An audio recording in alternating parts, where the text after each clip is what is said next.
Mayor, whenever you're ready.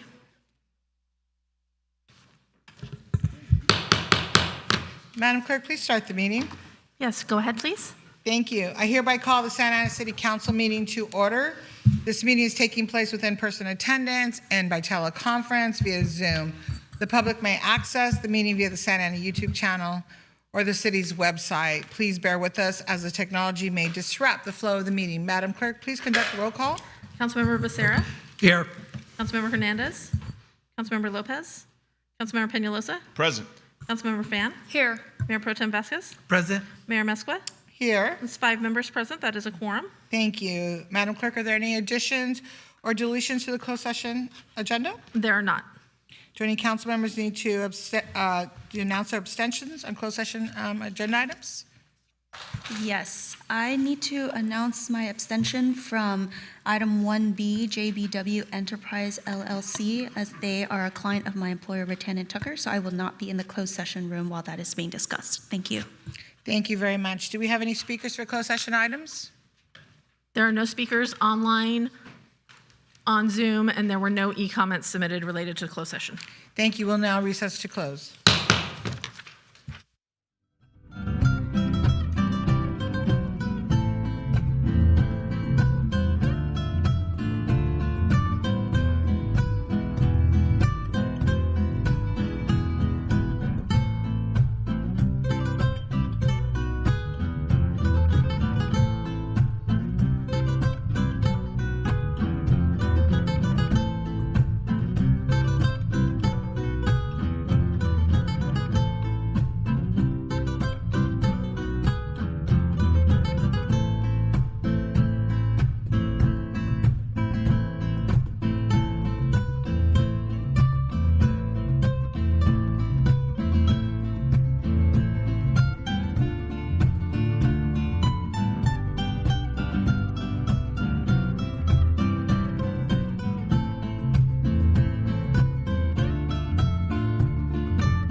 Mayor, you can go ahead. Madam Clerk, please start the meeting. Yes, Mayor, it's ready to go.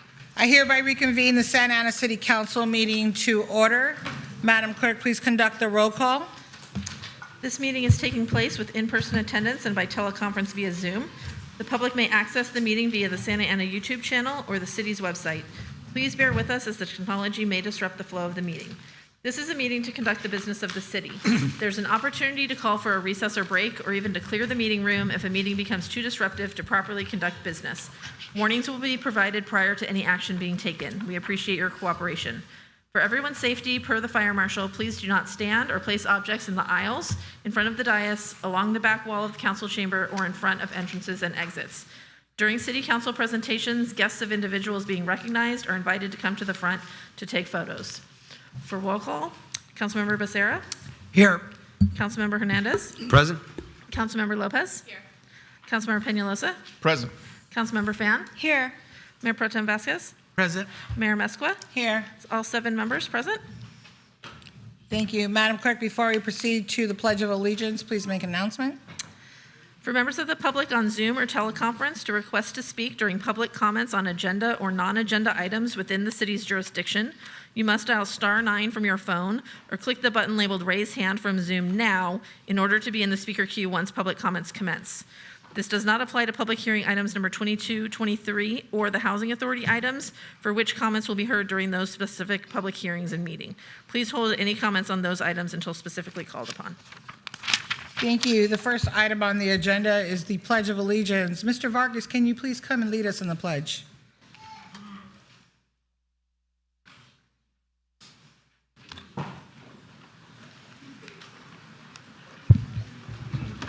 Thank you, Madam Mayor. If we could all please stand for the Pledge of Allegiance, put your right hand over your heart. I pledge allegiance to the flag of the United States of America and to the republic for which it stands, one nation, under God, indivisible, with liberty and justice for all. Thank you, Mr. Vargas. At this time, words of inspiration will be provided by Miguel Hernandez. Please come to the podium.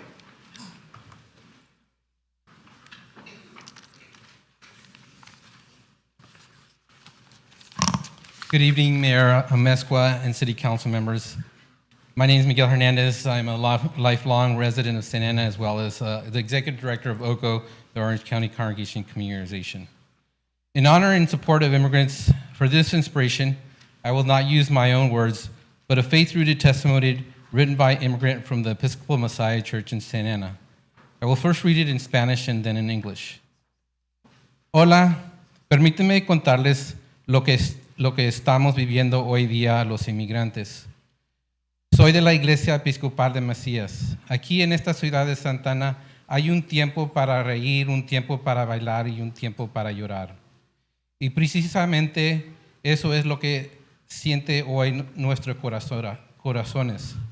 Lloran porque no sabemos hasta cuándo tendremos que esperar y cuándo alcanzaremos una paz transformadora. Todos nosotros hemos sido testigos de que no tenemos a nuestro lado ni las leyes ni el respeto. El simple hecho de ser mexicano, el color de mi piel, nos obliga muchas veces a quedarnos callados, porque no nos sentimos seguros para volver de ser comunidad que baila y ríe. Los océanos de la historia se han vuelto turbulentos por las continuas olas de odio. Pero la historia también está llena de ruinas de naciones e individuos que siguen ese mismo camino de odio, que siempre es autodestructor. Por lo tanto, nuestra primera esperanza en este camino es el amor. Es que el amor tendrá la última palabra. In English, hello, allow me to share with you what immigrants are experiencing today. I am from the Episcopal Church of the Messiah. Here in the city of Santa Ana, there is a time to laugh, a time to dance, and a time to weep. And that is precisely what our hearts feel today. They weep because They do not know how long we must wait and when we will finally reach a transformational peace. All of us have witnessed that neither the law nor respect is on our side. Simply being Mexican, the color of my skin often forces us into silence because we do not feel safe once again, safe to once again be the community that danced and laughed together. The oceans of history have turned turbulent with continuous waves of hatred. Yet history is also full of ruins of nations and individuals who follow the same path of hate, a path that always leads to self-destruction. Therefore, our first hope along this journey is that love will have the last word. Thank you.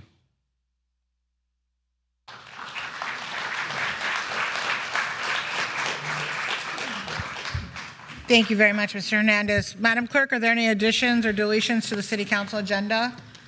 Yes, Mayor and City Council, we do have one. Public hearing item number 24, which was the recovery of uncollected costs incurred by the city related to the abatement of dangerous and abandoned buildings. That public hearing has been withdrawn as the property owner has resolved the outstanding issue.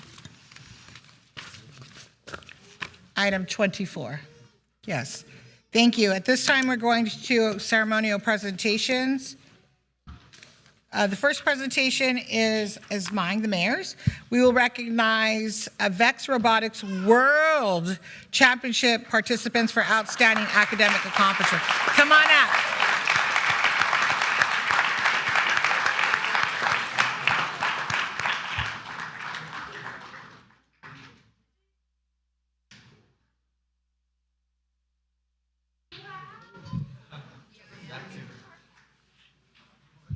Everybody come on up. Wow, look at that.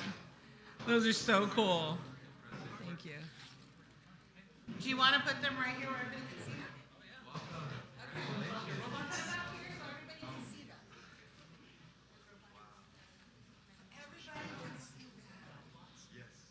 Wherever you want to be. They got like razor blades on. Wow.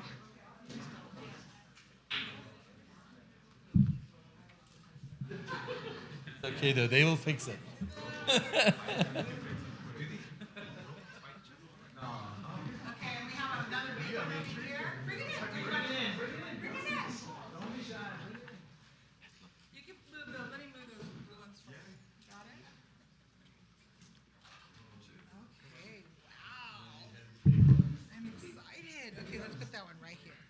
So it can be on TV and everybody can see it. Okay, so all the students come around right here. All you guys come up close. Come on, gentlemen. All right. Wow, I'm excited. Are you guys excited? Look at this. Look at this. Okay. So tonight I am proud to honor the outstanding students of the Magnolia Science Academy Robotics program, the Robo Pirates. Let's give them a round of applause. That's beautiful. A nice name, Robo Pirates. This season, the Robo Pirates achieved remarkable success, qualifying for both the VEX V5 World Championship, I love the word world, that is amazing, and the VEX AI World Championship, earning multiple awards and representing Santa Ana on the international stage. Woo woo! That's right.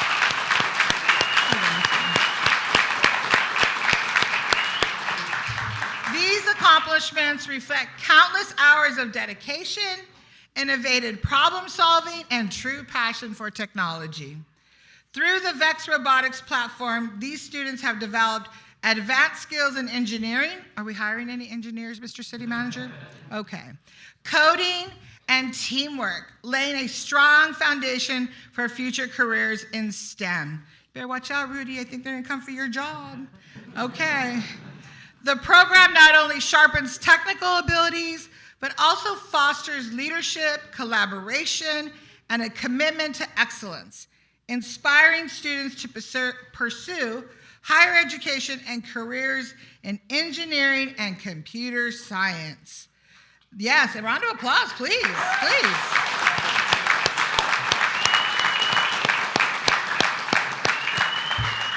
their achievements are a credit to their school, their mentors, their parents, and their community, the entire family. So it's a credit to everyone. On behalf of the Santa Ana City Council, we congratulate the Robo Pirates and thank you for representing our city with pride and excellence on the world stage. I mean, that's beautiful. Let's give them a round of applause, please. So, congratulations to all of you. But I know we want a demonstration, okay? So a brief demonstration. I'm not really sure how the big one's gonna work, but you're gonna show us. And then we'll do one little one. And then I have certificates for everybody, but I just really want to say, as the mayor of this city, thank you guys all for everything you do. Education is so important, so I could just see you the next world leaders in engineering and STEM, and so keep up doing what you do. Magnolia Science Center, thank you so much for everything that you guys are doing at your school. We know it's a great school, so thank you. So I'm going to give these to somebody at the school to give each one of you, and then I need 2 or 3 of you to speak. I see you looking at me. Yeah. Ooh, no, she's like, no. Okay, so I need, who's going to speak? And you got to share your name and what grade you're in. Come on up.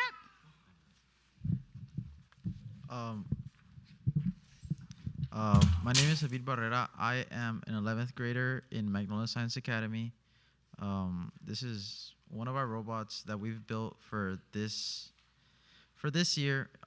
It's not the same robot from last year. Each year, it's not like football or basketball or any sport like that. The competition changes over the years, so it's not the same thing. So you have to think of new innovations to work with, have new ideas, new inspirations, new tactics, and new teammates after the years. So I just wanted to share, highlight something that our group has done. We've evolved over the years. We started from 9th grade in a very small room where it was only the field and about a table to work in for 3 groups. And now we have a whole room to ourselves, a lot of space to work in, a lot of other people there, a lot of equipment, a lot of support, and everything that we have is because we have a good foundation to work off.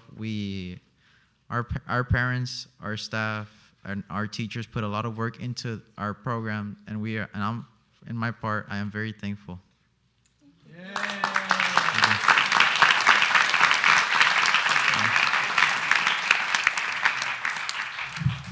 All right, let's see what it does.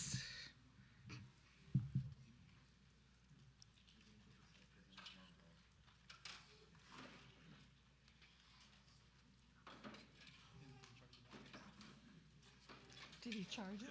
Oh. I don't want to embarrass you.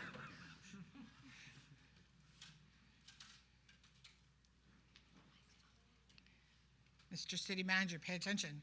Future. Our future employees.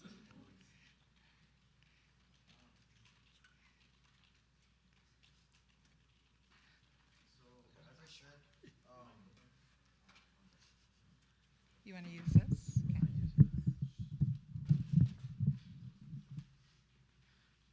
Here, let me turn it this way so you guys can see.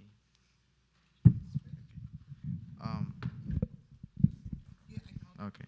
So as I said, the robot changes over the years. This is the brand new robot that we have for this year. It looks complicated, but once you get to know the basics of it, it is really easy. The hardest part is coding it. We have other robots that are easier than this, but the game, what it does is we have these balls. There's different colors of balls. There's a blue and a red. Depending on what team you are, you're going to score the balls into, it's like a cone. It's like a cylinder where you have to score them. And the sides are open. So let's say we filled it up with blue. The red team can go across and fill it up with red. So it's a score that always changes. It's never a certain score. It's always changing. And one thing about it is there's about 88 balls on the field, but there's no possession limit. So meaning I can have red and blue to prevent the red team from scoring. So I'll demonstrate how it works. This is basically what it does. This is a front intake. This one right here is where it selects what ball it is. We still have to code it with sensors using different coding for it, color sensors, distance sensors, and all that. This is just to give it the extra help it needs to get into the last part, and this This has two parts. There is 3 ways you can score. There's a one all the way at the bottom, which you can just go all the way around and score them backwards. There's the tallest one and the lowest ones to score in. But how they go up is basically this. And then from there, can you hold it in the back? I'll demonstrate. It shoots out really quick due to that. So what it does is it goes out, and it's supposed to score in. We're still working on a few more parts. Like, we're supposed to use a bit of air pneumatics to make a lot of this work. But as you can see, it's still a work in progress. We started this summer, and we've barely got back to school, so we're starting back up again. That's wonderful. Thank you for that. Congratulations. That's great. That's awesome. Thank you very much. Okay, who's next? Good evening. My name is Alfredo Rubalcaba. I'm superintendent of Magnolia Public Schools. And first and foremost, I want to say good evening to the entire Santa Ana community, to the Honorable Mayor Amezcua and distinguished city council members. On behalf of Magnolia, thank you for this recognition. We are very proud of our scholars. When we opened up our doors in 2010 and we came to Santa Ana, we said there is so much potential in our students. They're going to be the ones that solve the world's most complex problems. And in this competition, not only did they represent themselves, their families, their school, the organization, their community, but the entire community of Santa Ana. So we're very proud of them, and the future is bright. And I want to thank all the coaches, many of you who have done a lot of work to get them to they are, and los padres, parents, thank you so much for being partners. Gracias por ser socios con nosotros en el aprendizaje de nuestros estudiantes. Thank you, super proud. Thank you for the recognition. Thank you very much. Okay, who's speaking last? Come on, ladies. Somebody coming up? No? Nobody wants to speak? You can't be shy. You represent us in the world. All right, mijo, I like your smile. Come on. Come on. Come on. Come on. Come on, Jeremiah. Let's give Jeremiah a round of applause. There you go. My name is Jeremiah Rojas, and I'm in 4th grade of Magnolia Science Academy. And I'm in the Robotics Elementary IQ, and my robot's over there. What does it do? Show us. So our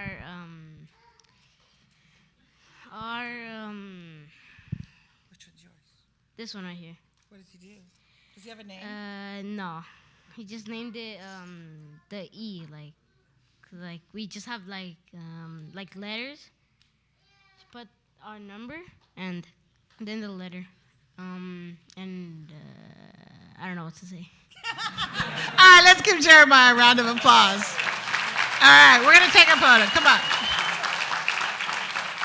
All right, I'm going to do a picture with you alone first, and then the council, I'll invite them to come down. Okay, can I get him a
Wow, thanks, Mayor.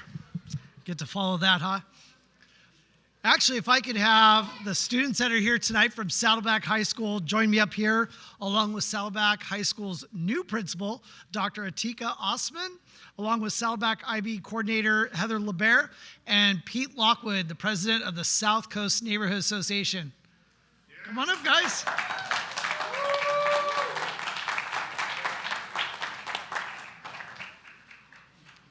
Hopefully those robots don't get in the way.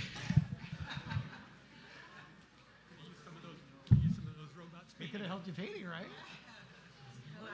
How are you? Hi.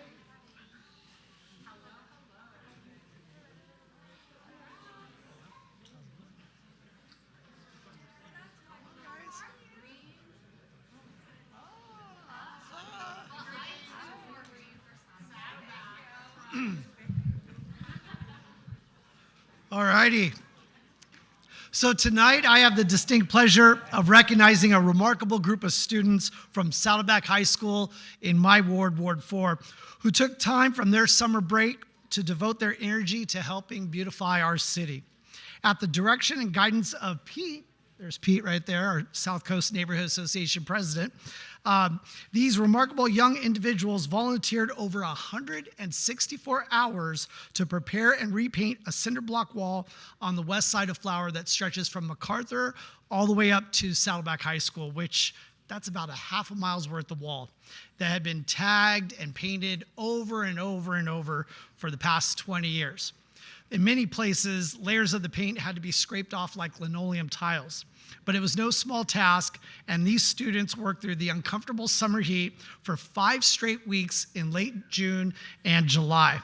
That's a time that they could have easily been spent relaxing, but instead they chose to serve their community and make it even more beautiful. Despite the physical challenges, they showed determination along with a great attitude. The transformation of that wall is more than just cosmetic. It's a symbol of pride and ownership in our neighborhoods.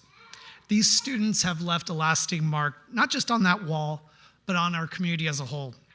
And on behalf of the City Council and the entire Santa Ana community, I want to thank each and every student, staff member, and Pete who made this happen. Your work and dedication to our community is deeply appreciated, and we are proud of the example that you've set, and I hope that others will follow by volunteering to beautify their own part of Santa Ana. So with that, I want to say congratulations to all of you. I'm going to go ahead and hand these to you, but if you'd like to come up and say a couple words. Sure.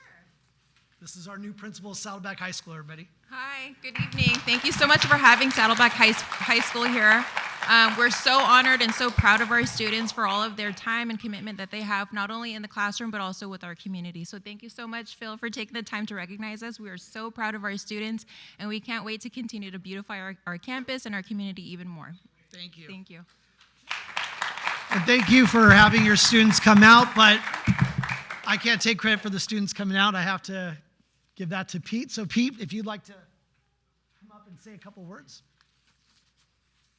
All I can say is that this is indicative of the students of Santa Ana. Our future is in good hands. Well said. If we could go ahead and get a picture together.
I should know how to use a mic, right?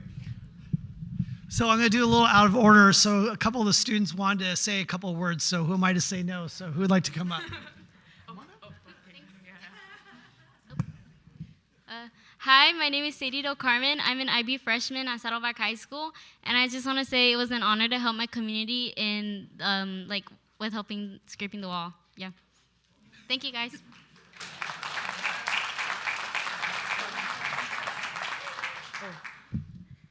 Oh wait. Hi, I'm Juan, and I'm also an IB student at Saddleback High School, and I'm a freshman. And I think it's also a really big honor to help our community, and I really appreciate our community of Santa Ana. So.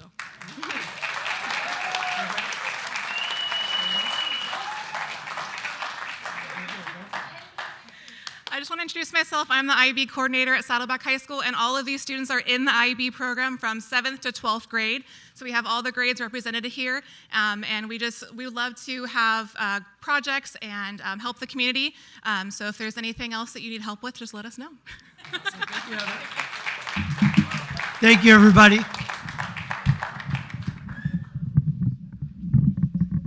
All right, thank you all very much. Have a nice evening and good school year. Have a good school year. Next up is Councilmember Lopez for outstanding contribution to the Lit League.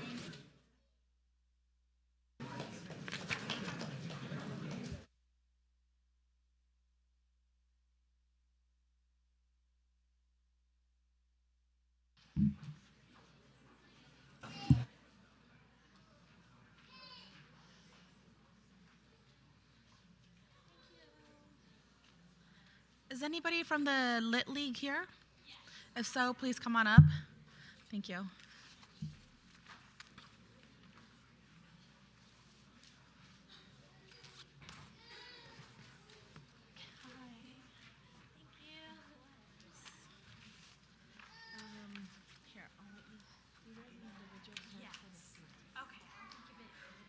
Okay, perfect. No worries. Hi, everybody. So I'm really excited to recognize an incredible organization that is transforming the lives of young people in our community through the power of spoken word, the Lit League. The Lit League is a nonprofit dedicated to empowering underserved middle school students by nurturing their voices through the art of slam poetry. With no other program like it in Orange County or even nationwide, this organization is leading a unique and powerful movement through innovative workshops, performances, competitions, and mentorship. The Lit League has directly impacted over 1,300 students and reached more than 5,000 others through performances, blitzes. These programs not only build creativity and confidence, they teach vital academic skills. With 15 strong community partnerships, including with the Orange County Department of Education and the Santa Ana Unified School District, the Lit League is a model of how art, education, and community collaboration can come together to uplift our youth. I'd like to take a moment to recognize Say Lee, Charlu, and Robin Kim, the incredible founders and the presidents of Lit League. Say Lee and Robin, your vision, dedication, and leadership have really helped create a safe space for young voices to be heard, honored, and celebrated. Thank you for your commitment to empowering the next generation. And to the amazing students who participated in the Orange County Regional Poetry Slam, your courage to speak, to share, and to stand in your truth is very inspiring. You're helping to shape a more expressive, inclusive, and empowered future that is not afraid to speak truth to power. On behalf of the City of Santa Ana, it is my privilege to present this certificate of recognition, and we also have certificates for the participants of the League for their outstanding contributions to our community through their transformative power of poetry. Would you like to share something?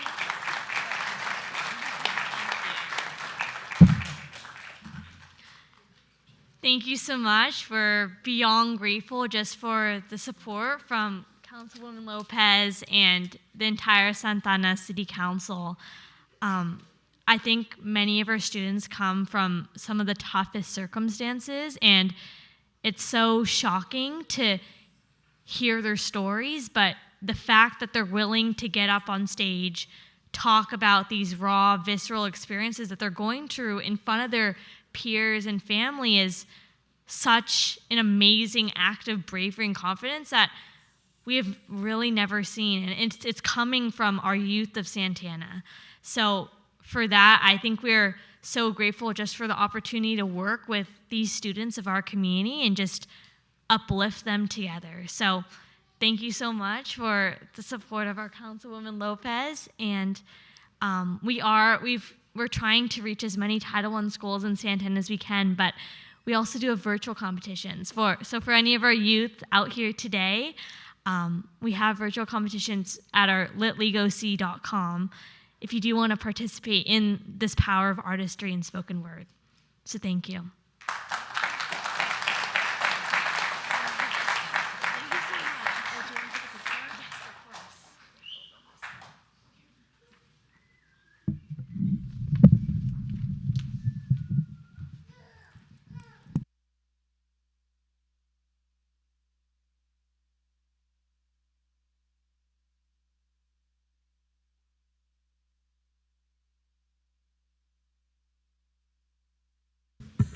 Next up is Councilman Hernandez, proclamation to the Guzman family.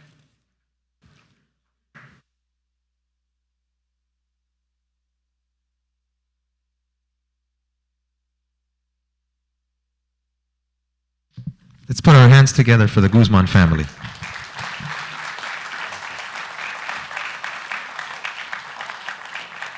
You guys know better than that. You know when you got the Guzman family coming up, you put your hands together. If I can get another round of applause for them, because this is very important who's coming up here.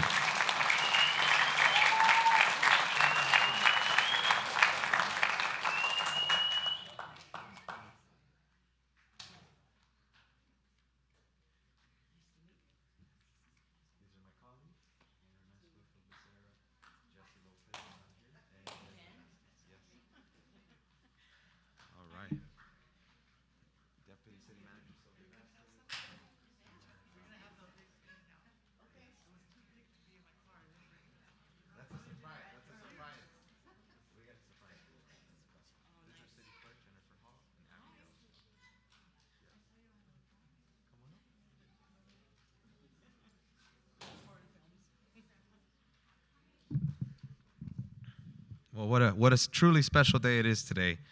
I'm honored to be joined by the Guzman family, Beverly Guzman Gallegos and Tracy Guzman.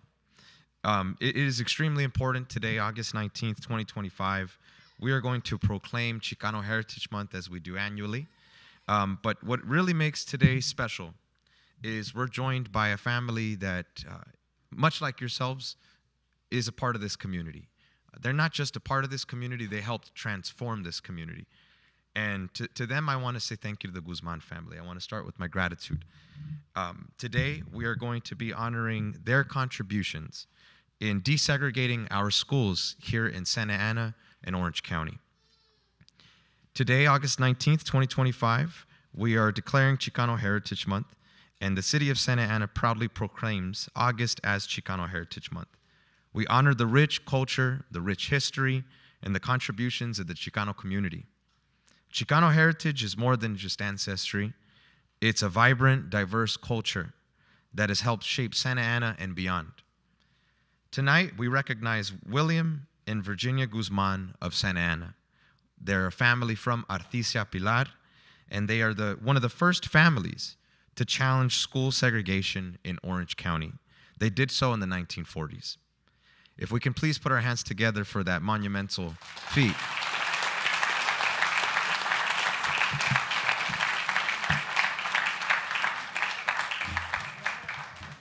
Together, Mexican families, 5 across Orange County, they challenged segregation of children in public schools. Those families were Mendez, the Guzman family, the Estrada family, the Palomino family, and the Ramirez family. All loving parents who believed that their children should have a future where they can thrive and where they can be leaders in the classroom. When their son Billy was denied enrollment at Franklin Elementary, the Guzmans courageously fought back. They fought and they refused to accept that a Mexican-only education. They refused to accept that there were Mexican-only schools. They believed in education without barriers or borders. Through their first lawsuit Though their first lawsuit against Santa Ana Unified School District was unsuccessful, the Guzmans joined with the Mendez, Ramirez, Palomino, and Estrada families, and they filed a lawsuit to win the historic Mendez versus Westminster case in 1945. This landmark victory helped end school segregation in California, and it laid the foundation for Brown versus Board of Education 7 years later. Their legacy continues today. In 2024, the city unveiled Virginia and William Guzman Way, which is located in Artesia Pilar off of Santa Ana Boulevard between Pacific and between the other street, Forest Street. Their legacy continues because in 2025, the Santa Ana Unified School District Board renamed Fremont Elementary to Virginia and William Guzman Elementary School. Let's put our hands together for that history.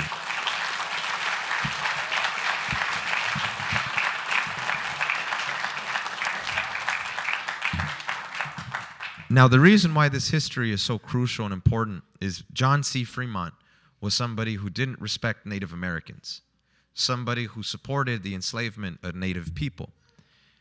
Having been an alumni myself of Fremont Elementary, I didn't know the dark history as a student, and neither did my parents, who are also alumni of Fremont. Fremont was formerly located on Artesia Street and Calle Ocho. We now know that today is right in Civic Center. Where their school was once located, there is now a home. Fremont Elementary was relocated to 10th and Wright Street, and it is now named William and Virginia Guzman School. This victory helps reclaim community spaces, helps reclaim educational institutions by honoring the very families that fought for inclusivity of all people, regardless of their background. By honoring the Guzman family, we ensure that their story inspires future generations to come, generations that will grow up in Santa Ana, that will value justice, that will value equity, that will value the enduring contributions of Chicano families to our community. It is my privilege to present the Guzman family with this proclamation declaring Chicano Heritage Month in recognition of their courage, legacy, and lasting impact in civil rights. Thank you, y sí se pudo.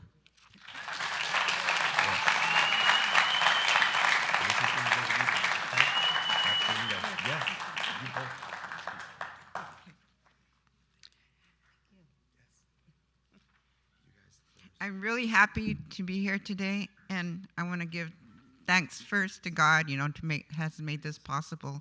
It's been like close to 80 years already that the case was filed, and we've been just trucking, trying to tell our story, going different places. And finally, the glass ceiling was cracked, and I always told Mike Ramirez that when the new scholars start coming and learning and saying, when they read that complaint, and they're going to say, who are these et als? Why, I've never heard of them. And sure enough, that's what happened. And I just want to thank all these young scholars and all of these young kids that are here. They're going to make us proud. And I just want to read this to you. And I also want to tell you that the other et als are here. Would you guys stand up? We can stand up, please.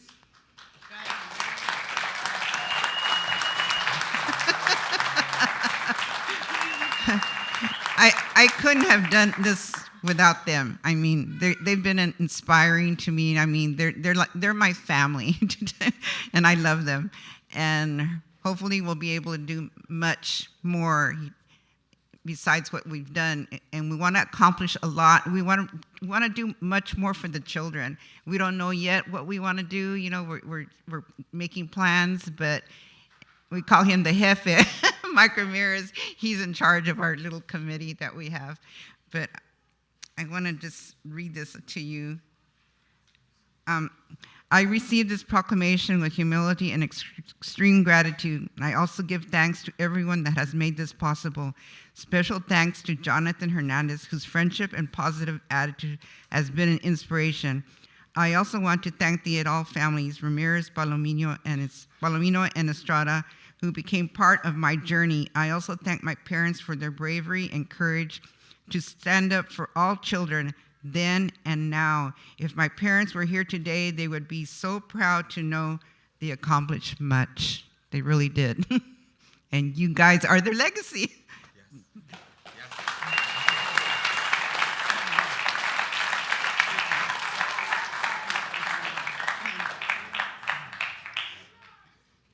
Hi, I'm Tracy Guzman. The legacy of justice. Thank you. Honoring our family here today, the Mendez et al. Versus Westminster et al. Good evening. I am the et al. Speaks Out Committee Coordinator. I'm honored to welcome you to this legacy of justice, a gathering dedicated to truth, recognition, and the power of community. Today we come together not only to reflect on the landmark case of Mendez et al. Versus Westminster et al., but to uplift the voices that history has too often overlooked. The et al.'s, commonly known as the other four families, these plaintiffs were equally involved in the Mendez et al. Case, class action case actually, including my grandparents, William and Virginia Guzman, and their son Billy, who happens to be my dad. Gonzalo and Felicita Mendez, Tomas, Luisa Estrada, both litigated for Westminster. Lorenzo Josefino Ramirez fought for Emodina. Frank, Irene Palomino, they represented Garden Grove. They fought for their rights as a team and as friends. They were compas, they were amigos. They felt the racism, the maltreatment, and cruelty directed towards innocent children. Mexican children with darker skin, different Latino surnames. This event here today is a celebration of courage and devotion, a call for inclusive education, and a reminder that justice prevailed for over 5,000 students in Orange County, California, back in the day. That was 80 years ago. A legacy we must continue to build. There are untold chapters in the Mendez et al. Case. Let's never forget, the case was built on the shoulders of 5 families. And Ramirez, we have Palomino, Ramirez, and Estrada. Yeah. Okay, and lastly, I'd like to put our angel Jonathan on blast, because he deserves high praises for everything that he's done for the city and for you and for everybody all the time, and today's his birthday. So happy birthday to him. Thank you very much.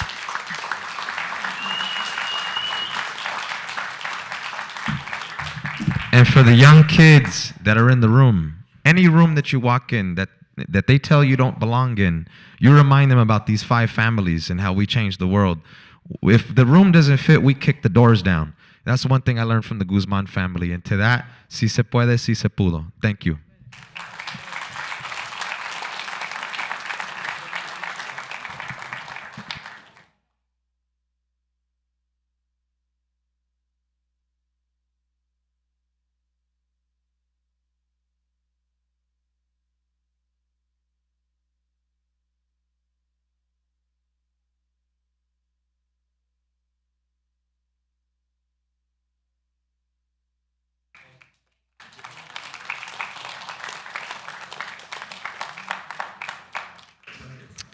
All right, thank you. We're done with presentations.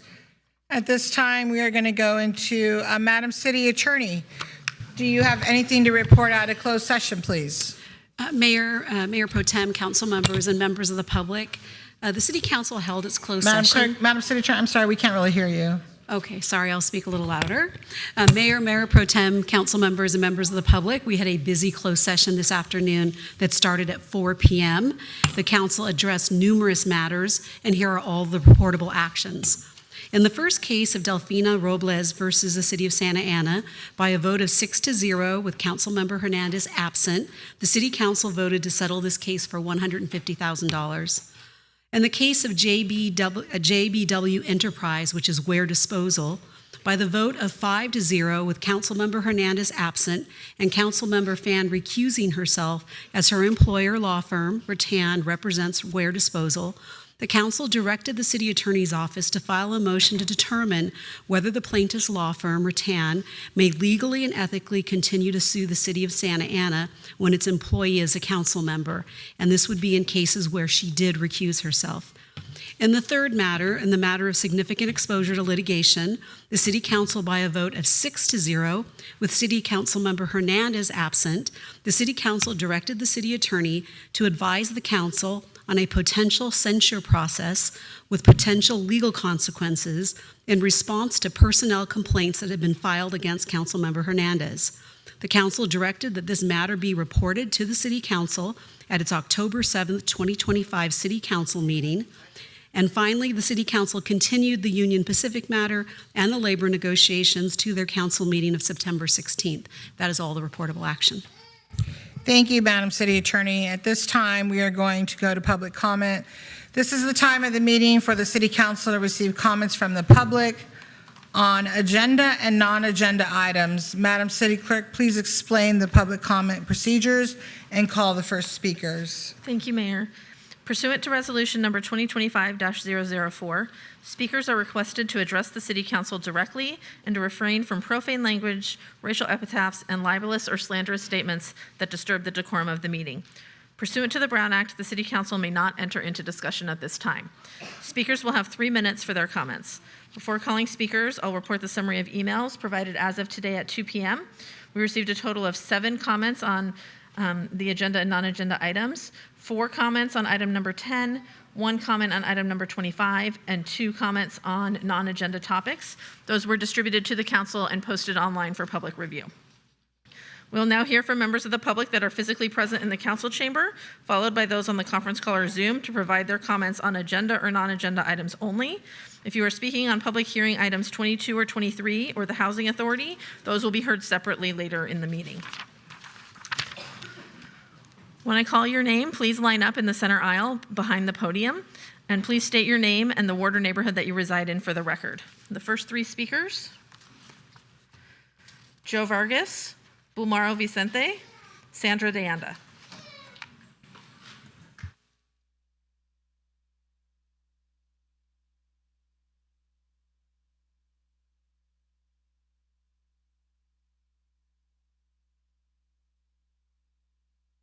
Good evening, members of the council, and thank you for this opportunity to speak. My name is Joe Vargas. I'm a retired captain from the Anaheim Police Department. But more importantly, I am the eldest son of Officer Jose Vargas from the Santa Ana Police Department, who so proudly served the city for many years.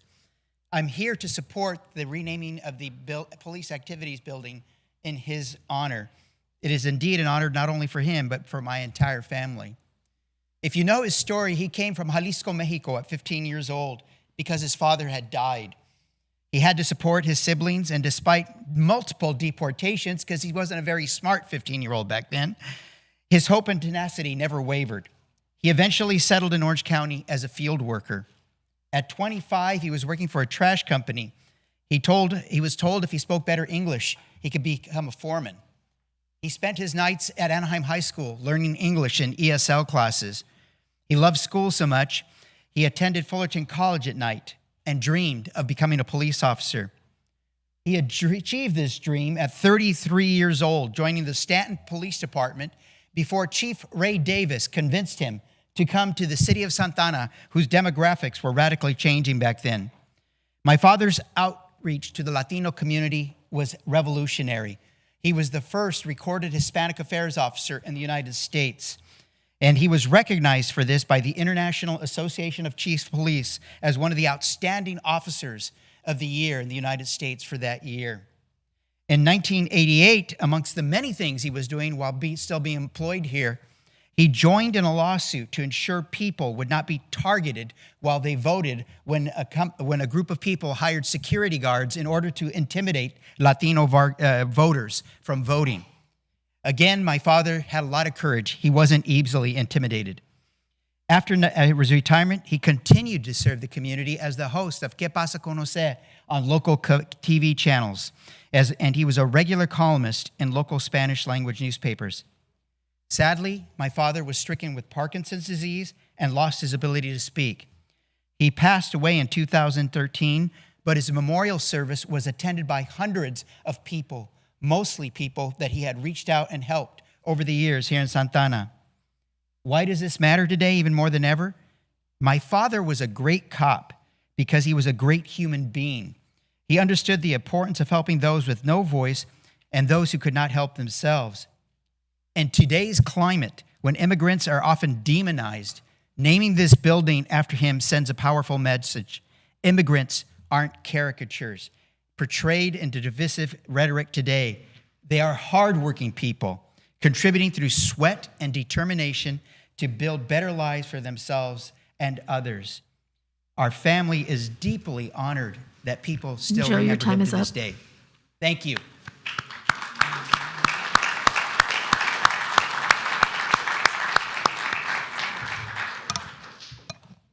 Hello, Mayor and Council. My name is Bulmaro Vicente. I serve as the Political and Policy Director of Chispa, and I'm here to speak on item 10. I was one of the few committee members who attended the required community meeting, and I was deeply disappointed when I asked the police department what administrative oversight caused the delay in releasing past reports and holding these meetings. The response was simply, we messed up, we dropped the ball. While I appreciate the honesty, our community does not deserve excuses. We deserve accountability.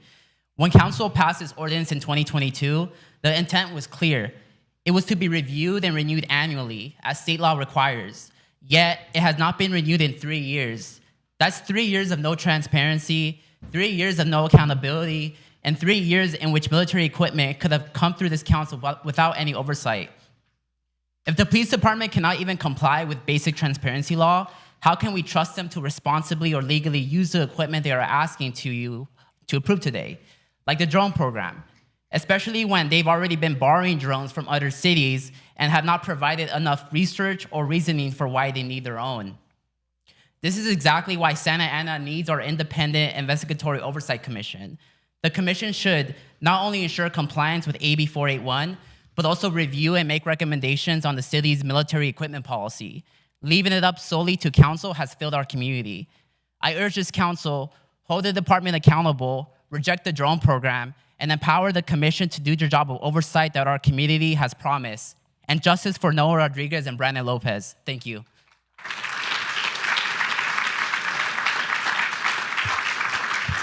The next three speakers, Sandra Deanda, Abraham Q, and Patty Cabada. Good evening. My name is Sandra, and I serve as the Director of Policy and Legal Strategy at the Orange County Rapid Response Network. I'm here in support of today's agreement with the Immigrant Defenders Law Center for Immigration Legal Services. My team and I have come before this body time and time again to bring transparency around escalating ICE enforcement in Santa Ana, enforcement facilitated at the ICE field office on 34 Civic Center Plaza and the Santa Ana Immigration Court on Dyer Road. The first publicly documented raid in Santa Ana occurred on February 4th when ICE carried out a targeted arrest at a McDonald's on 1100 South Grand. From that point forward, we began seeing more arrests conducted by ICE ERO at homes and vehicles. By late April, Homeland Security investigations ramped up enforcement by targeting SAUSD students, unaccompanied minors, and their caretakers. In May, asylum seekers were arrested at our local immigration court. By mid-June, Border Patrol began entering Santa Ana, devastating working class communities in militarized 3-minute operations, raiding Home Depots, car washes, and targeting street vendors and unhoused community members with some of the most violent tactics we have ever seen. Just today, 6 workers were arrested at the Harbor Boulevard car wash in Santa Ana. These arrests are happening while temporary protected status is under attack for Venezuelan, Haitian, and other designated communities, and while immigrants of all nationalities with pending petitions are detained without cause at ICE check-ins at the Santa Ana field office. At the same time, Mexican, Vietnamese, and Central American residents are being funneled into ICE custody through transfers by Sheriff Don Barnes at the Intake and Release Center, also in Santa Ana. Whether this city chooses to acknowledge it or not, Santa Ana is the deportation capital of Orange County. Federal agencies operating here are facilitating facilitating the deportations of your constituents to meet ICE's arrest quotas, who are enduring some of the harshest conditions in ICE detention, being pressured to sign away their rights and deported to countries many have not known since childhood. The rights of our community members are being eroded at every level, across every status. We must work together to protect those rights. Costa Mesa has already followed Santana's example. Today's reinvestment in our local defense program reaffirms the city's values and strengthens the resistance of working class immigrants and refugees, not just here, but across Orange County, who continue to endure and continue to fight back every single day. That's why I'm supporting item 13, because the legal investment of our people is crucial to continuing our fight to protect our people. One last thing, exploiting our unhoused neighbors for political spectacle during cult ride-alongs is a reprehensible. Your time is up, ma'am. For the mayor. Your time is up. Thank you.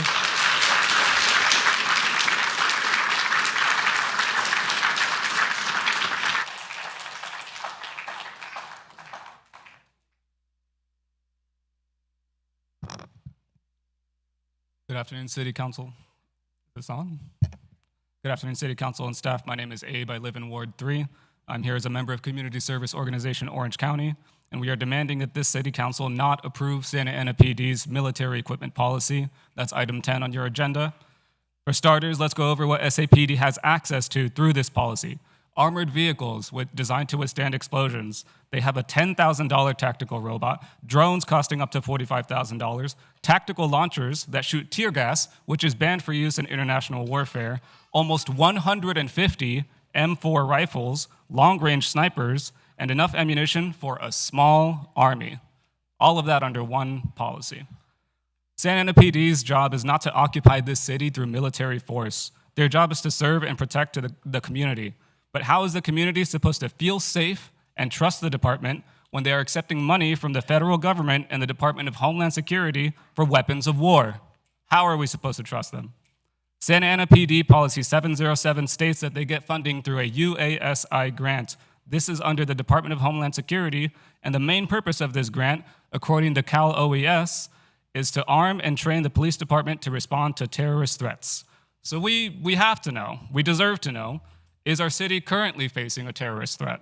Or is SAPD preparing to face one? Or do they see us, everyday Santaneros, as terrorists? As stated in Section 1A of Assembly Bill 481, the deployment of military equipment in our communities impacts the public safety and welfare, including increased risk to civilian deaths and significant risks to civil rights. The Ad Hoc Committee for Police Oversight likes to cite liability as a factor in limiting civilian oversight of the police, but the members of that committee seem to have no issue giving SAPD more money and permission to terrorize our communities. Between 2010 and 2020, Santa Ana paid about $25 million in settlements because of Santa Ana PD's unrestricted violence. Shame! And this violence goes without any oversight. For almost 9 months, we have been demanding justice for Noe Rodriguez, who was killed by officers Luis Casillas and Isaac Ibarra while experiencing a mental health crisis in downtown Santa Ana. The officers violated his rights, his civil rights, including due process, and took the law into their own hands when they fired almost 30 bullets at an unarmed man. Again, Luis Casillas and Isaac Ibarra deserve to be investigated and fired. Justice for Noe Rodriguez and no on item 10.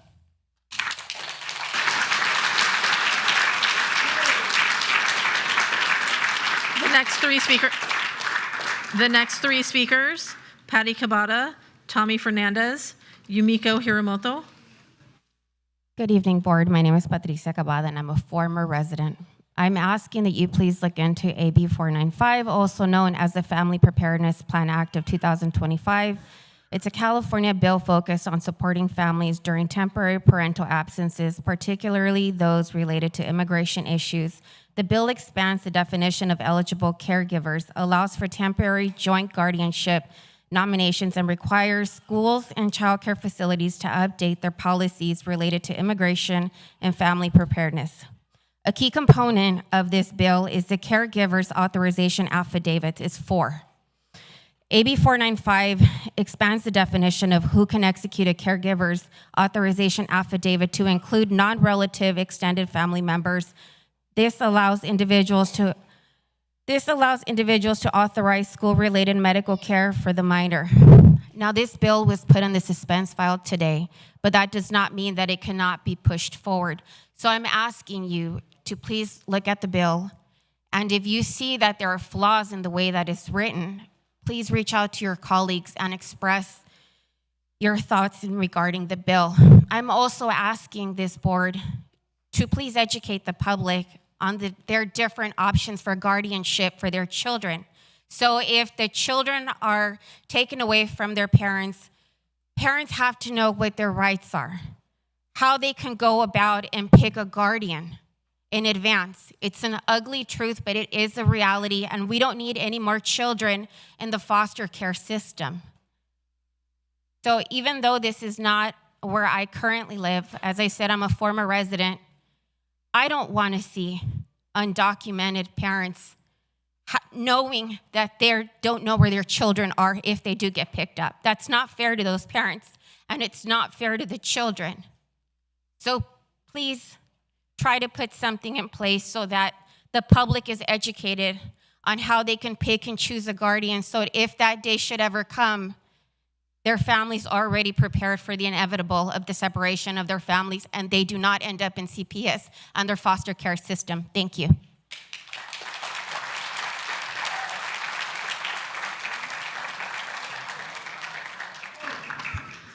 Tommy Fernandez, followed by Yumiko Hiramoto and Josh Nuno.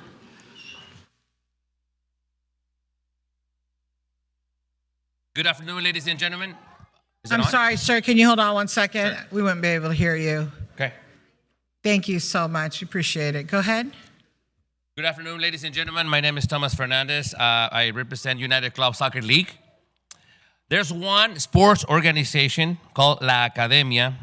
The owners of La Academia, Jorge Reyes and Oscar Reyes, are best friend with Council Member Peñalosa since they were little. They went to Washington Elementary together. They went to MacArthur and Saddleback until this day. They're still pretty good friends.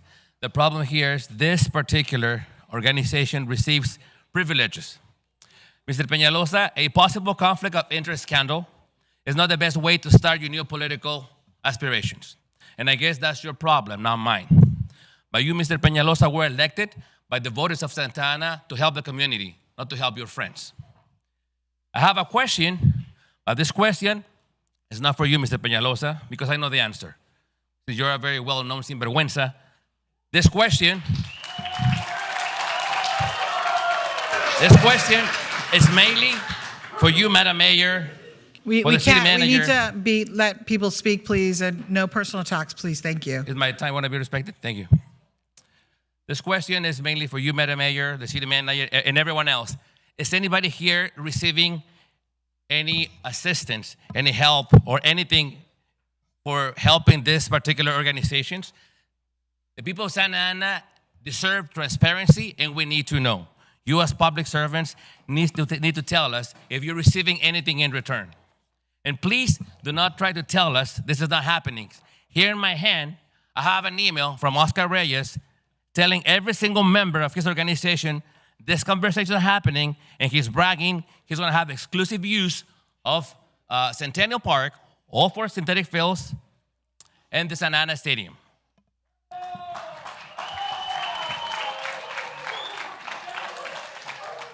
Now, the amount of money this organization charges won't be covered for the people of Santa Ana, $4,000 a year. This money can be covered by kids from Newport Beach, Yorba Linda, maybe Laguna, but Centennial Park was built for the people of Santa Ana, and we need respect. Two more things. Madam Mayor, very respectfully, you appear in many, many photos with all the Reyes family, and you follow them, every single one of them on social media, and there's nothing wrong with that. We understand that. But the fact that this particular organization received privileges raises concerns. One more thing, Mr. Peñalosa, when you guys spend thousands of money investigating this decent, hard-working man, and you found nothing, nada. You still have the audacity to call them mafia. And I'm demanding a public apology because they are not mafia. And one more thing, I need you to tell all these kids they're not gonna have a place to play or to practice because your friends are gonna get them. So I need you to tell them in their face they are not gonna have a place to play and practice. All the kids Sir, your time Thank is you. up. Your time is up. Thank you, sir.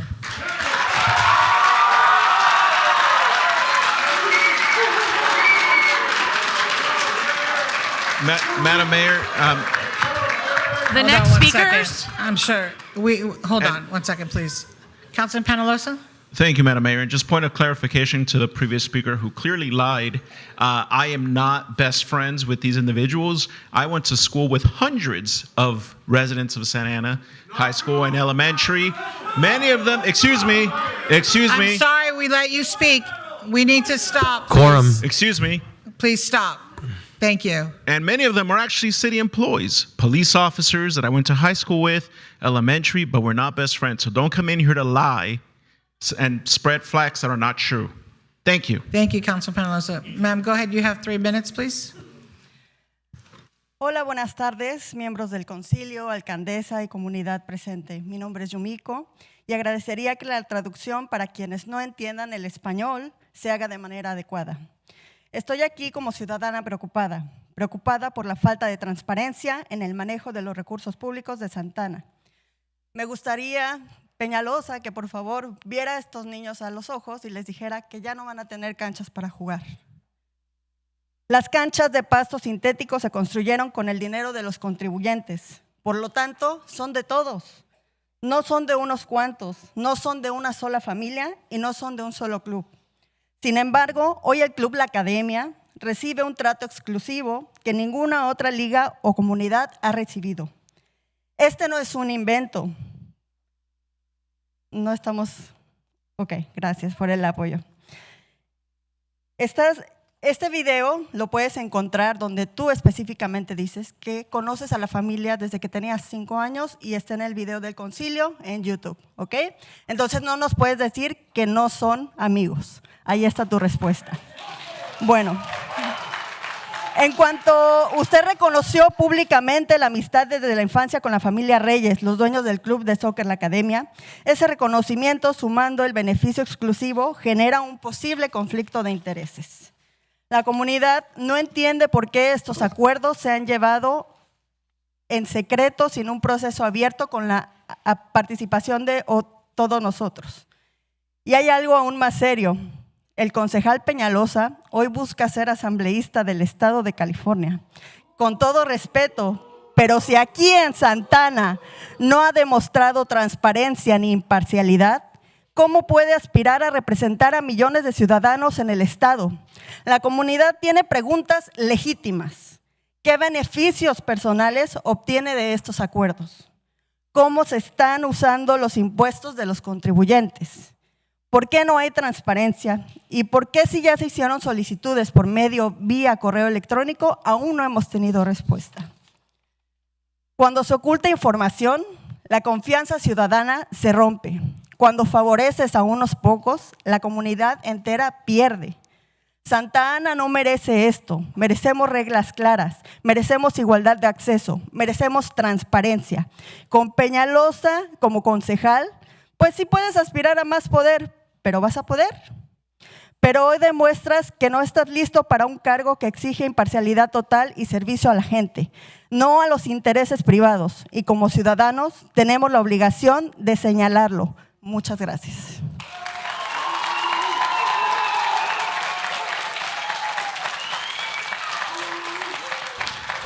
Good evening, members of the City Council, Mayor, and community here present. My name is Yumiko. I'm sorry, can you hold on translating, please? We need it to be quiet so we can hear the translation. Thank you so very much. Go ahead with the translation, please. Good evening, members of the council, mayor, and community here present. My name is Yumiko, and I would like to have the translation so everybody can understand appropriately. And I am here as a concerned citizen, and Peñalosa, I'd like you to look at these kids in the eye and tell them that they will have no fields. And I'm concerned by the lack of transparency in the handling of the public resources in Santa Ana. The synthetic fields were built with the taxpayer money. Therefore, they are for everybody, not for a few, not for a single family, not for a single club. And however, the Club La Academia receives exclusive treatment that no other league or community has received. We are not making this up. There's a video, and the video you talk about when you were you've known the family since you were 5 years old, so you cannot say that you're not friends. The video on the official YouTube channel for the City Council, Council Member David Peñalosa recognized publicly the friendship that he has with the Reyes family, the owners of Soccer Club La Academia. This recognition, together with this exclusive benefit, generates a possible conflict of interest. The community does not understand why these agreements have taken place in secret without an open process and without everybody's participation. And there's something even more serious. Councilmember Peñalosa now seeks to be a state assembly member for California. And with all due respect, if you are here in Santa Ana, you are have not demonstrated transparency or impartiality. How can you aspire to a greater place to represent millions of citizens in the state? The community has legitimate questions. What personal benefits you get from these agreements? How are the taxpayer funds being used? Why don't we have transparency? What happened to the emailed applications or questions? There was never a response. And when information is hidden, the citizens' trust is broken. When you favor a few, the entire community loses. Santa Ana doesn't deserve this. We deserve clear rules. We deserve equality of access. We deserve transparency. Councilman Peñalosa, you may aspire to a greater power, but now you demonstrate that you are not ready for that position that requires total impartiality and service to the people, not private interests. As citizens, we have the obligation to point this out. Thank you very much. Go ahead, Jen.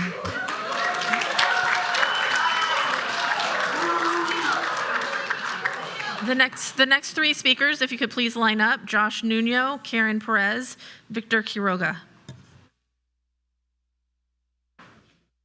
Good evening, members of the City Council. My name is Josh Nuno. It is alarming that a potential agreement to grant preferential access to the Centennial Park to La Academia involves personal ties to a member of this council, Mr. David Peñalosa.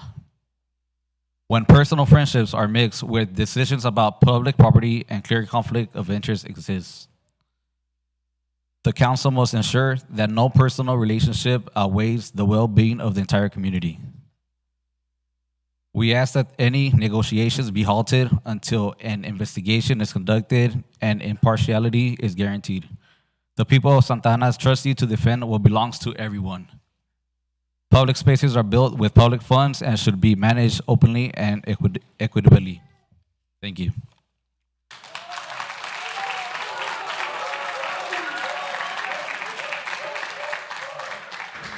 Madam City Clerk, can you call the three speakers? Can you please line up as the clerk has requested when your name is called? Yes, please line up in the center aisle, preferably not at the back wall, but closer to the podium. Karen Perez, Victor Quiroga, Maria Bahena. Hello, everybody. My name is Karen Perez, and I'm here representing United Latin and all of the soccer clubs that are out here. On August 7th, we sent an email requesting public information regarding Dan Young Complex being given exclusively to one user. On August 8th, I was notified by the City Clerk that I would be given information within 10 days. I have yet to hear from you and the City Clerk. I would like to know why you are considering that the friends of David Peñalosa could receive exclusive access to publicly funded fields.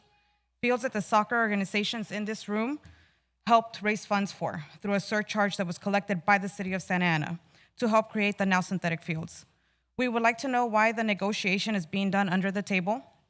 And most importantly, I would like to know what the benefit will be for the residents of Santa Ana when you guys continue with this negotiation. David Peñalosa, now that you're running for state assembly, Are you trying to leave your friends with preferential treatment? Do we now come to City Council to request our fields instead of going straight through Parks and Rec like it's supposed to be?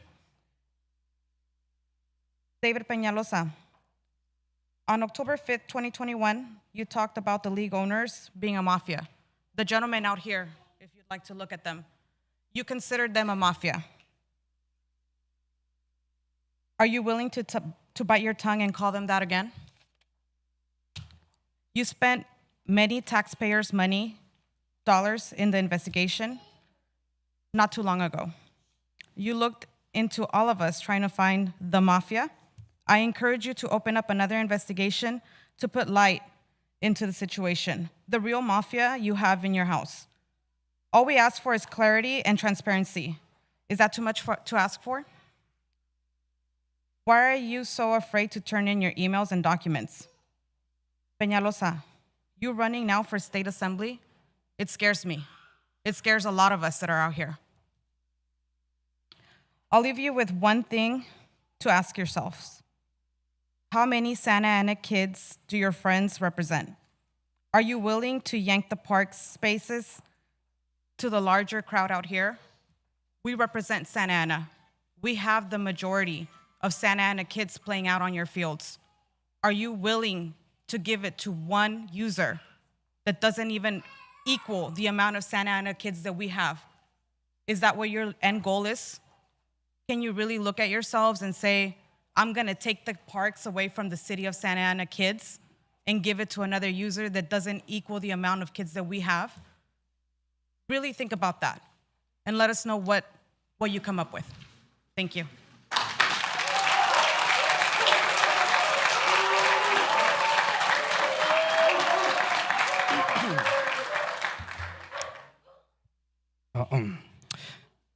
Good evening, Mayor and council members. My name is Victor Quiroga. I coach at Santa Ana United. I grew up down the street, Parton, Washington. I attended Wheeler Intermediate, Santa Ana High School, and graduated Santa Ana College. Like many in this room, this city has shaped me, and I'm proud knowing that I'm contributing to the future of this city. In total, I coached 3 teams, 45 players. 31 of those are 16 to 17 years old, and the rest are 12 to 13 years old. Throughout the 10 years I've been coaching, this is the first time I've been involved in a political matter regarding recreational sports. I once envisioned myself here in this room with my teams being recognized for a great accomplishment, not for this. This makes me sad. Just 2 months ago, our city was in turmoil with ICE raids. Many kids missed training in fear of deportation. Tonight, I had to cancel training to be here to ask for transparency and clarification. Please be transparent. Will the 45 players I coach have access to a field in Centennial? Or, like many of our nation's undocumented residents, will our youth soccer players also be removed from a place they've come to call home? Last week, at 36 years old, in light of the recent fear installed by ICE in our community, I signed an 8-year contract with the Navy Reserves to serve my country, and provide my parents a pathway to permanent residency. As I prepare to ship out for 9 months to protect those dear to me, I'd also like to know that these 45 players and families I leave behind will not feel abandoned by me nor their community. Majority of these players are already having a hard time dealing with fear, displacement, and separation. Please don't add to this. Thank you.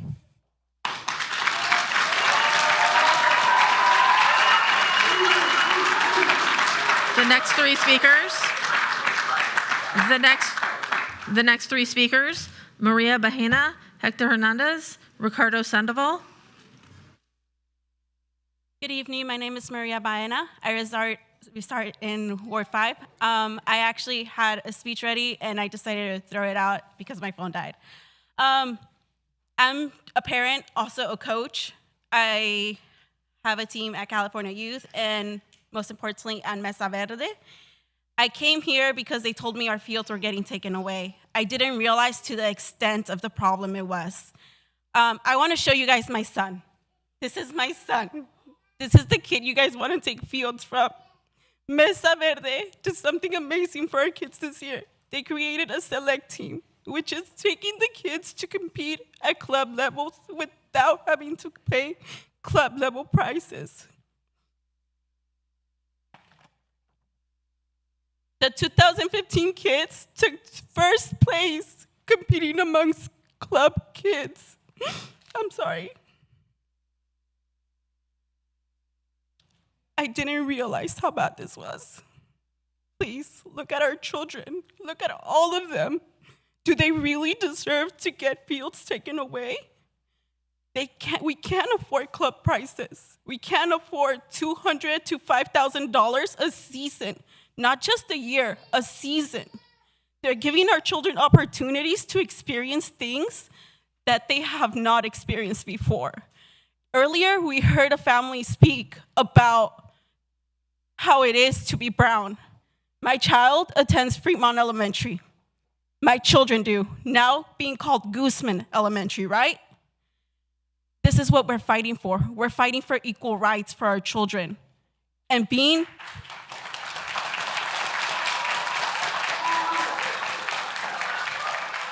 having the opportunity to play at these parks. Let me tell you something.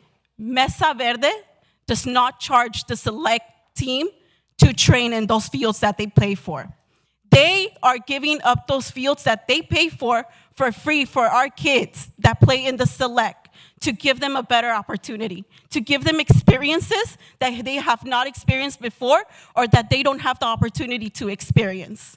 Please reconsider this and look into it, because all our kids, all our Santa Ana clubs that do have more than 90% of the kids that play in those clubs reside in Santa Ana, reside in wards like Ward 5, Ward 2, Ward 3. I'm not talking about Floral Park. I'm talking about Civic Center, Bristol, McFadden. That's where we all live.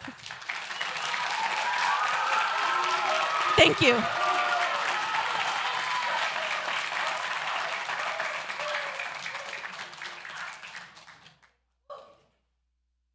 Buenas tardes, señores del concilio. Mi nombre es Ricardo Sandoval, soy presidente de la Liga de Santana desde hace 39 años. Y gracias al señor Pulido que nos abrió las puertas del Centennial cuando era pura tierra y lodo. Ahora que están bonitas, viene este señor con sus amigos y quiere quitárnoslos. Why? ¿Le ha costado? A nosotros nos ha costado. Simple y sencillamente cada campo sintético cuesta alrededor de $500,000, más la luz, que son como ciento y tantos miles de dólares. Y ahora este señor con sus amigos viene a quitarnos los campos porque dice que somos mafia. Después de que quitamos a nosotros la gente mala, las pandillas, los niños de los narcos, de las drogas y todo eso, ¿eso es ser mafia? Que me lo diga a mí, que soy mafia. Si se entiende la palabra que es mafia, que la diga. Yo diría la palabra para él y con nuestra organización. Se llama difamación, señor, por si no sabe. Y esta cartulina es para usted.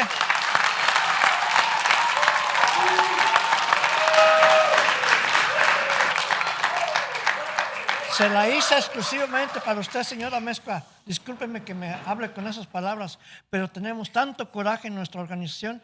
Después de tantos años que vengan con la mano en la cintura y nos quiten, no es justo. Es todo, señora. Gracias.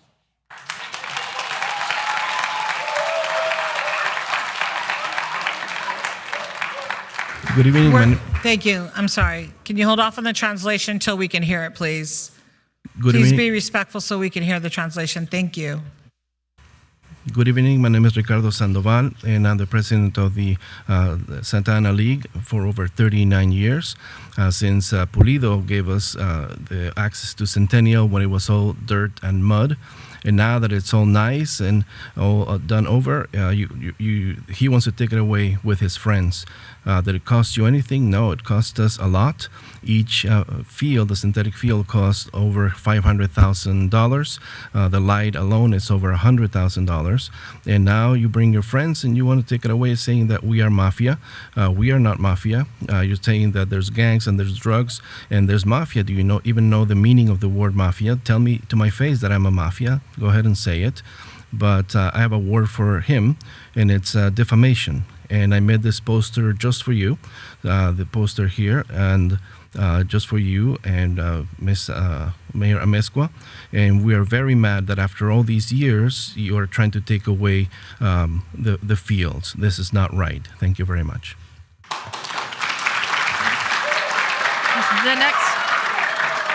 The next three speakers, Hector Hernandez, Jose Metza, Joaquin Olvera.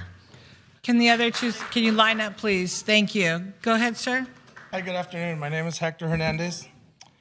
As you can see, my parent, Maria, kind of said it all. We only charge 10% of a fraction of what a club soccer charges. I grew up in a family with 6 brothers, 1 sister. Where we were limited to soccer, I was able to play high school soccer through scholarships. I played semi-pro soccer through scholarships, and I played club soccer through scholarships. I don't see that anymore. I don't see that. I go to the city of Santa Ana. I went to a tournament with my 12-year-old son. Half of the league in Oceanside, San Bernardino, all Santa Ana kids. I walk at the soccer field, they recognize me. So I started the project of All-Stars, just charging 10% of a fraction with the support of Mesa Verde. I've been at practice soccer fields, Madison, Delhi, where I have to deal with homeless tweakers, Windsor Park, always kicking out naked people in the bathrooms. When all these people when we go to Centennial Park, we're fighting for parking with parents from Fullerton, Anaheim, it's a fact. Because we're fighting for the parking because they don't want to get off their car. We double park, or we're trying to get the kids off to park and the parents don't even get off their cars. And we notice that they're giving priorities to other people. I have never seen Albion FC at Madison Park. They're always prioritized at Centennial. They always get VIP treatment at Centennial Park, and we get the crappy hours. They get the benefit VIP hours, and we're always complaining about it. Every time we have access to soccer fields, we do a walkthrough where we manage to pick up our trash. Those kids are throwing water bottles at the parking lot where they don't even care where their access is at. I'm frustrated where I'm out there from 5, 6, sometimes dropping off kids at 9:30 at night because we get the crappy hours. So I asked for transparency, David. You got really good aspirations. You guys did a hell of a job in renovating a lot of the parks. Thank you, as a resident of Santa Ana. Thank you. We can see the money that you guys put at Delhi. We can see the money and the signs that you guys have done to the parks. But then you have this organization that don't even have 90% of their kids accessing our best fields, and we're getting the crappy fields. I do want to thank Hawk and his staff for giving the access at Greenville. We're very grateful to him and his staff, and we take care of it like it's our home. That I do want to say thank you to you guys. But what you want to do to us now, kick us out of Centennial, como tú dijiste hace rato, se puede. Y no vamos a dejar que nos salgan de Santana. Gracias.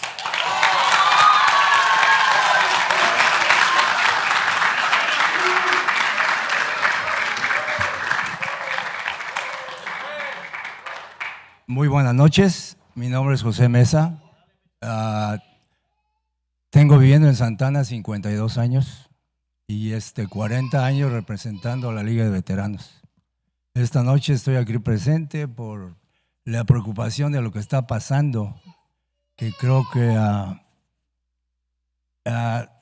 hace 40 años, como dijo el compañero, nosotros jugábamos, había 2 campos, uno de ellos era el Santanita y el otro era el Center.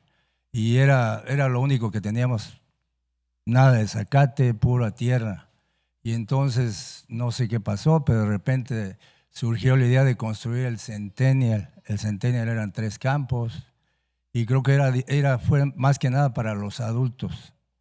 Pero pasaron los años y se nos hizo a un lado, pero de buena manera, porque se iban a repartir esos campos para los niños. Lo entendimos. Ahora, hasta la fecha, después de 40 años, yo estoy todavía esperando un espacio en el complejo del Centennial. Y ahora me doy cuenta que va a llegar un grupo de compañeros de aquí del señor Peñalosa, que creo que vienen con la alfombra roja y creo que les van a dar todo. Y creo que esto no es correcto. Y lo único que exigimos y exijo de parte de ellos es transparencia nada más. Se les ha tratado de que nos contesten nuestros correos, ver qué es lo que está pasando, cómo se está manejando esto, y realmente no hemos escuchado nada. Hace años vino una organización que se llamaba Santana USA, hubo mucha transparencia, teníamos juntas mensualmente, creo que cada 2 o 3 meses, se habló, se discutió, nos invitaban a todas las ligas, que en aquellos años éramos, creo que 14 ligas de adultos y como 3 de niños, pero creo que no se llegó a un acuerdo, pero todo había transparencia. Y esta vez creo que si están haciendo algo debajo de la mesa, creo que no está bien. Y esto lo quiero decir. Gracias.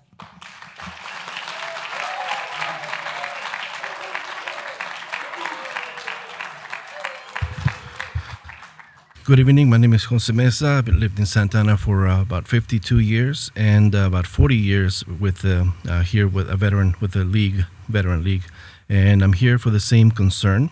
About 40 years ago, we were playing in just a couple of fields in Santa Anita and Center, and there was no grass, just dirt. And then all of a sudden, they built Centennial. I think there were 3 fields that were there for the adults. And then years after many years, they said no, they were going to take them away from us and give them to the kids. And I understood that. And now we are waiting. For over 40 years, I've been waiting for Centennial and to be available. And now it looks like Mr. Peñalosa's friend is going to roll up the red carpet and give them all to him, and that's not right. We demand transparency. We want answers to our emails. We have not heard back. Some time ago, many years ago, there was a Santa Ana USA organization that had transparency. We met, all of us, the leagues. We had 2 or 3 meetings per month. There were about 14 leagues for adults and 3 leagues for children, and it was all transparent. But now they're doing things behind the scenes. So it's all being hidden, and that's not right. That is all. Thank you. The next 3 speakers, Joaquin Olvera, Johnny Mejia, Sonia Olivarias. Good evening, council members. Before I begin, I have a quick question from David Peñalosa. I just want to know if, in reality, he calls us mafia. And I want him to answer that question right now in front of everyone. Sir, go ahead and keep speaking. Okay. Thank you. All right, well, I'm here representing Mesa Verde Youth Soccer League. I'm an owner and founder of Mesa Verde Youth Soccer League. We're on a program where we give the opportunity to most of our kids to participate on a soccer club level. And we don't even charge a single penny to do that. We know that to be part of a club, you have to pay a lot of money. And we don't do that. We give the opportunity to our kids. But now that everything that's going on about some organization called La Academia trying to take over the fields at Centennial Park, that's going to affect us tremendously. So basically, I'm here to ask for everyone's support. If that in reality is happening, that has to stop ASAP, because we cannot allow, for all those kids to be on the street. That's very important, and I really like to take the opportunity to consider it. If it's going behind the doors, I don't know. But we have the proof that it's happening. I had to stop right away, because we have we got a lot of members here. We got over 1,000 members, and I really, really appreciate if you guys can do something about it. Thank you.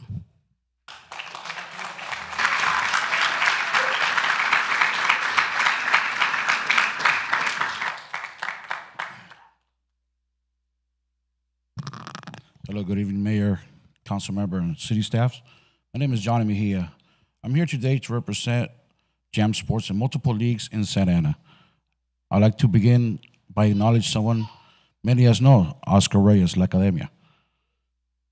He does a great job. His program is really good. Having this connections with semi-pro and his sister playing pro, that's awesome. But there's a lot of programs out there, not just one. And like we're gonna bring it up because just the way he expresses about Oscar Reyes and the family, it sounds to us like they're best friends. You know, he does positive things. Dedication, individual who has worked hard, very brings opportunities to the youth in our city. I believe in programs benefit young people, no matter who runs them. Last year, Peñalosa's best friend registered in a league of 105 participants. Only 49 of them were Santa Ana residents. Meanwhile, my league currently has over 1,000 participants, 819 youth, 267 adults, and the majority of Santa Ana.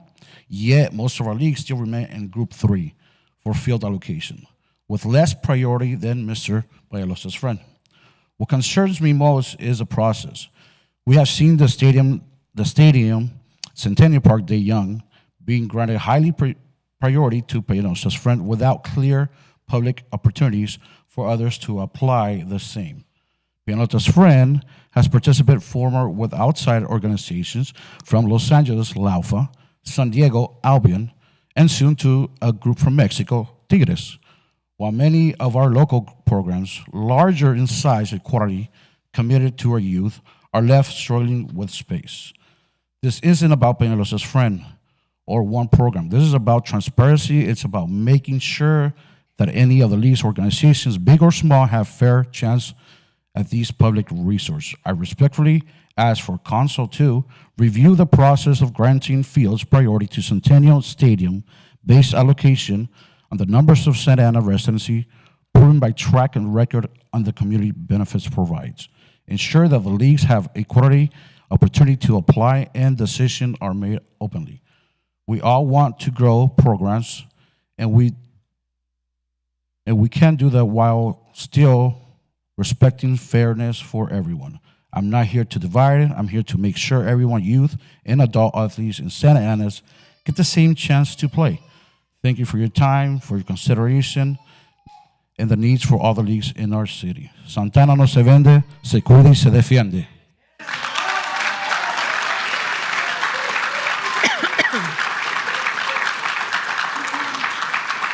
The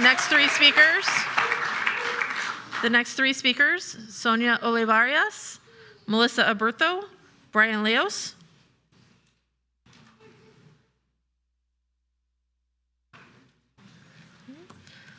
After that will be Guadalupe Romero and America Salcedo.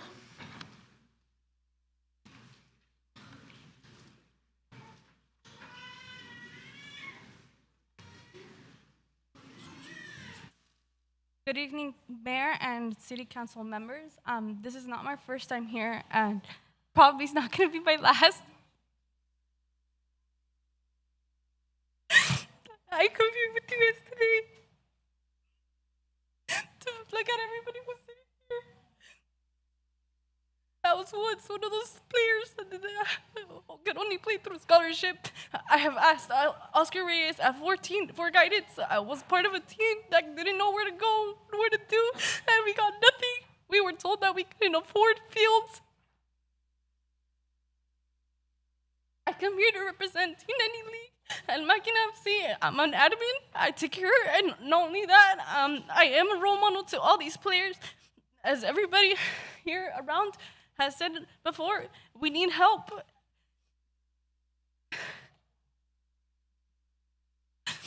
We want you guys to please pay attention to what's going on. It's affecting us, and it's going to affect us worse as time goes on. People are constantly preaching to protect the culture of Santa Ana, and the youth are part of the culture, and nobody does anything. Everyone puts them aside. It's time for everybody to look at everyone. Look at all these kids here. Thank you for your time.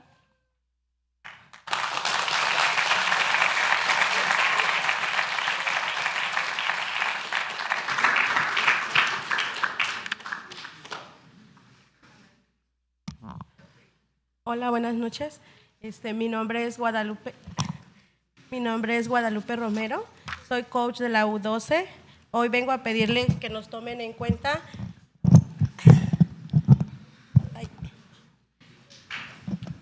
que no nos dejen sin campos para nuestros niños de Santa Ana.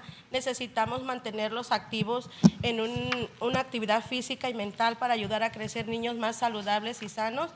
El fútbol en especial a mí me ha ayudado mucho con mi hijo y quiero seguir ayudando a mi comunidad, pero eso no es posible si no tenemos un lugar para jugar y para entrenar. Somos parte de Mesa Verde y solo quiero pedirle que tome en cuenta que necesitamos lugar para entrenar, necesitamos apoyar a los niños. Gracias.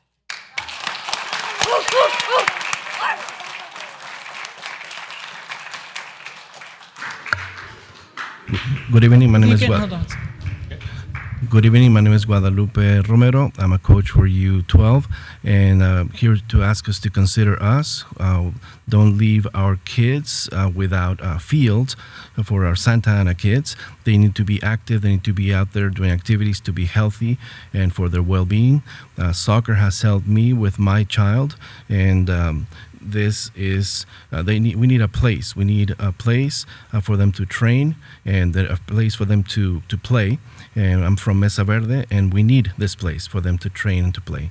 And thank you for listening. Thank you very much.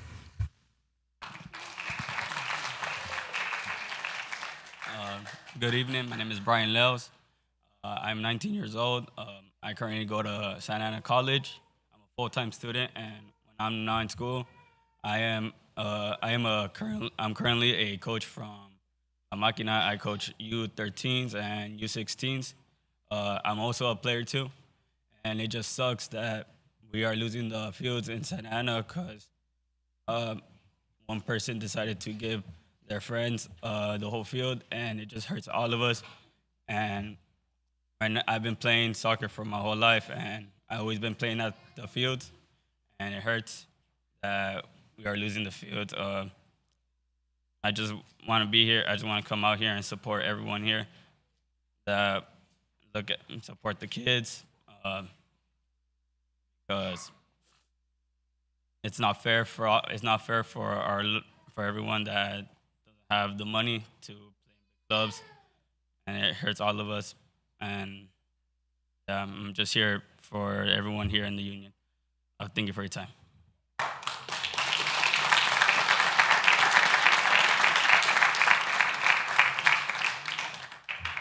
Hola, buenas tardes. Mi nombre es América. Antes que nada, gracias por tomarse el tiempo de escucharnos.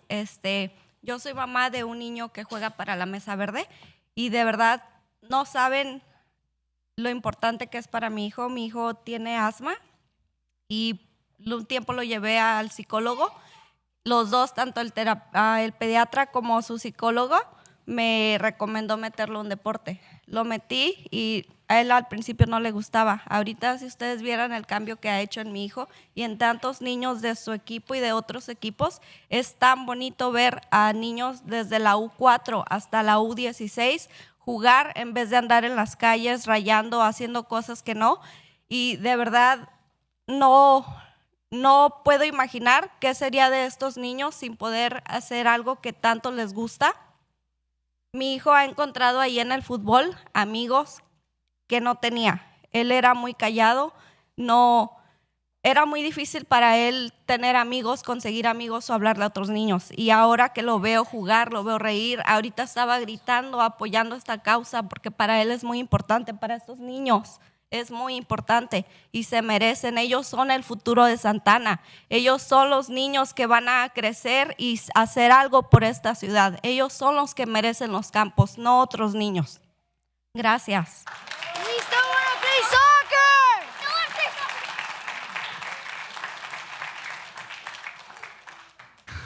Good evening. My name is America, and thank you. First of all, thank you for listening.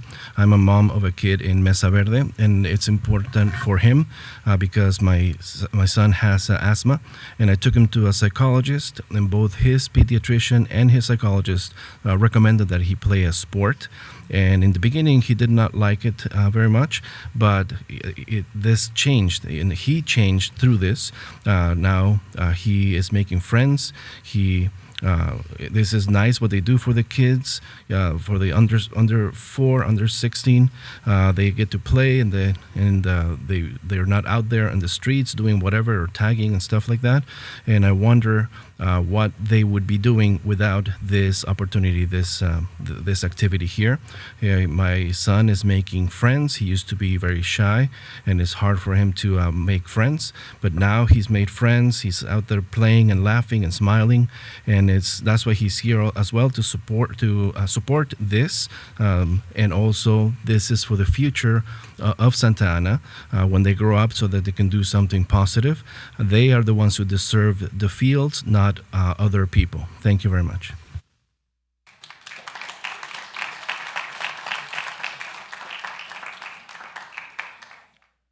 Good evening, members of the Santa Ana City Council. Thank you for allowing me the opportunity to speak today. I'm here on behalf of my son's team, All-Stars. We're over here also representing Jam Sports. My son has been playing for many Santa Ana leagues, including Jam Sports, for the last 4 years. I'm here also on behalf of the community who simply want the chance to play soccer, stay active, and feel included for their children. Recently, we've been informed that access to our nicer city parks and fields have been given primarily and exclusively to one private club soccer organization. While I understand the value of these clubs, we must also acknowledge that they are expensive, selective, and not accessible to every family, especially here in the city of Santa Ana. Many parents cannot afford the fees or the time commitment that come with club soccer, yet their children deserve the same opportunities to play the game they love. When we prioritize club soccer over community-based or recreational leagues, we unintentionally send a message that sports and play are privileges reserved for those who can pay more. That goes against the very purpose of our public parks, which are meant to be shared spaces for all residents, regardless of their income or their background. Soccer has always been a sport that brings people together. It teaches teamwork, discipline, and community. By limiting field access, we risk leaving behind countless kids who may not have another safe or structured outlet. These children deserve the same chance to grow, to learn, and to belong. Just like the robotics team, the Lit League, the Saddleback students who were here recognized today. I'm asking the council to ensure that park access is distributed fairly, with space reserved not only for one club or friends of a club, but also for neighborhood teams and recreational leagues. We can't create a system that balances everyone's needs without giving advantage to only one club, and one that keeps our parks inclusive and true to their purpose. At the end of the day, it's not just about soccer, it's about fairness, opportunity, and community. Every child, including my son, deserves a chance to play on the nicer fields, on the synthetic fields, not just those who can afford the club dues. Thank you for your time and for hearing this request. I truly hope we can work together to keep our parks open and accessible for all our children. The next three speakers, Danilyn Gonzalez, Christian Castellanos, Leonel Perez. Danilyn, Christian, Leonel.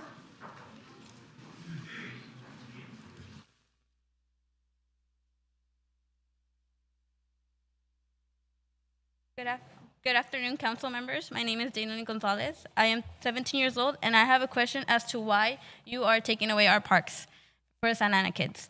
I have lived in Santa Ana my whole life, and I have seen things that have it in my youth that is not for us. I just wanted to come and talk and say that our parks should not be taken from us, as they provide many sports for the community.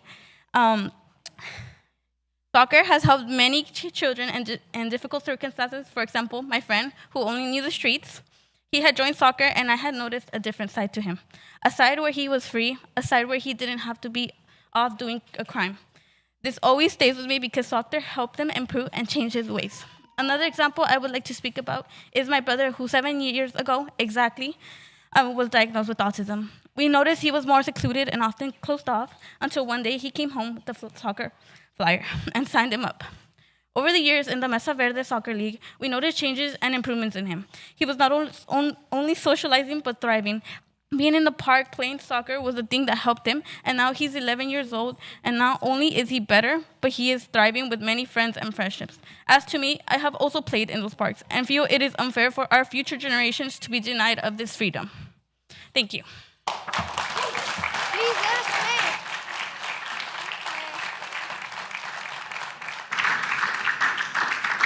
The next three speakers, Christian Castellanos, Leonel Perez and Melissa Shepard.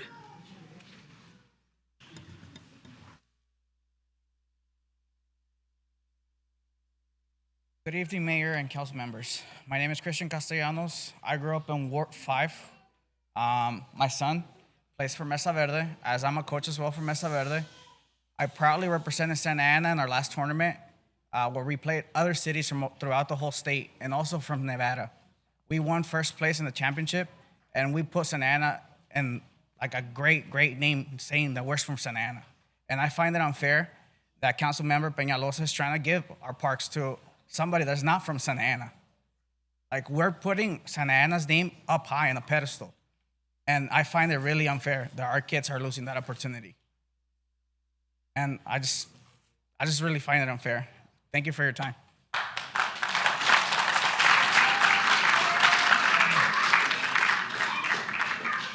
Leonel Perez, Melissa Shepard, Bruce Senator. Muy buenas noches, miembros del concilio. Mi nombre es Leonel Pérez. Represento a United Latin Soccer League, Liga de Adultos, con más de 3 décadas aquí en la ciudad de Santa Ana practicando este deporte. Para mí es el número 1 en el país, en el mundo entero. Me quiero dirigir a ustedes para explicarles un poquito acerca de todo lo que hemos hecho nosotros. Por ejemplo, en Centennial Park, no sé si ustedes sepan, creo que sí lo saben. Las ligas de adultos contribuimos con dinero, ¿ok? Para fabricación de los campos, por ejemplo, pasto sintético en el número 2 y creo que últimamente, perdón, en el número 3 y ahora en el número 2, creo que pusieron las luces. Nunca estuvimos en desacuerdo que los niños formaran parte de lo que es este programa que ustedes mismos hicieron a cambiar, que los niños prioridad, nos parece excelente. Lo que sí es algo que no estamos conformes es con que ustedes den ahora prioridad a un solo grupo, siendo que supuestamente quieren hacer las cosas de una manera igual para todos. Confunden con lo que hacen. Miré ahorita la expresión de usted cuando se dirigió a mi colega Tomás Fernández. Así como usted se sintió, me sentí yo el día que usted nos mencionó mafia a nosotros. Eso no se debe de hacer. Mayormente la posición que ustedes desempeñan. La otra cosa es de que en los tiempos de la pandemia pasamos unos tiempos muy difíciles. Los tiempos que estamos viviendo ahora casi es lo mismo por la situación que estamos viviendo en la situación migratoria. Y que ustedes, mayor disculpe, pero en realidad creo que usted es la que tiene la batuta de todo esto, usted es la mayor, ¿no? Si algo de esto está pasando, analícenlo bien y dennos transparencia a todos. Tómenos en cuenta para tener ideas. La comunidad lo necesita transparencia. De lo contrario, esto no va caminando bien y no se ve uno mal, casi se ven todos. Hagan las cosas bien. Gracias. Mayor.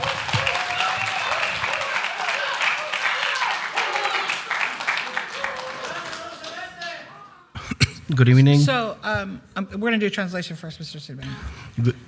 Good evening, members of the City Council. My name is Leonel Perez. I'm United Latin Soccer League for over 3 decades here in Santa Ana. I believe we're the number 1 in the world. And I'd like to tell you a few of the things that we have done around here. In Centennial, we don't disagree. It's different because the adults pay money. The adult leagues pay money for the upkeep of the fields. Field number 2 and field number 3, they have the synthetic and they have the lights. And I don't disagree with the kids that have this program, to be in this program. But we don't agree with giving priority to just one group. We need to have equality for everyone, for all. And just the expression that you had when you talked about, or to Tomas Hernandez, that's the same expression I have when you called us a mafia. And other situations here. The other thing is that it's very difficult, it's very hard, and now during the pandemic was a very hard situation, and now I believe we're in a similar situation during the immigration situation. And you, as a mayor, you are in charge, so you should have transparency for everyone. The community wants to get together and bring ideas, and the community needs transparency, and so that we're all together and we can all work together, because otherwise that is not right. Thank you. So, I'm sorry, really quick, Mr. Sir. Sir, is your item, are you speaking on the soccer field, sir? Or just a different item, correct? Okay, can you give me 1 second? Okay. Can you give us 1 second, please, if you can have a seat in the front row there for a second? I really appreciate your cooperation. Thank you. Mr. City Manager, let me turn it over to you so you can clarify a few things. And before you do, sir, I just want to say something. You know, we heard a lot of comments about favoritism or best friends or who we grew up with. I can say that everybody up here, including Councilman Hernandez, that's not in the room, I just want to be really clear that all of our families are intertwined. We're either married, cousins, ninos, compadres.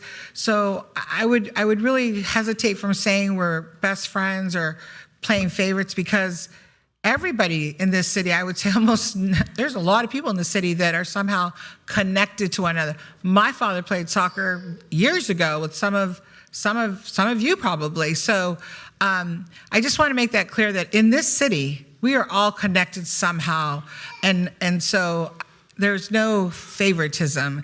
And so, because every councilman up here you could say that to them too, because they all have family and friends as well. So, Mr. City Manager, I think it's really important that you clarify some things that are not accurate, sir. Thank you. So to be sure, we do not have a contract. If we were to have a contract, we will bring it before the City Council. And at that point, it can be publicly discussed. That's the simple point of the matter. Thank you, Mr. City Manager, for clarifying that. And so again, we do not have a contract with anybody.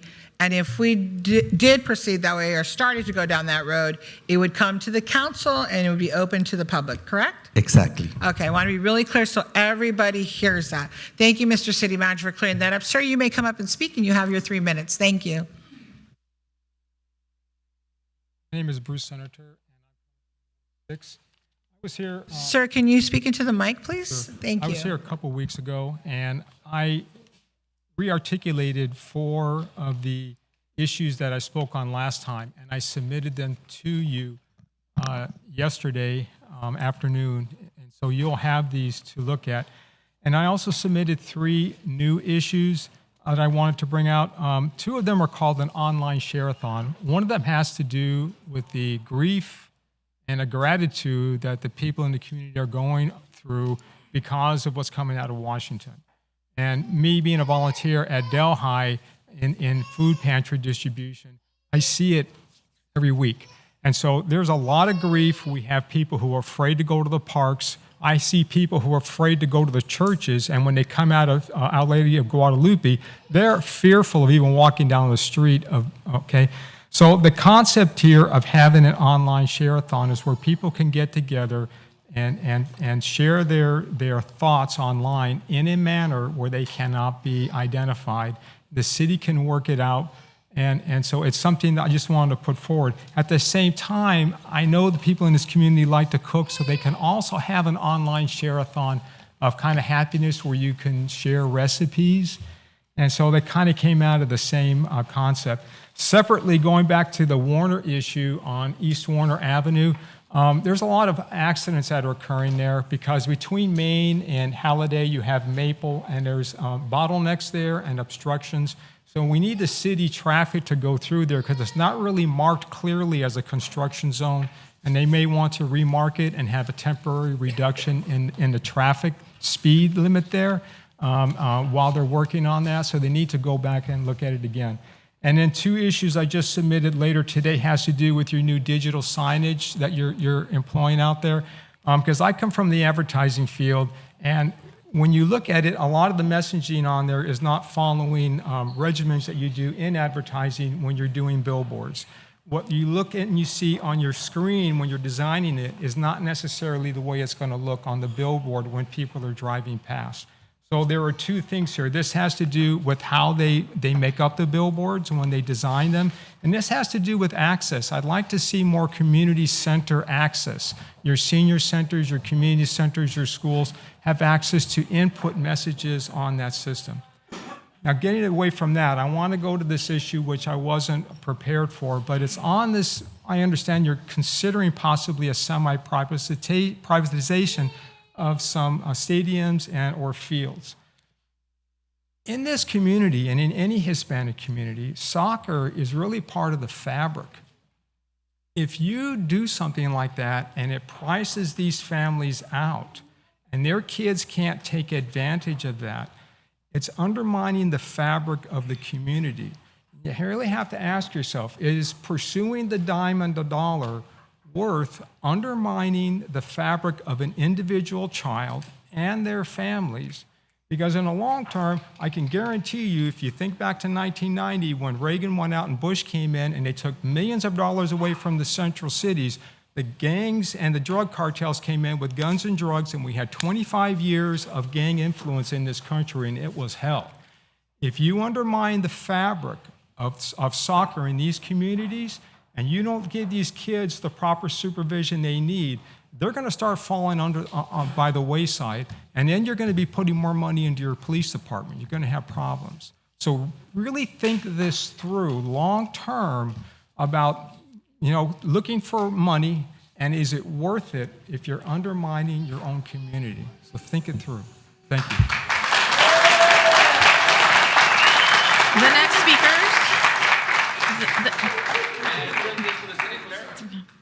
Yes. I'm sorry, go ahead, Jennifer. The next three speakers: Melissa Shepard, Joel Fuentes, Victor Mendez. Melissa? Joel Fuentes?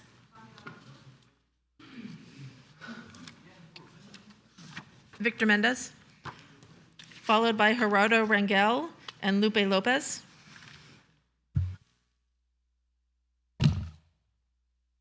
Thank you. Ready? Wow, just coming back after about 2 months of rehab and into this nest, but David, I like you. You're a likable guy.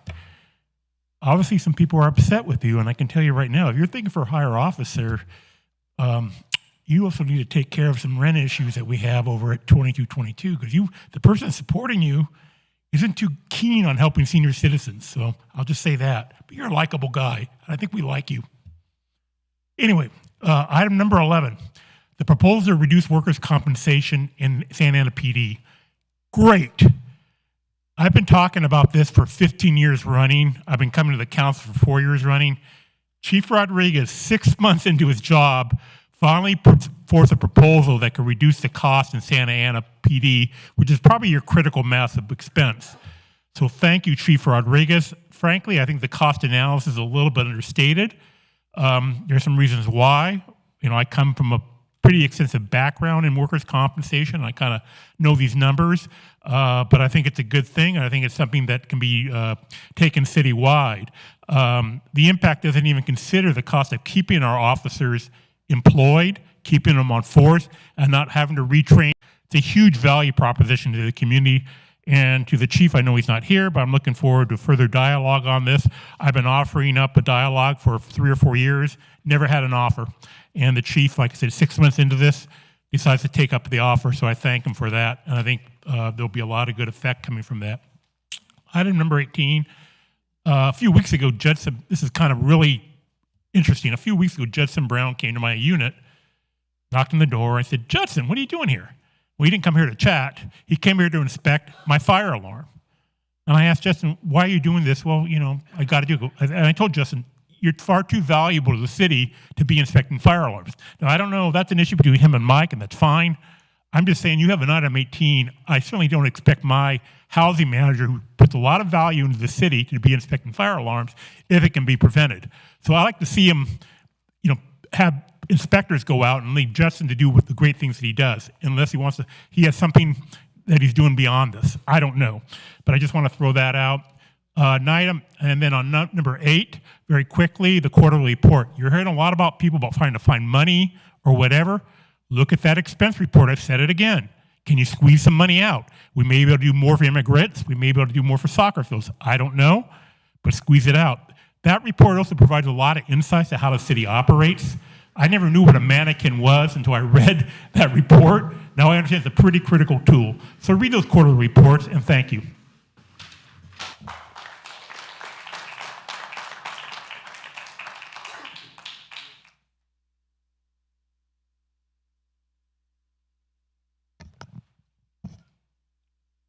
Good evening, Mayor and Council members.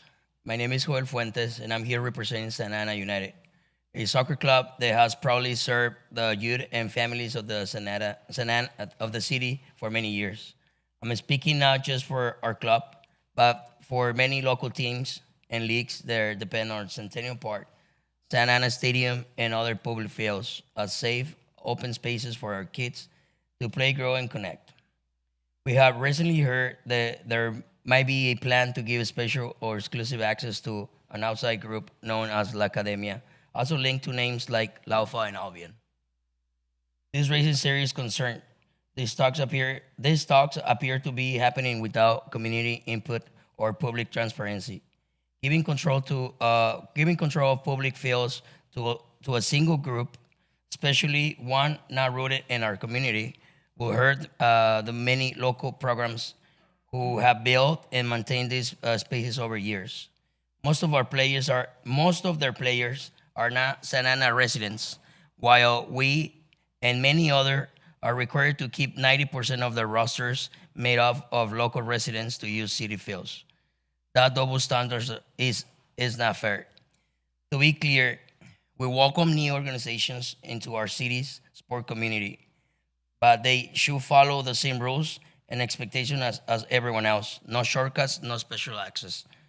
Centennial Park, Santa Ana Stadium, and all public fields belong to the community, not to any one group. They must stay open, shared, and fairly managed.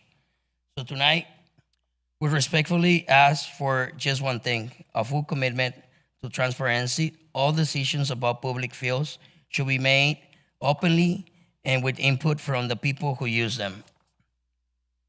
And we wanted to make it clear, we will be here until our voices heard, not just for us, but for the hundreds of kids of families in Santa Ana who deserve fairness and equal opportunities. Santa Ana no se vende.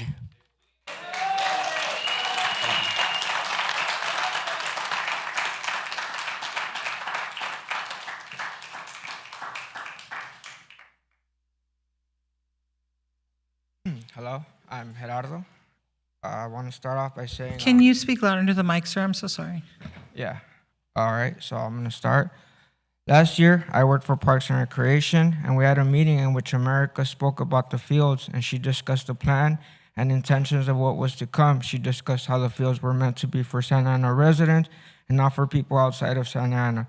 She made it clear how it would be unfair to the residents of Santa Ana. She explained the price tiers and how nonprofits pay the lowest fee, and that's the category most teams in Santa Ana fall under. Well, what category does a for-profit organization like Albion fall under, and how much will they be paying? When I would open and take care of the fields, I would write down the names of players and coaches, and that information was used to verify if they were Santa Ana residents. It would be for kids as young as 4 years old, teens, adults, and even kids with special needs. It was a way for the youth to get out of the house and away from their screens. Also, it kept teens and adults away from the streets, and it placed them in a positive environment. It provided kids with special needs a place to be equal. Well, now, where are these Santa Ana residents going to go? Santa Ana is a dangerous city. You are taking the safety away from the Santa Ana residents. How do I know it's dangerous? Because my daughter can't even walk to school without fear. I opened the field once for Oscar Reyes. At the time, his organization was La Academia. He had less than 20 players. Now he is Albion, an organization that came into Santa Ana with roots originating in San Diego. Some of their players grew up playing for teams from Santa Ana. In fact, Albion took players away from clubs or teams that played in Santa Ana. But the reality is most of their players are not from Santa Ana. They take from Santa Ana, and what do they give in return? A $4,000 price tag.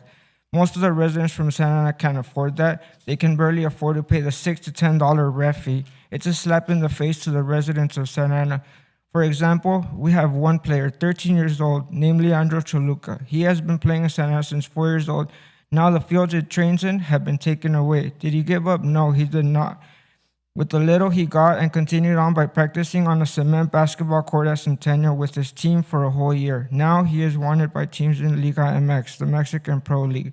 He has been invited by Necaxa and Necaxa to try out. Are we going to take that dream away from the youth of Santa Ana? The opportunities are few and far between for our disadvantaged youth, and now their biggest disadvantage will be on the fact that they are from the city of Santa Ana. Councilmember Peñalosa, it was stated that the board would not be responding to our comments, yet you did. That was very unprofessional on your behalf. Shame on you and the board for allowing you to respond. You responded to the first speaker by saying that he is not your best friend, but that does not mean he is not your friend. You evaded the topic at hand and responded with nothing short of political mumbo-jumbo. There is a conflict of interest, and your actions are the root cause. Corruption is nothing new in the board of Santa Ana. Gerardo, your I time just is up. asked the board, will you let one of your colleagues Sir, your harm time the is up, residents sir. of Thank Santa you so Ana? much.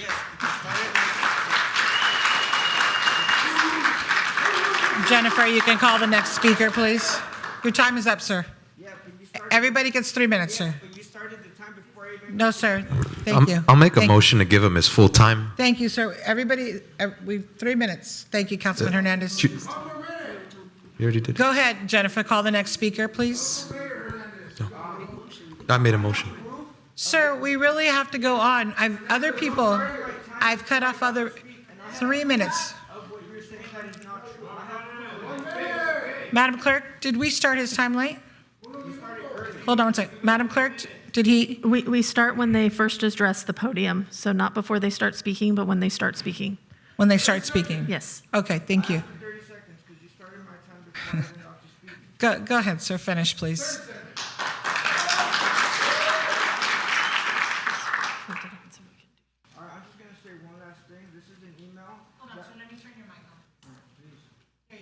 Go ahead. Right, so this was an email that was leaked to us. It was sent from Oscar Reyes to his B10 coaches, to his managers, to the people in his organization. It says, Dear La Academia ex Albion FC families, we are closer than ever to finalizing a long-term partnership with the city of Santa Ana that will give us exclusive access to fields for training and home games. This is a once-in-a-generation opportunity for our program, one that has taken 10 years of hard work to secure. Unfortunately, it can be lost. So you're 30 seconds, It sir. can be That's it. lost much Thank you, faster sir. than it was earned.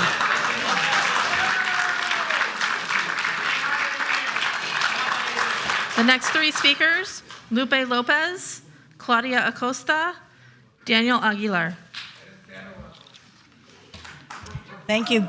Good evening, Santa Ana Mayor and City Council members. My name is Lupe Lopez, and I'm here to discuss Native American Heritage Month, which is proclaimed by our nation for the month of November. American Indians have been in existence in this Western Hemisphere prior to 1492. And as of today's date, even through displacements, atrocities, colonization, and manifest destiny, kidnapping, historical trauma, we are still here. We are still here to voice ourselves like I am here today. In the past, the City of Santa Ana Parks and Rec have performed some sort of Native American heritage celebration, and I could call it that way because it was some sort. It had no true Native consultation, and the performance did not authentically portray American Indians and what the proclamation of the true Native American Heritage Month was. Each council member has a special place in their heart for a celebration. I see Council Member Jonathan Hernandez for his Ma'am, Chicano can you hold Heritage on a Month. second, please? Yes. Hold on one second. We need to be courteous, please, when people are speaking. So please stop talking so we can hear her speak, please. Thank you. Go ahead, continue. Mr. Hernandez, your love for Chicano Heritage Month, I understand. Ms. Pham, I witnessed you here say that 4th of July was something special and meant something to you. And I'm sure September 16th is Mexican Independence Day, represents something very special to council members here. But what is special to me and many others is our Native American celebration that is truly authentically ours with our narrative. You know, about 2 years ago, we sent an email to Parks and Rec requesting, to work with Native voices, and Santa Ana refused. And so what we decided as a Native American community is come together and work alongside the Heritage Museum of Orange County. And this will be our second annual powwow. And what is our powwow? Is gathering and celebration. This is our celebration, a powwow. To come together with resources, connections, families, unity, friendship, circles of Native Americans, and also non-natives to come and see what our celebration is all about. We ask the city, and also to honor our veterans, we ask the city of Santa Ana that you join us, collaborate with us. We had 1,300 people in attendance last year. And let's know that this is a true representation of American Indians coming together in community, in celebrating authentically of the true contributions of Native peoples in this country. Second annual powwow. We invite you to join us and collaborate with us. We ask the city, and we ask you that, on November 2nd, it's on a Sunday, Sunday Fun Day.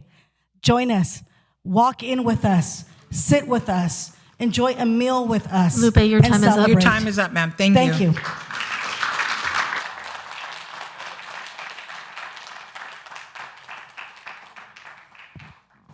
My name is Claudia Acosta. Thank you for your time and their space. Our concern is about our soccer club that they want to take over our soccer fields where Santa Ana United Soccer Club currently practices. My son is a part of this team, and when he started, he had weight issues and self-esteem issues, but he overcame that by being part of this family and this team. He also developed his soccer skills because of his trainings done at the Centennial Park. They have won second place in state championship twice, and they have been recognized here by you for their accomplishments. While we understand the need for the soccer fields, we would like to find a way where it can be fair, and the goal is to keep our children and our teens motivated. Thank you.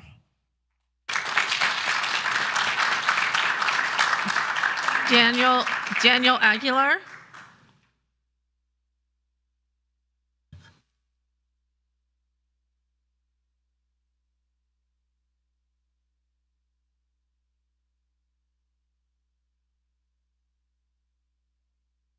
Good evening, council members, Mayor Mesqua.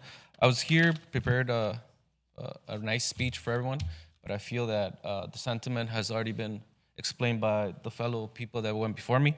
So instead of giving you guys another story for tea or for sentiment, I'm gonna read verbatim the email that was sent to Dear La Academia, Albion SC families. We are closer than ever to finalizing a long-term partnership with the city of Santa Ana that will give us exclusive access to fields for training and home games. This is once-in-a-generation opportunity for our program, one that has taken 10 years of hard work to secure. Unfortunately, it can be lost much faster than it was earned. Other user groups are already watching closely, and the city has made it clear that they expect us to be responsible, respectful, and exemplary field users at all times. Effective immediately, all players, families, and spectators must follow these rules without exception. 1, gate volunteer. At least one parent volunteer must be at gates, Centennial Park, and the stadium at all times during our practices. Trash. Every practice must end and with players and parents scanning the field and picking up any visible trash, whether it's ours or not. Field access. Only players and coaches are allowed on the field. Parents and siblings must remain off the field at all times. Number 4, food and drinks, no food and gum, or pets on the field. Only water is allowed or Gatorade. 3, field access. Only players and 4, 5, spectator conduct. All spectators must remain respectful and in their best behavior at all times. 6, no fighting. Any fighting, verbal or physical, will result in immediate removal of the fields and could cost us our permits. This is not optional. It is required. Any player, family, or spectator who fails to follow these expectations will risk having their team's field access removed. We have worked too long to secure this partnership for our community. Let's protect it by showing the city that we are a model program. Thank you for your cooperation and for your discipline. your pride and representation of the program. Together, we can make this partnership a lasting one. Signed, Oscar Reyes. Now, I know you say that everyone here is intertwined because we grew up in this community. I grew up in this community. However, I don't know how Mr. David Peñalosa can explain that Oscar Reyes gave him a $500 donation for his campaign during the 2022 election. So we're all intertwined, but we all have special interests that we want people to understand and take into consideration, yet we don't use those means of, me knowing someone from the council. Because like I said, I went to school in Santa Ana, and I've known some of the members that have gone through these chairs, and I've never expected any special Daniel, favor your time or is up. anything like that. Thank you.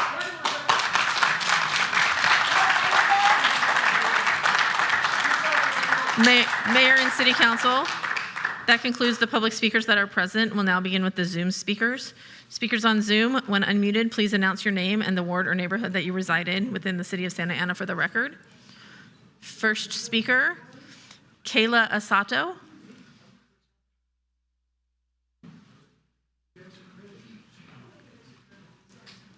Hello, can you hear me? Yes, please go ahead.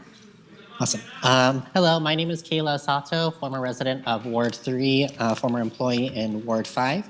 And I just wanted to say a few things. First, I think that it is abysmal to hear about the lack of police oversight and accountability, how there's no enforcement mechanisms for the weapon sales, for just using any of this stuff. I think that we need to vote down item number 10. I think that we need to create the Immigrant Defense Fund with item 13. And I think that we need to get to the bottom of what's going on with the parks. I think that it's truly abysmal and discouraging to see that there's so much lack of accountability, so much lack of transparency in the city. We need to ensure that everyone, now this is a city for everyone, not just like Councilmember Penaloza or Mayor Amezcua's top donors. We need to have all this accountability. We need to create these enforcement mechanisms, and we can't just let every donor, police, entity have like carte blanche. There needs to be accountability, and there needs to be justice for everyone. Thank you very much. Next speaker, AL. Please unmute and make your comments. Good evening, Council. I'm a community member and practicing lawyer with a background in criminology. I would like to specifically voice my opposition to ordinance number NS 3020, that's item 10. For the last 2 years, SAPD has admittedly violated AB 41, which requires law enforcement to make public reports describing how and why military equipment was deployed on civilians, including documenting complaints and internal investigations. This went on for years, so obviously it was not a mistake. SAPD knew about this law and intentionally chose not to track or publicly document how they used military equipment against civilians, such as less lethal launchers, patrol and SWAT rifles, tear gas, drones, and armored vehicles. And now the police want to increase its use of military equipment when it's deliberately escaped transparency and accountability. We are already living in a lawless police state where federal agents can ignore due process, kidnap, tase, beat, shoot at, imprison, and traffic civilians with impunity. Studies show that the militarization of police pose several dangers, including increased violence, such as the use of excessive force, erosion of community trust, and violations of civil liberties. Studies have also shown a correlation between the use of military equipment by police and increased rates of civilian deaths, and that these tactics have disproportionately targeted racial minorities. And when police militarization is normalized, the presumption of threat becomes normalized as well. And when a state assumes that its citizens are threatening, it undermines its own authority and in fact moves closer to authoritarianism. When federal law enforcement is already violating the constitutional rights of our community members, why in the world would Santana pass an ordinance that would only serve to increase this risk and cause more trauma, more fear, and more disconnect from the community that they serve? If the city approves this ordinance allowing SAPD to assist other law enforcement agencies with the use of military equipment, knowing that this is where our society is headed in light of the unequivocally fascist regime, this also would be no mistake. The city would be complicit in furthering authoritarianism. What we need right now is your collective solidarity. Instead, please allocate that money to the Immigration Legal Defense Fund. Thank you. Next speaker, Orange County Justice Fund. Please unmute and make your comments. Good evening, Mayor and Council members. My name is Fabi Hakome, and I'm here on behalf of the Orange County Justice Fund. We are speaking in support of item number 13 and would like to voice our opposition to item number 10. We strongly support continued public funding for deportation defense in Santa Ana. At a time when immigration enforcement remains aggressive in our neighborhoods, legal representation is often the only thing standing between a community member and permanent separation from their family. We are seeing Border Patrol violently apprehending people at local grocery stores, Home Depots, and car washes. This reality makes clear just how critical this program is, and we commend the city for prioritizing this investment. We also support the proposed 2 one-year contract extensions. This structure ensures stability and continuity of services while allowing for evaluation as immigration laws and policies continue to shift quickly. That flexibility is essential. At the same time, we request that reporting requirements be strengthened. Funding must also support outreach and education. Legal services cannot help if people don't know they exist. Outreach is especially critical for communities like Southeast Asian refugees who face unique challenges and disproportionate targeting for deportation. As an organization working directly with Santa Ana residents, we can say clearly, the service is not just helpful, it is imperative to keep Santa Ana families and communities together. We urge you to continue and strengthen this program with robust reporting, funding, and outreach. Santa Ana has led the way in protecting immigrant and refugee families, and now is the time to double down on that commitment.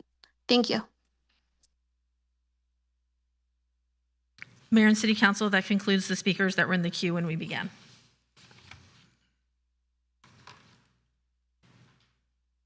Thank you, Madam Clerk. At this time, before we go into the consent calendar, we are going to bring forward item 25, which is Mayor Pro Tem's item.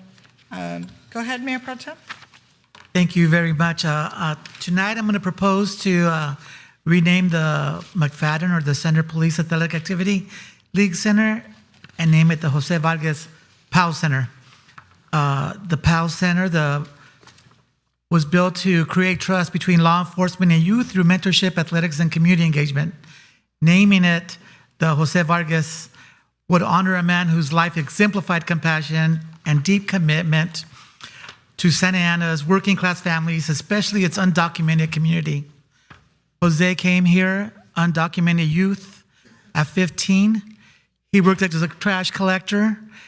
He went to high school at night, and he earned his high school diploma. He studied science police science at Fullerton College. He was hired by Stanton, and within a year, he was Officer of the Year. By 1975, he joined the Santa Ana Police Department. There, he became the first Hispanic affairs officer and earned national recognition as a top 10 police officers in America by the International Association of Chiefs of Police. Over the course of his career, he received more than 50 awards, 400 commendations. Jose Vargas is known as the best police hire in the county. He's been a champion for an undocumented community as well. He never forgot his roots. He's been deported more than a dozen times before securing his residency. He had stated openly, undocumented people are my own people. I know what it's like to be hungry, to be chased by Border Patrol. He lived the experience and its unmatched credibility with undocumented residents who turned to him not only for policing matters, but also for help with navigating life. During the 80s, he supported the undocumented community through the process of getting their citizenship. Some even asked him to testify to their long-term residency.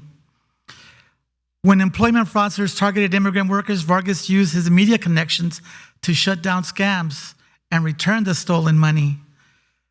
Jose Vargas reached immigrants directly through radio programs, newspaper columns, and television appearances, teaching families about their rights and warning them of exploitation. He had a show on cable show, ¿Qué pasa con Jose Vargas? He continued his work after his retirement. Jose Vargas spoke up at an Anaheim council against having an immigration officer at their jail. He took in an undocumented stranger to live with them for 4 months because he had nowhere to go. He never stopped. After he retired, he never stopped serving. He continued to educate immigrants about their rights, providing resources for working families, and consult with police departments to improve their relations with communities. His compassion extended to his personal life. He even took family members and strangers into his house. He's remembered as the most respected officers, not just for enforcing law, but for protecting, mentoring, and uplifting those who are most vulnerable, especially Latino families seeking dignity and opportunity. His legacy is in his work, but also in his family. His son, Joe, 2 of his sons went on to be police officers. 2 of his grandchildren went on to be police officers. I work with his daughter, Jeanette Vargas, who gave so much to children at Valley High School, severely disabled children, where she would raise funds to get them to field trips and to take them to prom and pay for prom and get them all dolled up and the kids into suits. His legacy is not only his work, but his family, and that's why I call the McFadden Powell Center, the Jose Vargas Powell Center. Thank you. Thank you, Mayor Pro Tem, and I'll be supporting your item with my comments in a few. Councilman Penalosa. Thank you, Madam Mayor. I just want to thank you, Mayor Pro Tem Vasquez, for bringing this item forward. The story of Officer Jose Vargas is one that is shared by millions across this country. Millions that today are being illegally targeted by our federal government. And he represents everything that all of us up here have fought against, and everything that we aspire to be as leaders and neighborhood leaders in people like Jose Vargas. I want to thank his family for coming here, his son for coming here to speak tonight in support of this. I unfortunately didn't get a chance to meet Mr. Jose Vargas, but I am just fully supportive. And thank you, City Manager. Whenever we bring this back, I would hope that we invite the family and we make it an official ceremony to unveil that name. Very well deserved. That's it, Madam Mayor. Thank you. Thank you, Mayor Pro Tem. Thank you, Councilman Penalosa. Councilmember Hernandez. Thank you, Madam Mayor. I want to thank my colleague, Mayor Pro Tem Benjamin Vasquez. I had the honor of working with Jeanette Vargas during my time at the Labor Federation in 2012. And I am very proud of this officer's legacy. He is an officer that broke barriers for people during a time where we were systemically, intentionally kept out of police departments. Mr. Vargas, not only did he, break barriers, but he went on to be one of the best examples of law enforcement and public service. This is somebody that also, has a family that is serving the city of Santa Ana, and they proudly, wear their heart on their sleeve. One of the things that I really love about Mr. Vargas's legacy is how proud he was of his culture. But he never forgot about the privilege that he had to be an American by choice. And that was a motto and a quote that was on his truck, was that he was American by choice. And so although he was Mexican by birth, he never forgot about his roots. And that is what being a Chicano is about. And so I want to highlight that officers like Jose Vargas not only moved our city forward, they moved the country forward. Thank you. So I'll close out the comments, and then it looks like there's support from everybody up here. So Mayor Pro Tem, thank you for bringing this forward. So my family and the Vargas family have known each other a very long time. Joe, it's so good to see you.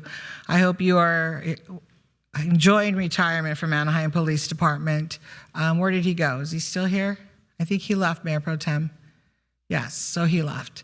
And I also worked with his daughter, Jeanette, and I know his family very well through my family. And so I'm in total agreement with you. What a great name to give our Pell program here in the city of Santa Ana.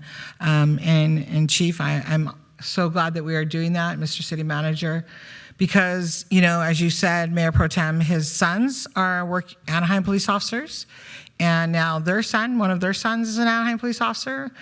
Jeanette worked, yes, with the severely disabled children in Valley High School.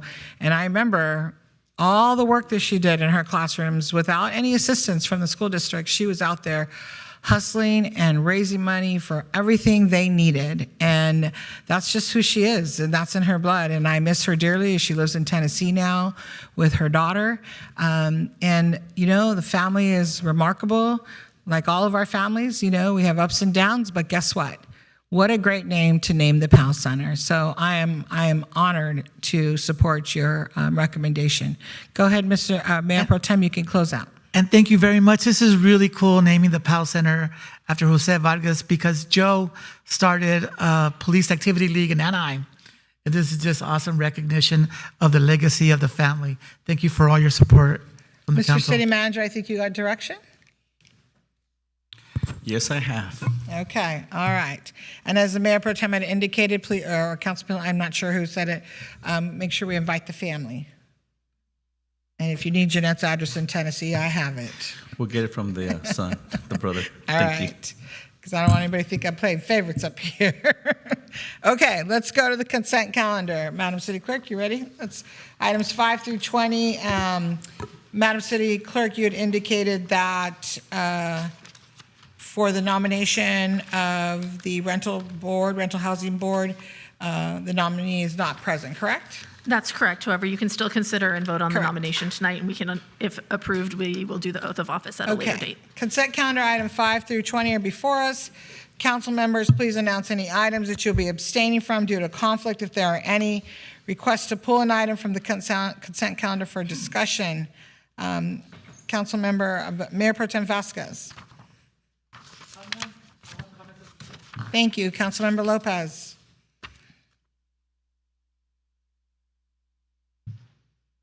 I'll come back. Councilmember Penalosa. No items, Mayor. Councilmember Lopez. I'm not pulling any items, except for agenda item 10. And I would just like to make a comment on agenda item 19, and thank the city manager's office and Public Works. This is something that we've been wanting to bring to the city for a very long time now. And so I just want to I just need you to pull the item. Please, thank you. Okay, we're going to pull 19 and 10. Any other, Councilmember Lopez? No. Okay. Councilmember Fan. Just a recusal from item number 18 as Burnell Inc., DBA VFS Fire and Security is a client of my employer, Rattan and Tucker, so that item is pulled. I'll leave, and item 10 is already pulled. Thank you. Thank you. Councilmember Becerra. Thank you, Madam Mayor. I'll go ahead and pull items 16 and 19. Councilmember Hernandez. Just item 10. And then a comment in support of item, let me see. Actually, no. I'll just wait for item 10. Thank you. And I'm going to make a comment on item 14. And item 19, I'll be making a comment as well. I'll be supporting the item but making a comment. I'll make a motion for the remaining items. Second. Okay, thank you, Councilman Penalosa. Let's prepare to vote, please.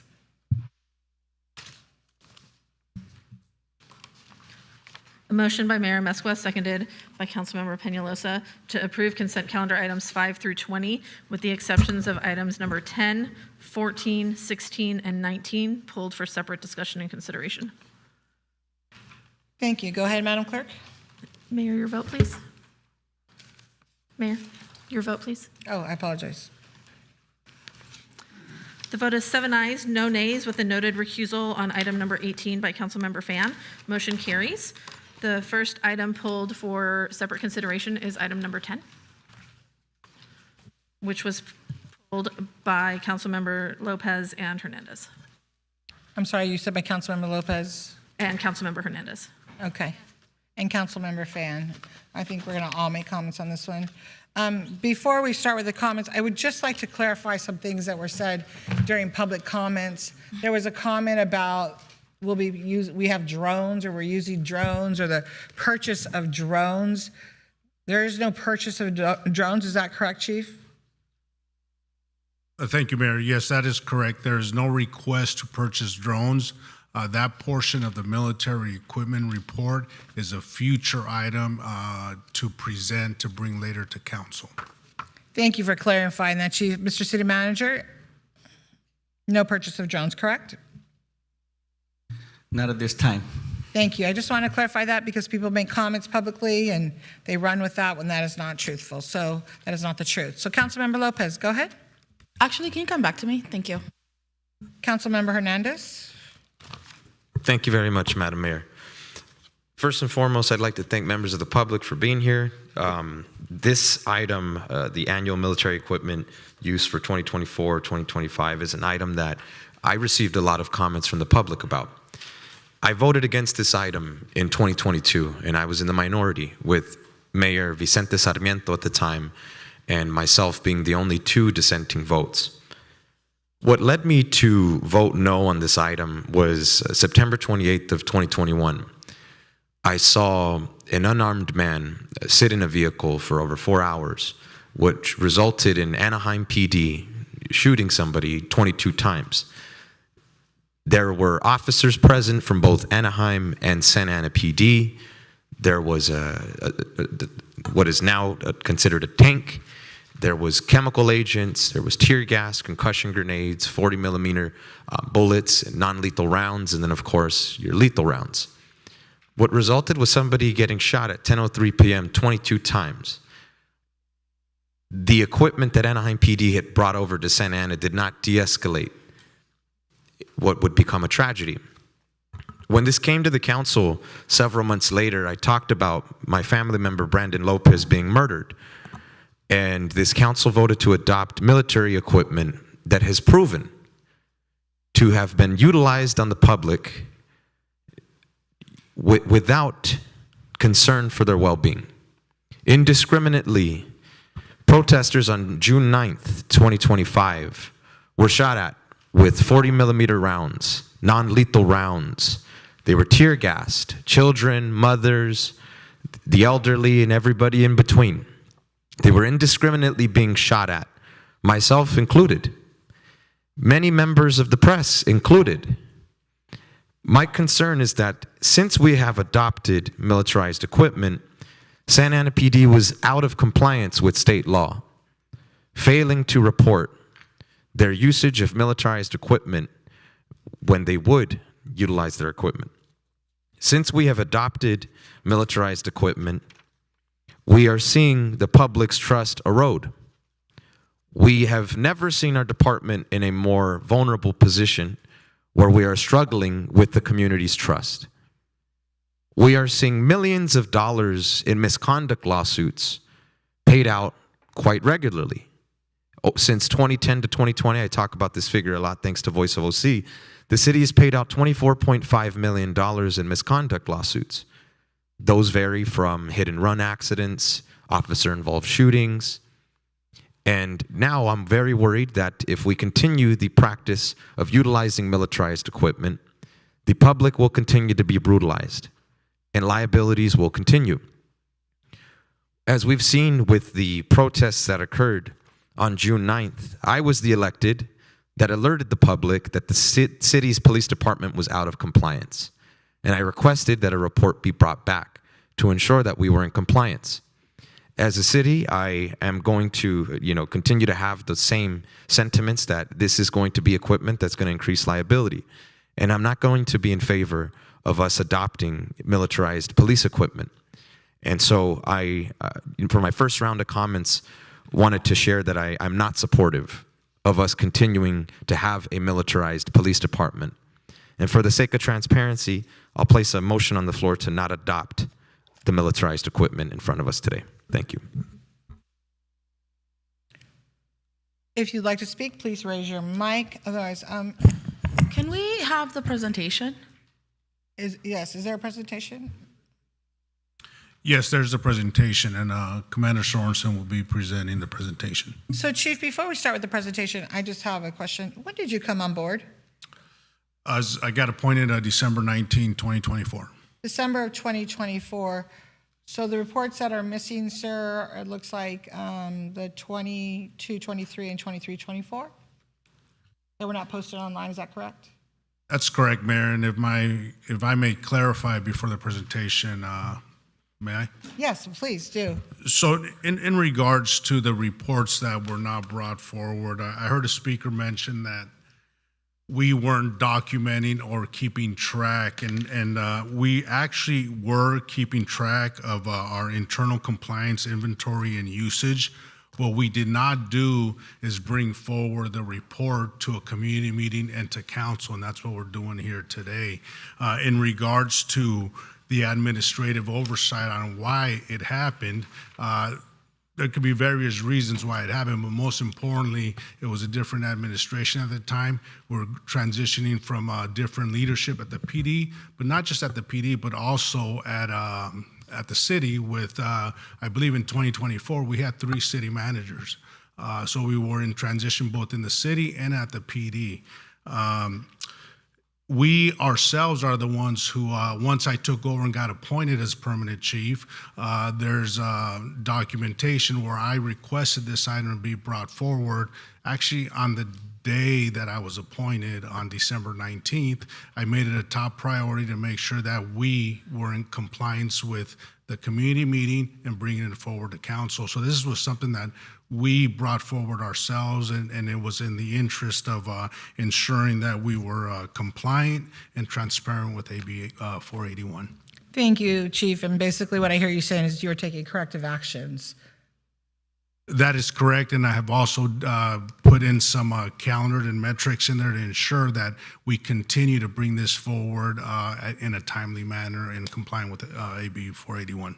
Thank you. Commander Sorensen, I also would like to know, when you give your report, that I believe we have not purchased any new equipment, and I hope that's in your report, if that is accurate.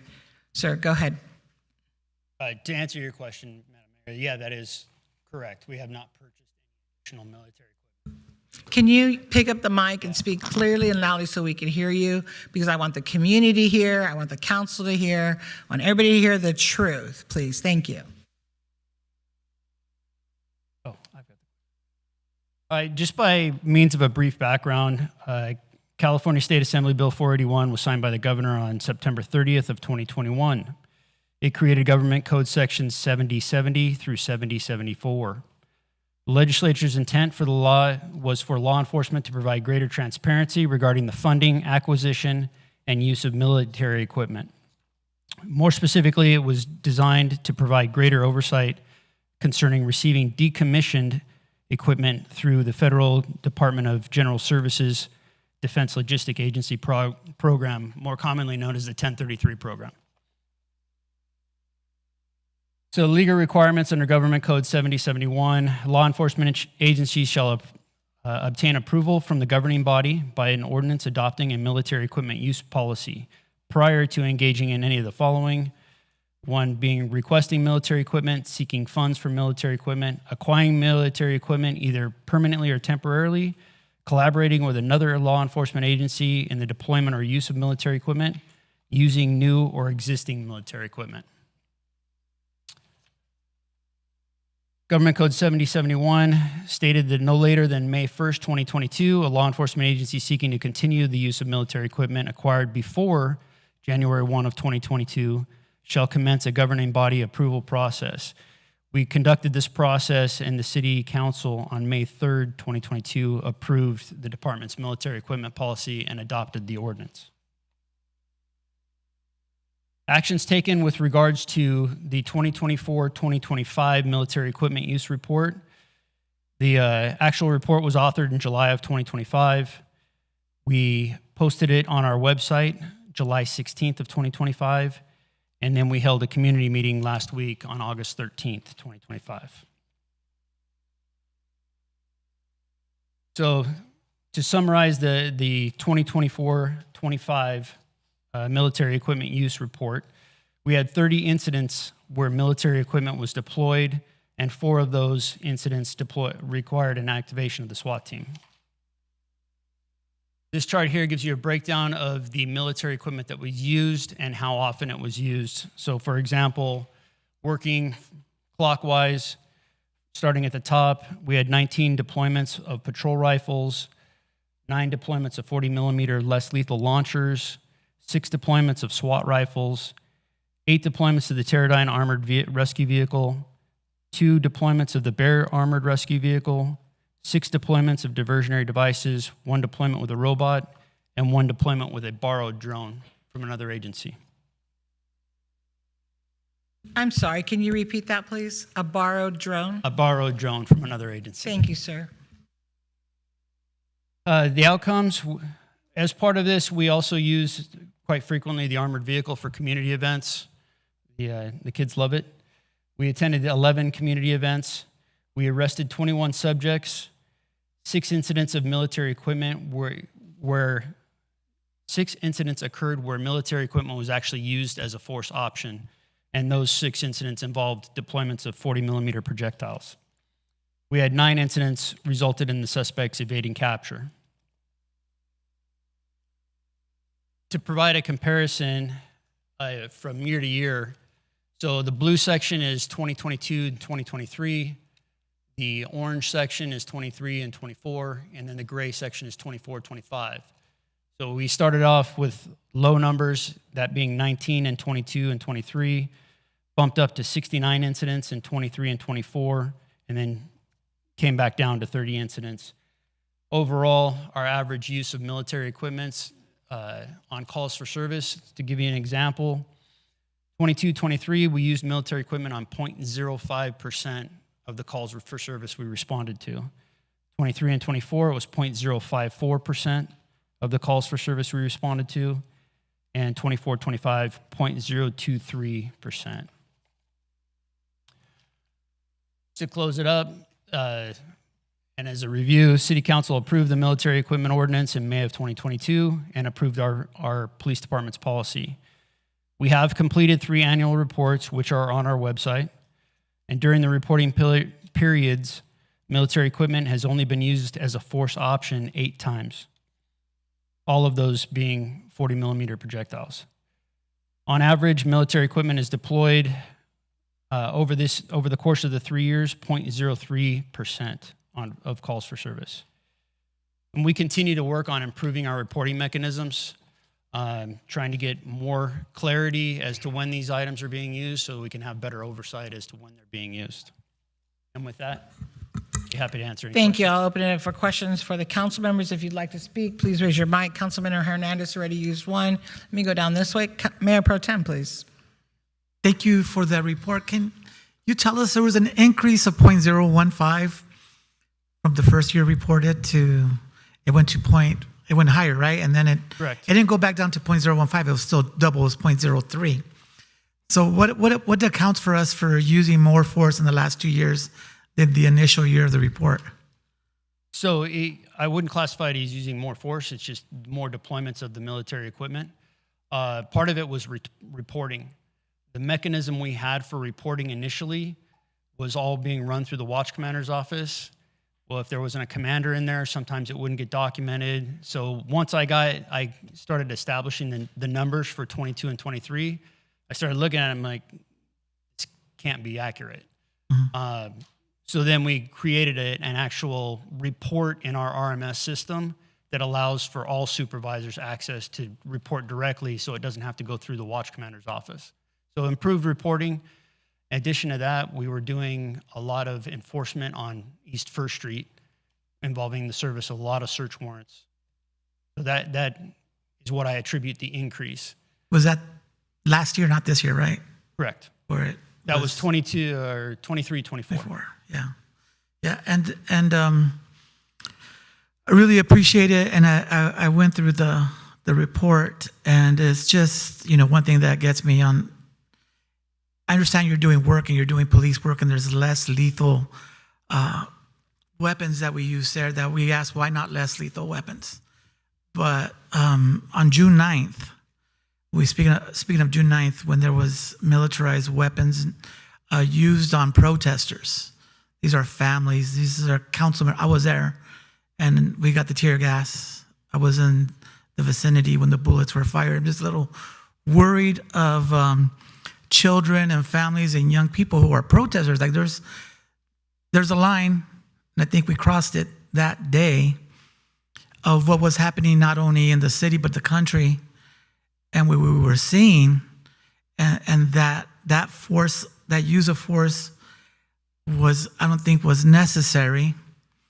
And for myself, I would want to send this policy back to police oversight, accept the report, and create policy on the use of the weapons. And we're going to try, and I appreciate you using the data, and the less we can use it in instances where we're trying to save a life instead of trying to take a life, I would be for it.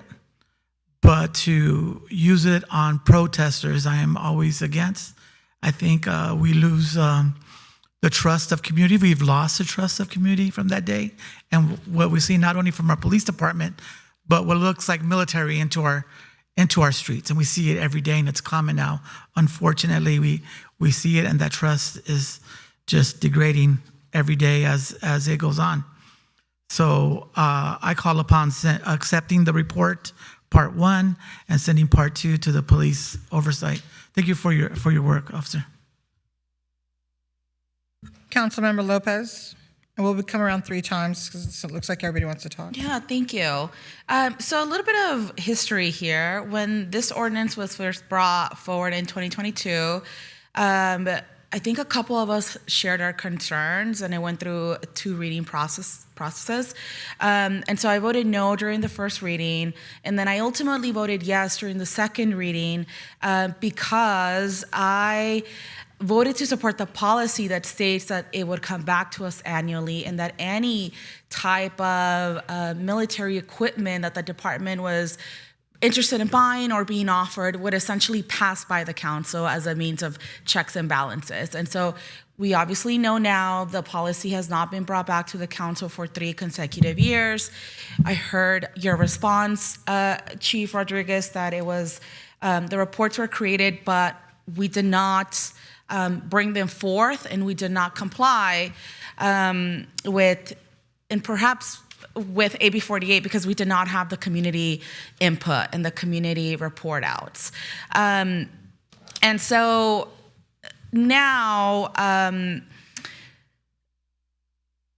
one of the things I wanted to know is, and I heard you earlier talk about you don't want to let this happen again. And so the policy itself, right, states that you're going to designate a member of the department to ensure that this doesn't fall through the cracks again. And I wanted to know if that has already happened so that we can confirm with our community that they can expect this on a yearly basis, and not just the policy before us, but the community meetings. Thank you, Councilmember, for your question. And yes, I have actually assigned not just one, but multiple members to have a fail-safe system so it does not happen again. Thank you, Chief. I appreciate that. And then during the presentation, you stated that during the 3-year reporting period, military equipment had been used 8 times. Can you just explain what those 8 times were? Still used I said they were used as a force option.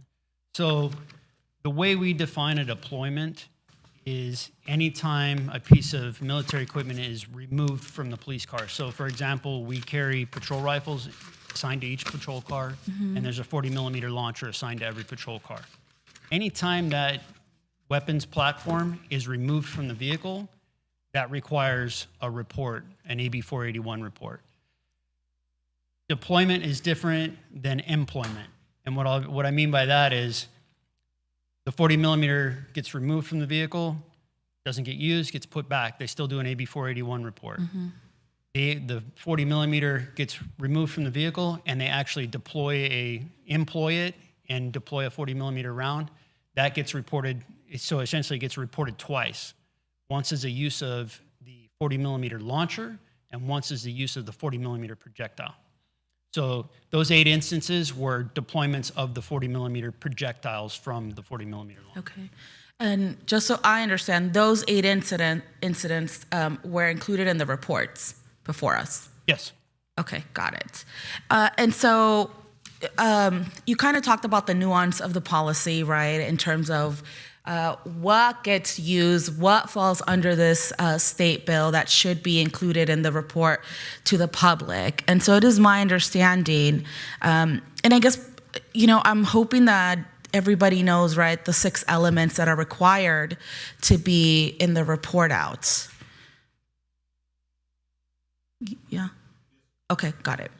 And so, for example, under California Post Standards, we are required to include the many times a SWAT rifle has been pointed at one of our residents. Am I understanding that correctly? When we deploy the SWAT rifle, yes, it's considered a military equipment because it's one of our rifles under military equipment. Correct. And is that information in any of the 3 reports? I believe so, yes, it is. The deployment of SWAT rifles, Commander? Yes. Okay.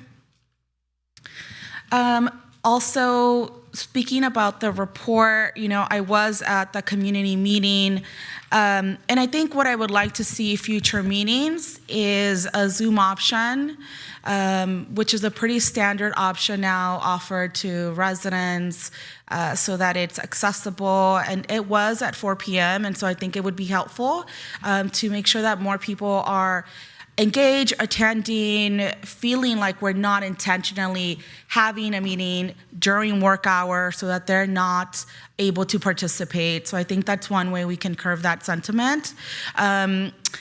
And I also would love to see if we're going to continue to have this meeting at the community room at the police department, that we proactively offer people validation. Because in the past, I feel like that's been a standard practice. And so I think that's another way to support our residents. And I would love to see in the future, perhaps the presentation be made available in physical format. And I would also encourage you to look at the presentations from the city of Anaheim, other big cities, Oakland, cities throughout the entire state that have really done, I think, a good starting point in terms of being specific, in terms of explaining to the community what the requirements are. They even have pictures of the types of personnel carriers, the remotely piloted vehicles, control vehicles. And I say that because you clearly live, eat, and breathe in this world, right? And I don't. And so when I was reading through your, let's see, what is this? Your equipment report, I was wondering, what are all these things, right? I would not know necessarily what they are because I'm not the expert in this field. And the other thing that I wanted Councilmember Lopez, can we come back to you, please? Sure. Thank you. Councilmember Penalosa. Thank you, Madam Mayor. I just want to thank both of you, Commander Sorensen and Chief Rodriguez, for bringing this forward and taking this corrective action. And I couldn't agree more with my colleague, Councilmember Lopez, in the requests that she just listed are simple, and it shouldn't take an action from the City Council. Accountability, Zoom options, having a reasonable time for meetings, validated parking, like those are just, should be basic that we shouldn't have to ask for. So I expect that those are executed and done. We do everything possible to accommodate our community when we have these meetings. What I do want to, and I want to thank the chief because, I was gonna not try to be as critical of you particularly and the department as a whole with this item, because we now have 3 different deputy chiefs, we have a different police chief, we have a different city manager, and during this time when these reports were failed and we actually violated this state law, this assembly bill, we had a lot of turnover in leadership across the board.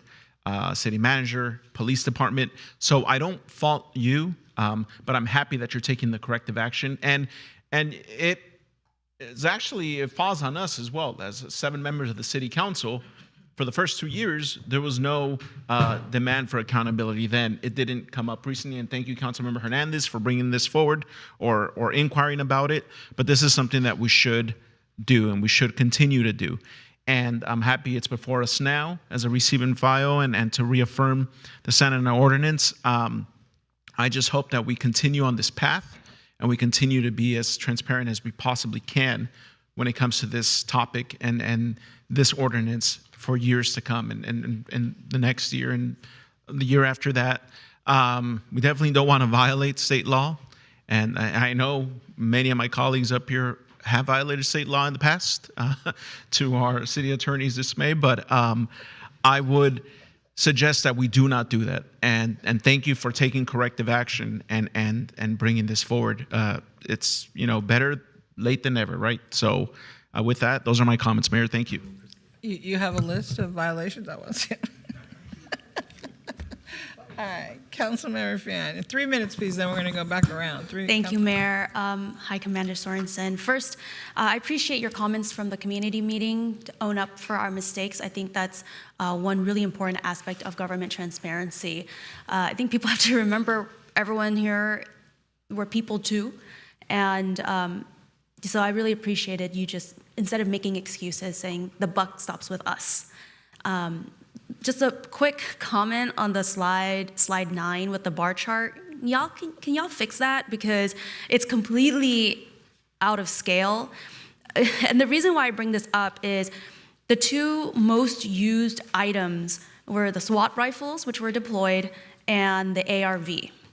And they serve 2 very different purposes, if I'm not mistaken. The SWAT rifles, obviously in response to calls requiring SWAT, and the ARV, which is short for Teradyne Armored Rescue Vehicle. So again, I think that it's really important for us to, as Councilmember Lopez said, define what this means, but also let the public know what each of these items are used for. I also wanted to address the ordinance itself and the policy, because when I'm trying to think back to what we did, if we did not have this policy, we would not have a rescue vehicle, correct? Or it's because it's a military use item, we wouldn't be able to deploy it. Correct. Right. If we didn't have this policy, we would not have been able to use diversionary devices that we obtained from the federal government. Is that correct? Those were not obtained from the federal government. Okay, or however we receive military, them. Right. I guess what I'm trying to say is that I understand if there's concern with policies and how items are being used, and that's why we have the Police Oversight Commission. If we need to send policies on use of items, military items, I think that's fine, but I think that's separate from the actual ordinance itself to say that if there are military grade items such as this armored rescue vehicle, and we want to be able to use it, we have to have this policy in place or this ordinance in place and this type of reporting. So I'm fully supportive of that, especially if it's going to be able to save lives. And I think in the future, if there are instances in which this, especially this armored rescue vehicle, when did we deploy it? How was someone saved? In what instances was it used to save a life rather than to take a life? Did this result in any, lives lost? I think those are important things for our community to know, which family members were saved, because I think that painting all of this with a broad brush is pretty misleading.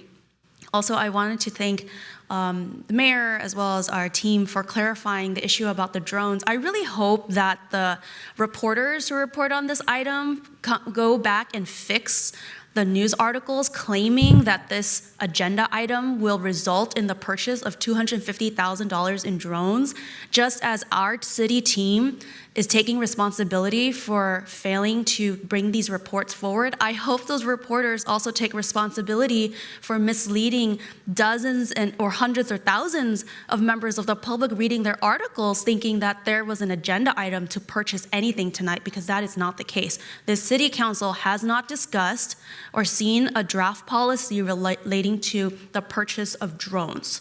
So I want to put that out there because I think it's really important for all of us to be on the same page about transparency and the use of these items, and then speak about the, how we want to use or deploy them in the future. Thank you.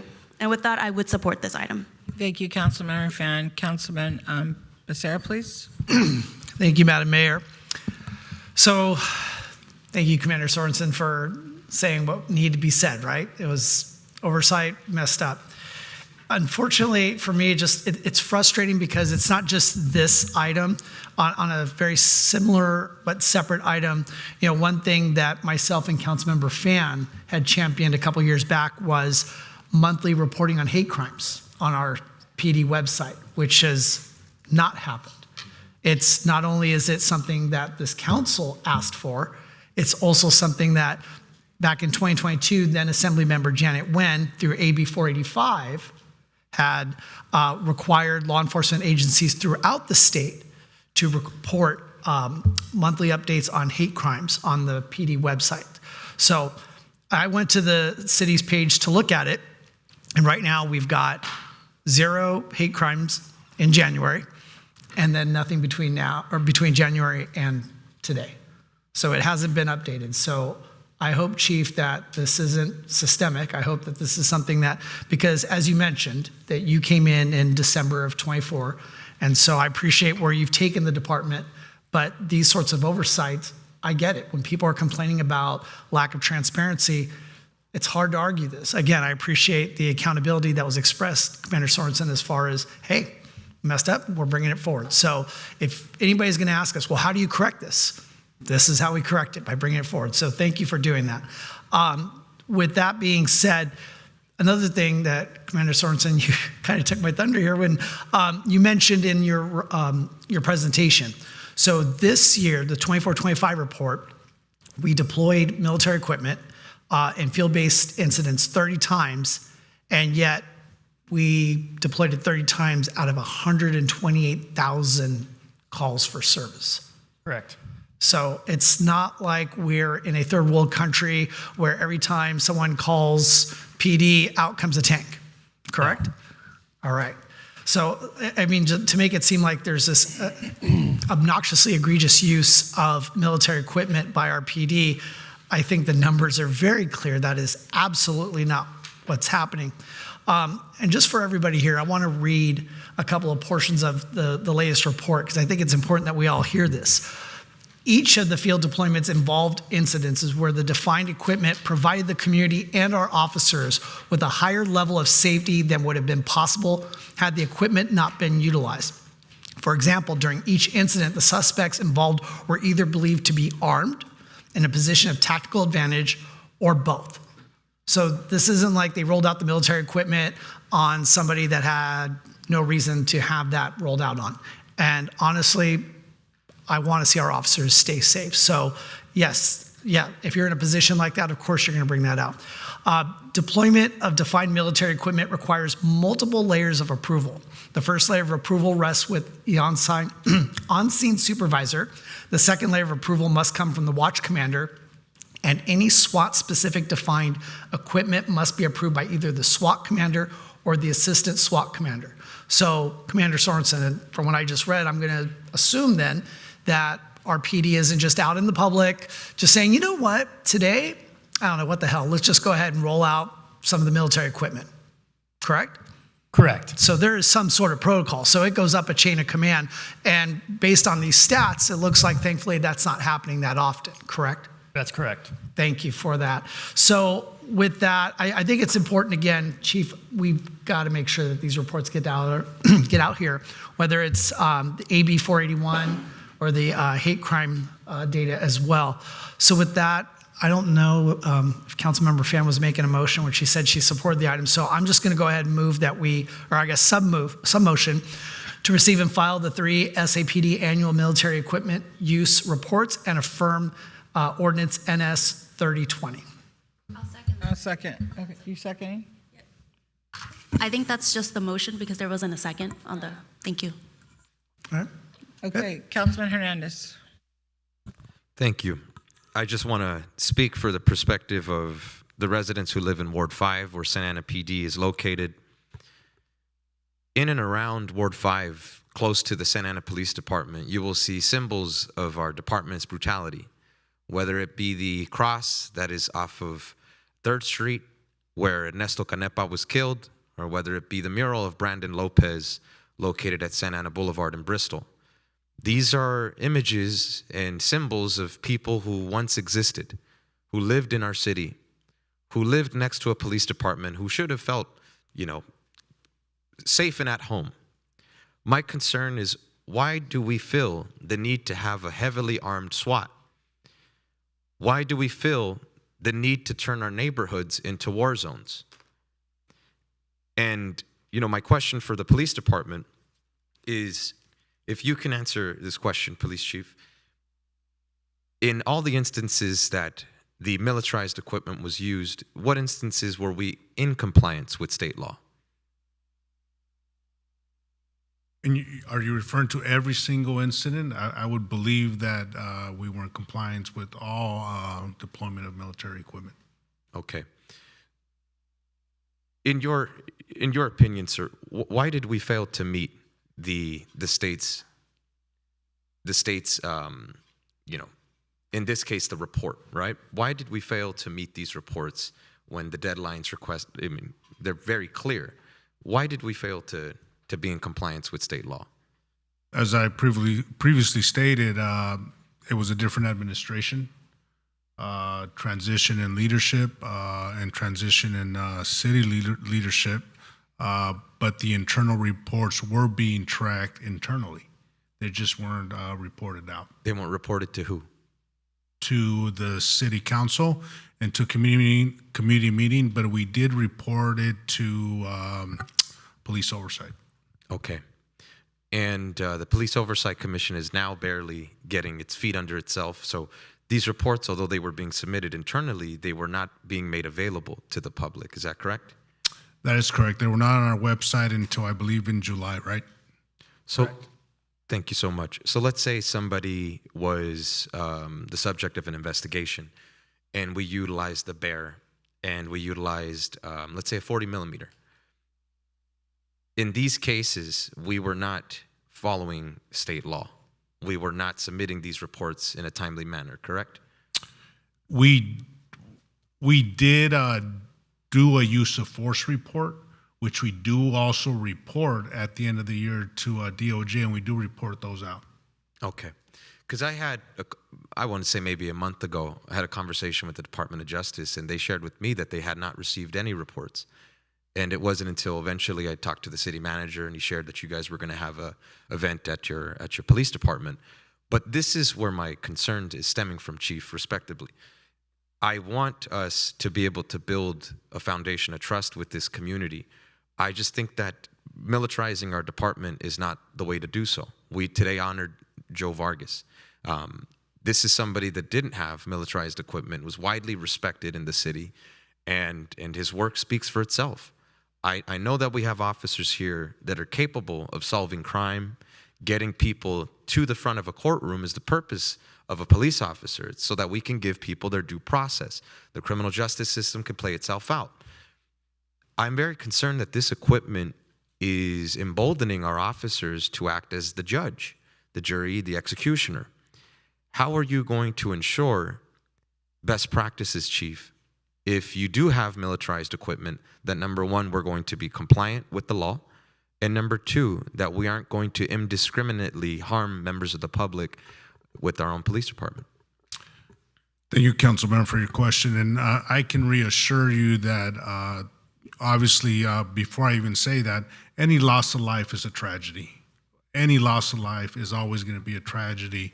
But I can reassure you, through our training, through our equipment, through our usage, Commander Sorensen, we haven't had any loss of life from any deployment of our military equipment, have we? No, we have not. And I can reassure you that we'll continue to do that as long as we're able to do so without compromising the safety of the community, the safety of our officers, and ensuring a peaceful resolution to any incident. Thank you, Chief. I'm looking at the report for 24 and 25, and it states, during this time frame, defined military equipment was deployed to field-based incidents 69 times and another 11 times for community events. Out of these 69 times and the 11 times for community events, how many of those instances were guns recovered? I don't have that information with me as far as guns recovered in relation to military equipment. Okay. What is the typical threshold for the police department to say this person's a threat, we now need to utilize militarized equipment?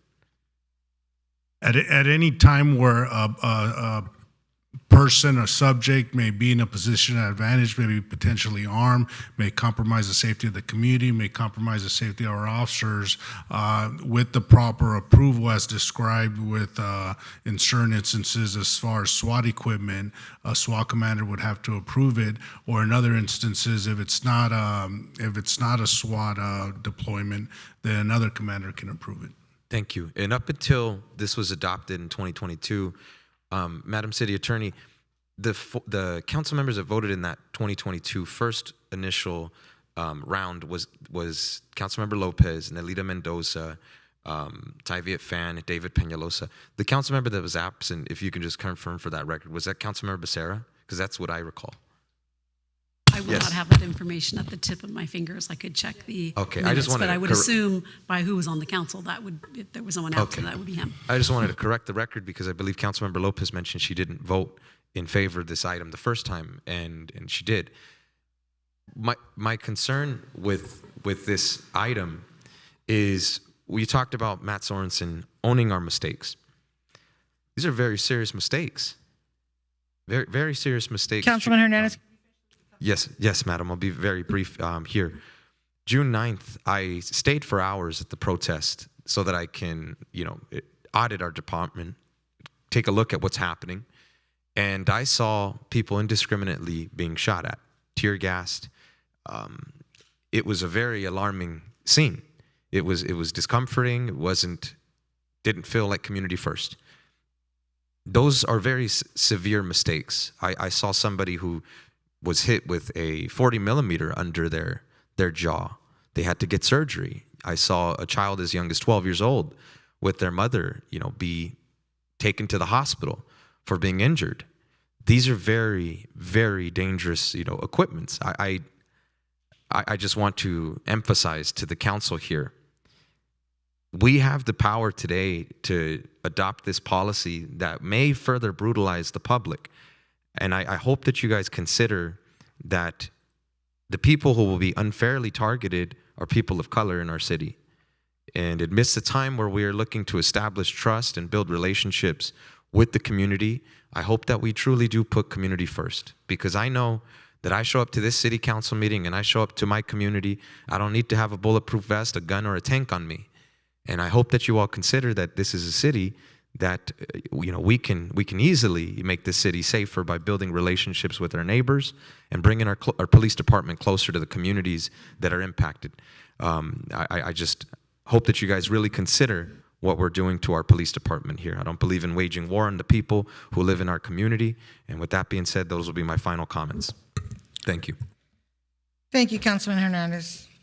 Commander Sorensen, I'm going to take one of my 3 minutes, but everybody goes over, so I'm not quite sure why we do this 3 minute thing. So I'm going to pull up military equipment report, and I hope every council member up here read this report, all three of them.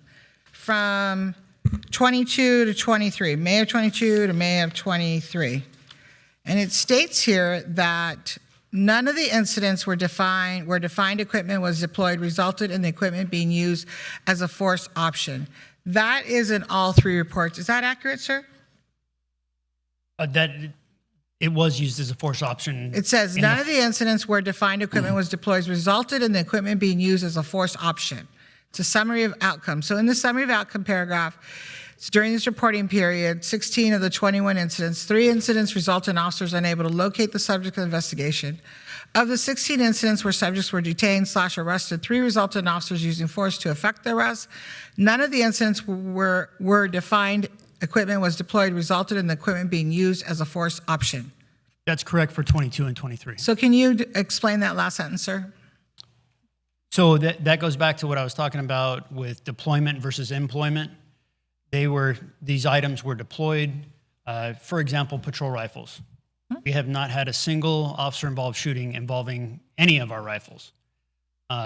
So they were taken out of the vehicle or they were deployed on a SWAT call-out, but they were not employed as a force option. Okay. So that statement is in all 3 years of reports. So I read all of them. So your summary of accounts, are you the one who wrote this report, sir? Yes, ma'am. Okay, so at the end of your reports, the summary of outcomes, the last sentence in each one of them says, none of the incidents where defined equipment was deployed resulted in an officer-involved shooting or other fatality. Correct. Okay, just want to be clear on that. Summary of complaints and all 3 reports. Again, I hope the council up here read the entire reports. I'm sure a few people did. The Santa Ana Police Department did not receive any community complaints regarding the use of defined military equipment during this reporting period. Is that accurate, sir? Yes, ma'am. Okay. And then I think the chief said there was 0 loss of life. Is that correct? That's correct. Okay. And so you or somebody from the police department, I assume it's you, sir, Commander, are you now in charge of this reporting? I've been blessed, yes. Welcome to the club. I've been blessed too with some things.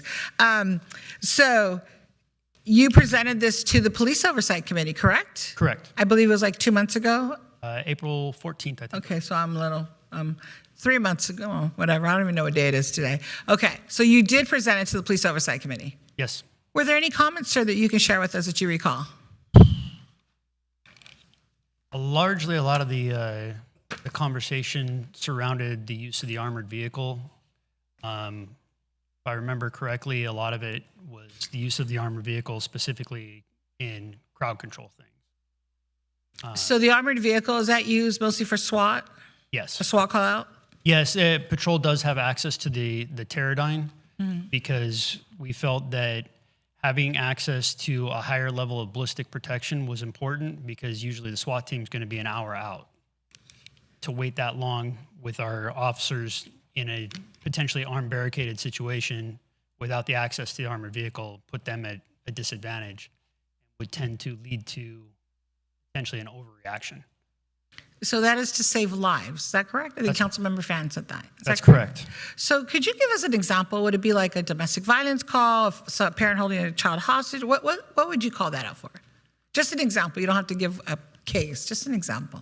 So the largest example we've had actually recently is at the end of vehicle pursuits, where the driver has become either semi-disabled or disabled, and we'll bring the armored vehicle out because it weighs 15,000 pounds compared to a 4,000-pound vehicle, and we don't want that pursuit to continue. So once that vehicle comes to a stop, we'll put the armored vehicle in front of it, police cars behind it, and that prevents the pursuit from continuing, thereby endangering the community. So that saves lives. Is that correct? That's correct. Okay. And I don't want to beat this up too much, but so Councilmember Lopez indicated the six requirements, I believe are the 4 requirements. I see that they're here, 4 of them. You'll do a report, which we now have all agreed that it will be submitted and posted on time, correct, Commander Sorensen? Correct. And the report will contain the information required. You'll post it, and within 30 days of submitting and publicly posting, you'll hold a community meeting. That's correct. That's correct. And the city council shall review and vote on it to renew it. Mr. City Manager, so this will be brought back to us yearly. Yes. So I think the chief said it best that, we've had 3 city managers and he took over as the chief. And so in December 19th of 2024, 3 city managers. You've been here how long, Mr. City Manager? I believe August 4 was my full permanent year. August 4, you're 1 year, 3 seconds, and 22 hours or something like that? Yes. Okay. And the reason I think that's very important is because I think it's important for the community to understand that 3 city managers, the shift from the police chief, no excuses. The reports should have been done, no excuses. And I appreciate you being honest about that. They should have been done. They should always be accurate. The community meetings should always be held after 5:30 p.m., no matter what, and parking offered. And maybe we don't hold them at the police department. Maybe you hold them at a community center where more people can attend, and there should be a Spanish translation or Vietnamese translation if needed. So Just like I'm doing with my neighborhood leaders meeting, you guys are there with me every single month. This coming meeting, you will have the floor for the entire time we're there. Why? Because the police department's going to give an overview of some things that are happening in our community and what you're doing. And one of them may be this item, right? Because the neighborhood leaders from all the different neighborhoods do attend, with the exception of maybe 2 or 3. So like the other council members up here, I do encourage you to hold them at a time where people can attend, and then via Zoom. Councilmember Becerra said something very important, and this will be my last one. He talked about the number of calls for service. In 22-23, if you can go to that slide, Commander, please. This is really important for the community to hear this. We are short officers, and when I came on board in December of, 22, we were down we were almost at the 50 number of short of officers. So I think now we're in the low 30s, correct, Chief? We're at 35. Every meeting it's different. Okay, 22-23, calls for service. Can you go through that slide, Commander, one more time, please? So in 2023, we had, and I'll just round up for yes, please, the sake of brevity, 126,000 calls for service with 19 military equipment deployments, amounting to 0.015% of our calls. 23-24, we had 127,000 calls for service with 69 military equipment deployments for a bump up of 0.054%. 24-25, 129,000 calls for service with 30 military equipment deployments for 0.023%. Well, in my opinion, I don't think we're waging war on anybody. And, I look at the calls for service, and that is a substantial amount of calls for service for a department our size. And for 24-25, you only had 30 deployments. I mean, that's great, and thank you, Chief. And as you had indicated, you report them to the Department of Justice each and every time. Is that correct?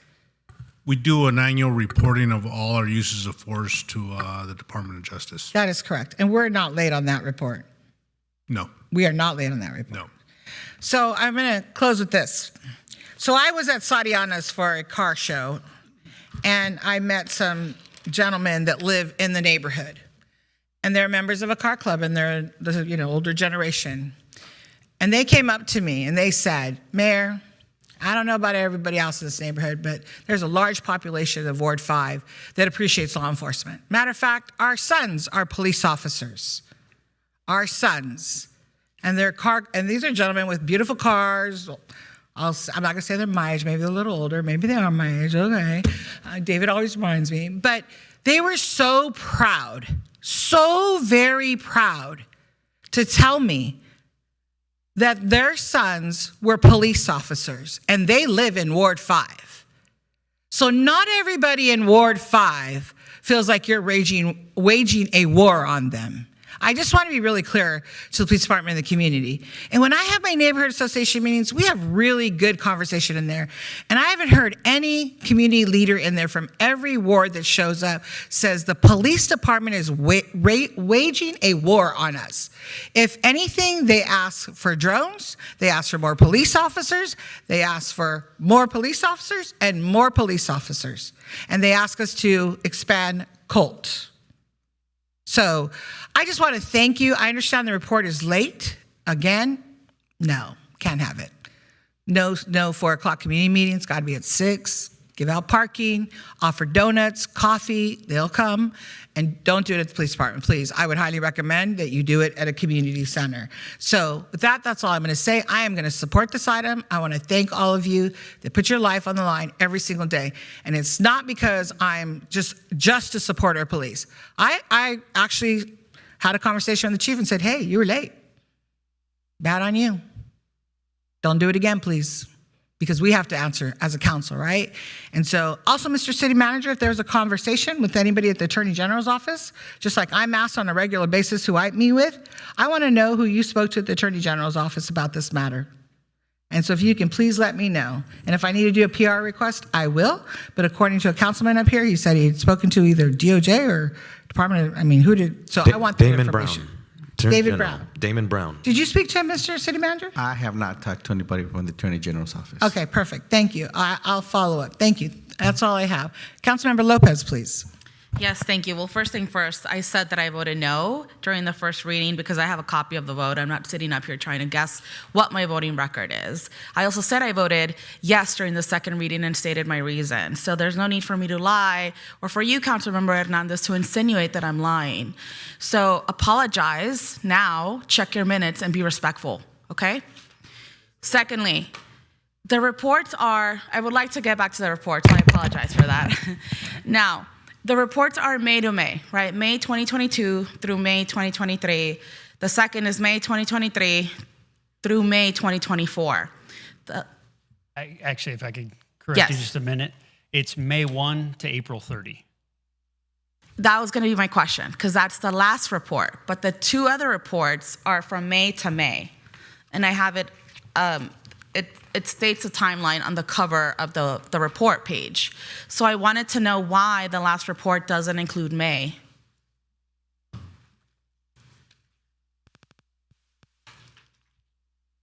So it's a misprint. It's a full year. So May 1 of 2022 to May 1 of 2024, or 2023 rather. So then Exhibit 3 should state May 1st, 2024 through May 30th, 2025 instead of April 30th, 2025. Well, I got more specific on the dates on the last report. As far as it's still, the other 2 years are May 1 to May 1. Right. So it doesn't include the month, neither the first two reports include the month of May. Can you restate that? So can you explain that? So May 1 of 22, the actual data is till April 30th of 2023. Okay. I inadvertently put May on there because I was just, when I'm writing it, I'm thinking May to May. Does that make sense? So you're saying that instead of it saying May 2022 through May 2023, it should say May 2022 through April 2023. It wouldn't have the data of May. Correct. Okay, got it. So then the following year should be May 2023, correct? Correct. Got it. Thank you for that clarification. I also wanted to know, on the slide 9, I think I agree with Councilwoman Fan. I think we can do a much more sophisticated job of aggregating data just so that it's easier for the reader. And I wanted to know, because the military equipment report year per year fluctuates, and the data, your chart shows that, right? The number, the bars, the different color bars, but the dollar amount each year stays the same, and I'm trying to understand that. So I don't know if you can walk me through that. So let me go to that page.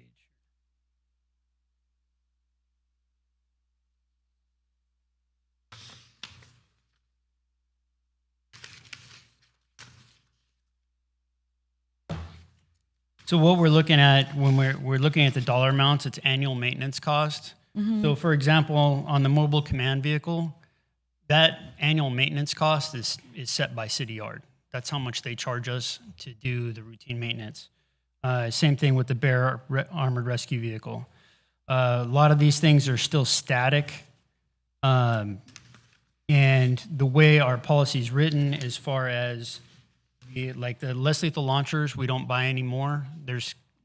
And a lot of these are estimates because we don't have the actual numbers, and quite frankly, they're overestimates as far as maintenance costs on the launchers, because there's no telling if one of them's going to break or not. So I overestimated those costs just out of the abundance of caution. Much of the ongoing maintenance costs, because that's what's required, is the hardware that it doesn't go out of service, it doesn't come in service. The only time it goes out of service is if it breaks, and then if a rifle were to break, typically it costs $50, $60 to fix it. So is it acceptable for me to then assume that the $30,000 total annual maintenance cost is not a true dollar amount that we're spending on maintenance? It could be more, it could be less, depending on the year. I would argue that more than likely it's less because, like I said, I overestimated it just to make sure that we weren't exceeding that amount. So, for example, if in 2022 to 2023, we only had one command vehicle, and then the following year we had more than what we originally had, wouldn't that would change, right? The maintenance cost? Yeah, that's correct. And that would be more than the 30,000. Are we talking hypothetically or? Yeah, because I'm trying to understand, right? This is, I'm asking questions because when I was reading it, I could not really understand it. Well, and a lot of it comes down to the fact that, like the chief said, we haven't, over the course of the past 3 years, we haven't purchased anything additional. So we only have one mobile command vehicle. I don't see us buying another one anytime remotely soon. And even if we did, we'd have to come back to council to get that approved because that would be an increase in our military equipment. So if we want to talk hypothetically, yes, if we purchased another mobile command vehicle, you could expect that $5,000 to double. Right. And then this is one of the questions I was going to ask you. What have we acquired the past 3 years that, because it didn't come to the council, because the pie charts in each report show that we have acquired things. So, and again, maybe that's the way I'm interpreting it, like 7, and the key is less lethal launchers, and then the following report has 52. So am I reading it correctly that 52 less lethal launchers are part of that category? Or has it been 7 for the past 3 years?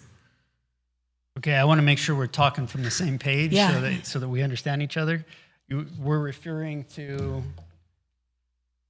these pie charts? Yes, and so the pie charts that I'm comparing is from Exhibit 1 and Exhibit 2, for example. Okay, so the pie charts are deployments. I see. So it's not the count of the actual weapons. It's not an inventory.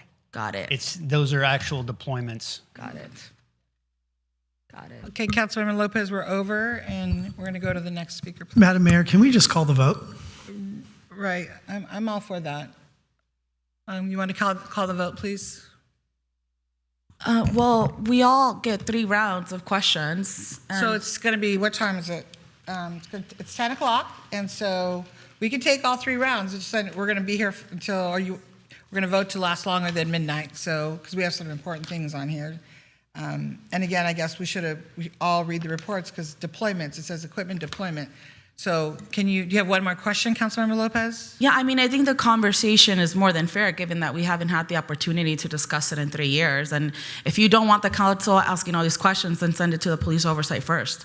No, Or perhaps you can meet with staff and actually ask these questions to them directly. Now let's start. That's what I was just going to say, is the whole thing of agenda review is going through all of these questions with the city manager and the police chief. And so, and we appreciate you, Commander Sorensen. I don't want you to get caught up on all this, but go ahead, Councilor Lopez, one more question, and then we're going to call the vote, please. Yeah, I actually wanted to the maker of the motion, if you would be willing to strike the language at the bottom of page 4 of Exhibit 3, because I think that's what caused the confusion about the drone. Because you're stating here that you want to request in the future council approval, and that with the initial cost not to exceed $250,000. I believe I'm the maker of the motion, Yes. right? So I don't believe we should remove that, only because the reporting requires us to disclose a potential future purchase that we may be interested in. So because the police department is thinking about this on staff, I think it is important to keep it in here, and you should do outreach and you should talk to the Police Oversight Commission, and the members of the public who oppose the drone program should come and participate. I think that is an important aspect of that. And I think when I read it, it seems pretty clear because there's no contract, there's no RFP, there's nothing in here relating to drones. I actually even tried to do a control search for drones and I couldn't find it. So I think to me, you have to keep it in there for it to be compliant with state law. Okay, so, and it does say future purchases, so let's take the vote, please. Can I do one quick comment? I just went once. I went once. I understand, but we need to take a vote, so if you can be quick, please. Quick. I'm going to push back on some comments that more police brings more safety, but since 2022 and the investment in community and investment in youth, we saw crime go down across the country. We've seen crime go down as we invest more in our youth. And as you talk to police officers and I ask them, what do you need? They would tell me, we need to invest more in soccer fields. We need to invest more in youth to get the kids off the street, to really bring down crime. So I'm going to push back on some of these comments that were being had that more police is more safety when we make ourselves safe. And the investments that we've seen, and my staff is creating a report to show that in various cities across the country, to show that investment in police and not military weapons is what we need here in Santa Ana. Thank you. All right, thank you. So I'm glad you brought up soccer because it was a hot topic tonight, so we're not up here campaigning. We should all have the ability to have sports in our community, not just soccer, but they're all important. So with that, Commander Sorensen, thank you so much for standing up here with all of us. And let's prepare to vote at this time. And so I have the motion by Councilmember Becerra, seconded by Councilmember Fan, to approve the recommended actions for item number 10, the annual military equipment use reports for 2022 to 23, 23 to 24, and 24 to 25. It was Councilmember Becerra that made the motion, seconded by Councilmember Fan. Oh, you made the motion. Okay. Oh, these are backwards. I'm tired. I apologize. Let's go. I know somebody's going to write that I said that because, it's a bad thing to say that. Vote is 4 ayes, 3 nays. Nays by Mayor Pro Tem Vasquez and Council Members Hernandez and Lopez. Motion carries. The next item pulled for discussion or comment is item 14. By you, Mayor Amezcua. Thank you. Just give me 1 second.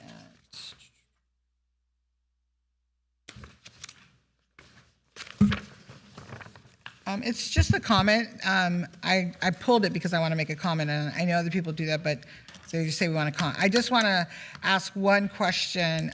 Is this for you, Mr. Sylvia, Madam Deputy City Manager? Mm-hmm. So what other cities, or do we know if there are other cities taking the initiative that we are with the Tay Youth? I will defer to Mike Garcia, Executive Director for Community Development.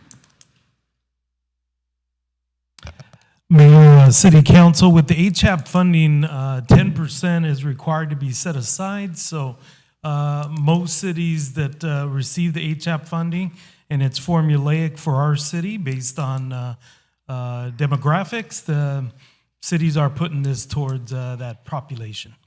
All right, that's great. I'll have I'll have Claudia look it up for me because, in our public school system, we have up to almost 30,000 McKinney-Vento kids countywide, and in the point of time count for the Tay Youth, we had about 308 in the county. So I'm just wondering, one, is this enough? Do we need more? Do we have the funding for it? I don't know. So that'll be a question I'll ask in the future. And then is there a possibility if other cities are working on this type of project, if we can partner with them as well? So that's all I had to ask. And that's what I wanted to bring this item forward. And I'll make a motion to approve. Second. Thank you. There are no comments. Let's vote, please. Motion by Mayor Amezcua, seconded by Councilmember Becerra, to approve the recommended action for item 14, agreement between the city, the Housing Authority, and Orangewood Foundation.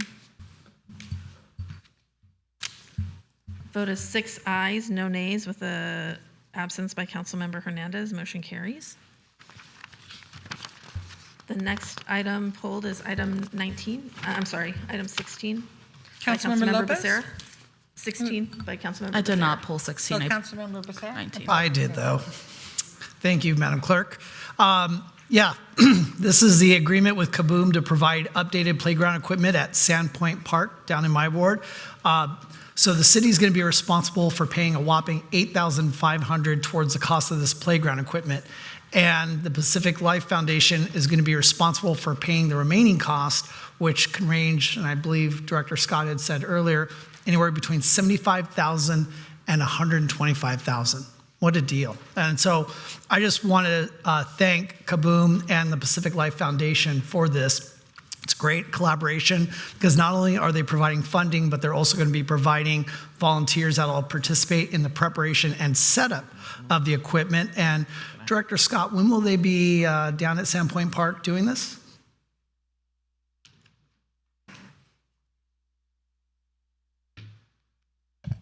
Hi, everybody. It'll be at October 11th on a Saturday. And so what should one expect on October 11th down at Sandpoint Park? A lot of people and a lot of happiness, and like I said, we're gonna have, we're gonna build a brand new playground about. Well, I wasn't asking what color the unicorns are going to be. I was just asking like what should they expect? Well, I mean, people are going to be there and helping assemble. They're going to be helping assembling the playground. Yes. Okay, perfect. Well, thank you for that, Director Scott. And again, this is such a great situation. This is the same thing that happened over at Jack Fisher Park and at Jerome Park. So again, I want to thank Kaboom and the Pacific Life Foundation. With that, I'll go ahead and move this item. I'll second. Let's prepare to vote. Motion by Councilmember Becerra, seconded by Mayor Mesqua to approve the recommended action for item 16 in agreement with Kaboom.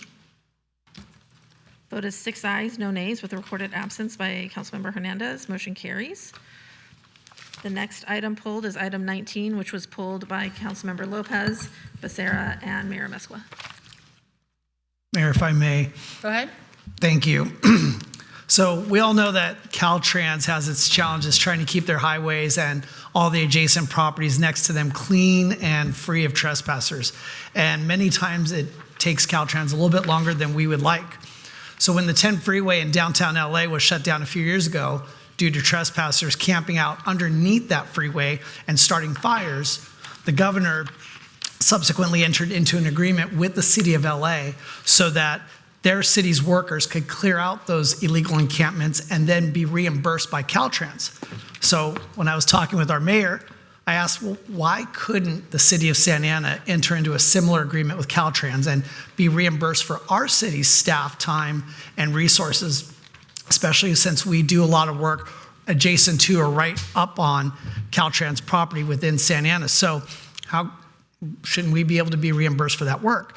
So in addition to me literally reaching out to our governor, I want to thank our governor, and the mayor scheduling a meeting with our state assembly member, Avelino Valencia, and Caltrans staff over at his district office way back in January of 2024. So here we are in August of 2025, just to show you how long it's taken. And with a huge assist from Lan Zhao, the Caltrans district director here in Orange County, we're able to come up with the agreement that's before us today. Now, this agreement will provide the city of Santa Ana up to $200,000 per year for the next 2 years for reimbursement by Caltrans for our city to provide encampment abatement, litter and debris removal, weed abatement, and graffiti removal within Caltrans right-of-way that's within the city of Santa Ana. So with this agreement now, and staff correct me if I'm wrong, one could report graffiti encampments along the freeways in Santa Ana using the My Santa Ana app now, because our staff will be on top of that. So Rudy just gave me the thumbs up, so thank you, Rudy. So I want to thank our mayor and all the city staff that was a part of it. Public Works, Rudy, Ken Gaminsky, Juan Montiel, just to name a few. And also to Casey Elliott from Townsend Public Affairs. Between the city manager's office and myself and the mayor, I think we all got on Casey to, earn his keep, and he did more than that. So I want to give him a shout out and thank him. This is the kind of work that we're supposed to be up here doing. This is the kind of work that, at least for me, I get excited about. That's why I keep returning to this chamber. And so it's awesome because with this agreement, we're gonna see the type of positive impact that our residents and our stakeholders truly wanna see. So it's been over a year and a half, so I'm gonna take the move and make a motion to approve this encampment delegated maintenance agreement with Caltrans and all the associated recommended actions. I'll second. And I'll second with comments, and thank you. I will not cover what you already did, but my new best friend at OCTA, Lens, she's so happy that she was able to help us get this money. And so it was a lot of work. And again, thank you to the city staff, you know, Mr. City Manager, you and your team. Since you guys have come on, like we said earlier about the chief, you guys are like peeling back onions. You know, you look under one and there's a project, you look under another and there's a project that's been sitting on a shelf for some for a very long time. And so you knew this was a priority for our city and we moved quickly. So thank you. And Rudy, I just want to know, or Jack or whoever can tell us, will we be putting something on our app that will be able to say Caltrans freeway cleanup, or what will we be showing on our app if somebody, I'm sorry? Well, it's not just graffiti removal. Or the encampments. They're on the freeway. We don't want them driving and reporting. So somebody, is it the same? Don't stop on the freeway to report this. No, it's Only going to when be you the get same. Right. We don't need extra. Yeah. The same. Right. Graffiti, trash. Right. As it is, we still get the calls anyway. Okay. So the answer is yes. We just don't want nobody stopping as they're exiting the freeway. Right. Okay, got it. Any other comments? Councilmember Lopez, go ahead. Yes. As I was saying earlier, I really, really am so happy to see this item on our agenda today. I did not know if this was going to be able to come to fruition, because I remember when neighborhood leaders and my office met with the state representative, we were told, well, the state doesn't have money. We don't know if we can do this. And so for this to come before us today, it really is a testament to our city staff understanding the issues that we are responsible for helping address and not accepting a no. So I really want to thank you, particularly because Ward 3 has the most amount of state land in it. And so we are impacted on a daily basis off the freeway ramps. And I know that staff, you know, it's not always the safest job, because going out there and cleaning when cars are speeding by you, that is very frightening. And so I just want to thank you, because you really have taken this job even prior to Caltrans agreeing. And of course, this cannot happen without Caltrans. So I do want to thank them as well for coming to the table and understanding how important this was going to be for our city and to really help improve the quality of life for our residents. So again, I just really want to thank you all, and, you know, on behalf of our constituents. All right, let's vote, please.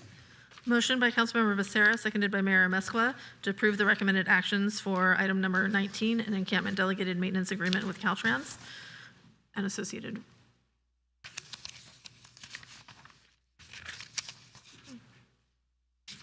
Councilmember Peñalosa. It's not coming up. Okay.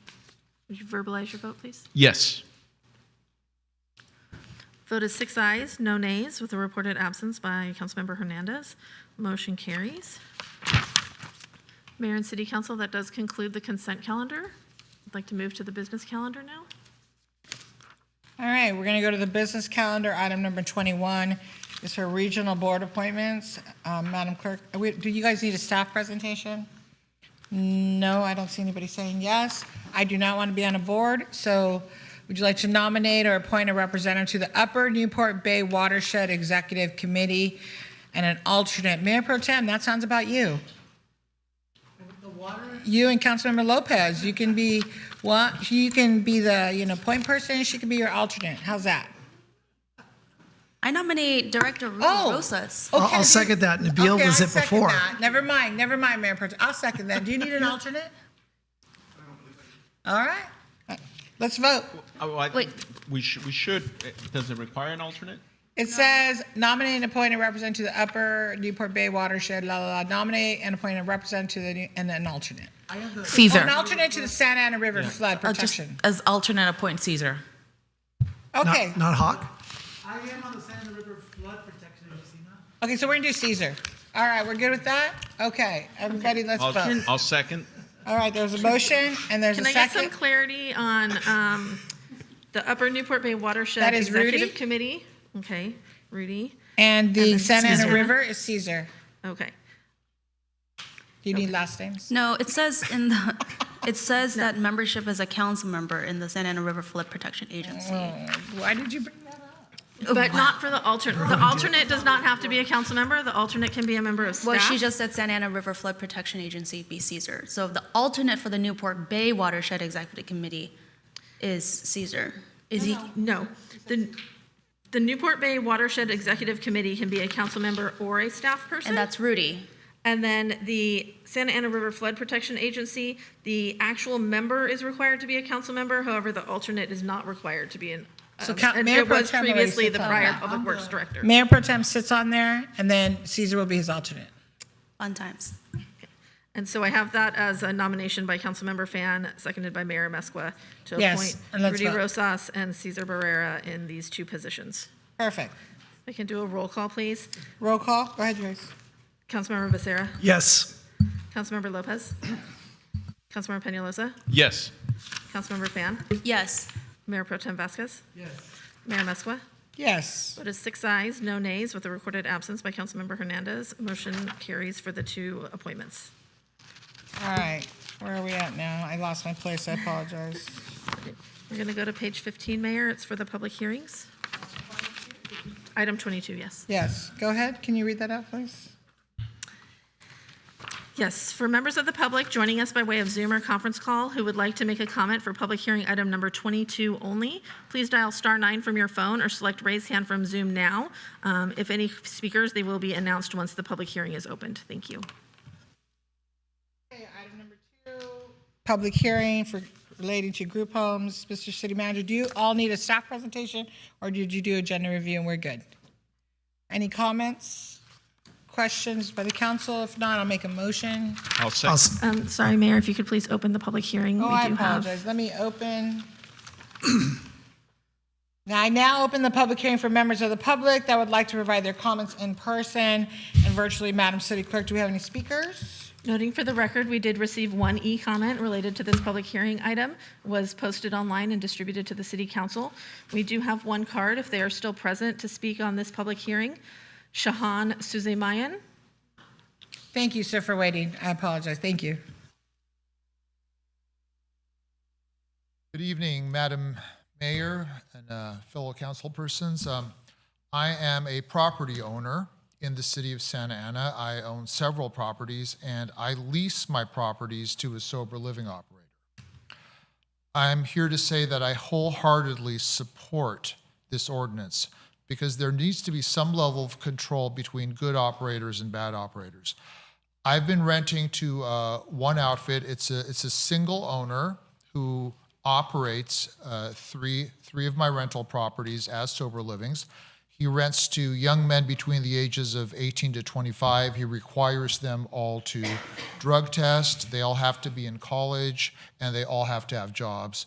And I'll tell you what, I could not have a lovelier group of young guys, and I'm proud to have them, and I'm proud to rent to the person that I rent to. So just want to be here and say I support this. I also had some involvement in the ordinance in Fountain Valley. I have some properties there that I work with as well. So I hope you vote for this. I hope you pass it, and my operator will be probably the first one in line to apply for the permits. Thank you, sir. Madam Clerk, any other comments? Mayor, that concludes the comments on this public hearing. Hearing no more public comments. Council members, I didn't hear any comments. Oh, Councilman Becerra. Thank you, Madam Mayor.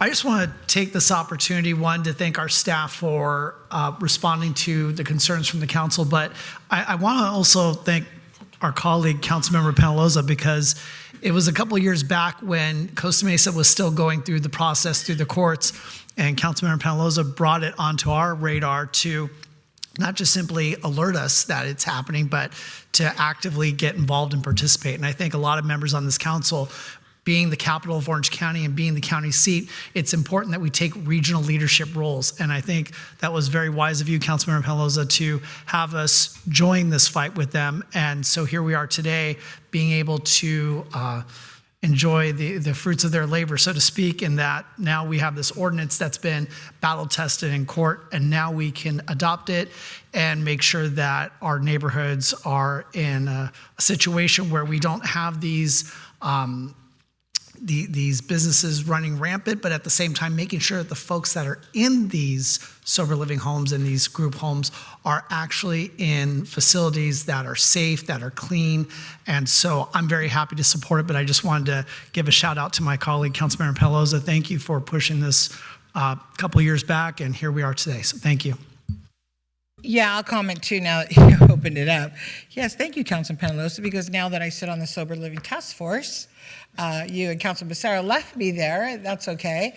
Ali has now joined me. I don't see Ali in the room, but oh, there you are. He has now joined me, and now I'm also the chair of the Sober Living Task Force. So we're very involved in sober living, and Ali was at the last meeting with you, and thank you. And so I'm very excited to take this vote, and thank you, sir, that you spoke up. I really appreciate it. And so let's vote, and let's make our sober living homes better. Really quick. One comment. Go ahead, sir. Just want to thank my colleagues and in particular the city attorney. When we brought it back a couple years ago, she was like, hey, I appreciate the intent. This is something that's needed in the city, but the city of Costa Mesa is currently in litigation, spending millions of dollars in court. It'd be wise to take a pause and wait until that sees its process. So now it has. So I also want to thank the leadership in the city of Costa Mesa. It goes back to former Mayor Katrina Foley and current Mayor John Stevens and the entire council there who has been fighting this tooth and nail and spending a lot of money to finally get here. So thank you guys, to my colleagues in Costa Mesa, and thank you, Madam City Attorney. Those are my comments, Mayor. Thank you. All right, let's vote, please. We actually have a need a comment. motion. Oh, I'm so sorry, Councilmember Lopez. Go ahead. Okay, so I want to thank staff, right, for all the work that you're doing, because this issue has, I think it's fair to say, predated my time here on the council. Some of my colleagues discussed this, right, with the city of Costa Mesa kind of taking charge. And so because there hasn't been any checks and balances that really work here at the local level, this issue has fallen, like many issues, for us to address, and it's just been this cycle of contacting code, contacting planning, contacting PD, and so I'm hopeful that with this now in place, it'll help alleviate some of the issues. Obviously, there's still state bills that are pending that can be an added layer of protection, and those are a direct reflection, I like to think anyway, of really the conversations that we have had with the state delegation. And so I also want to thank them, looking forward to hopefully seeing some reduced activity in all of our neighborhoods. Great, let's vote, please. If I could please get the motion in second. I made a motion. Oh, Councilman Becerra made a motion. I second it.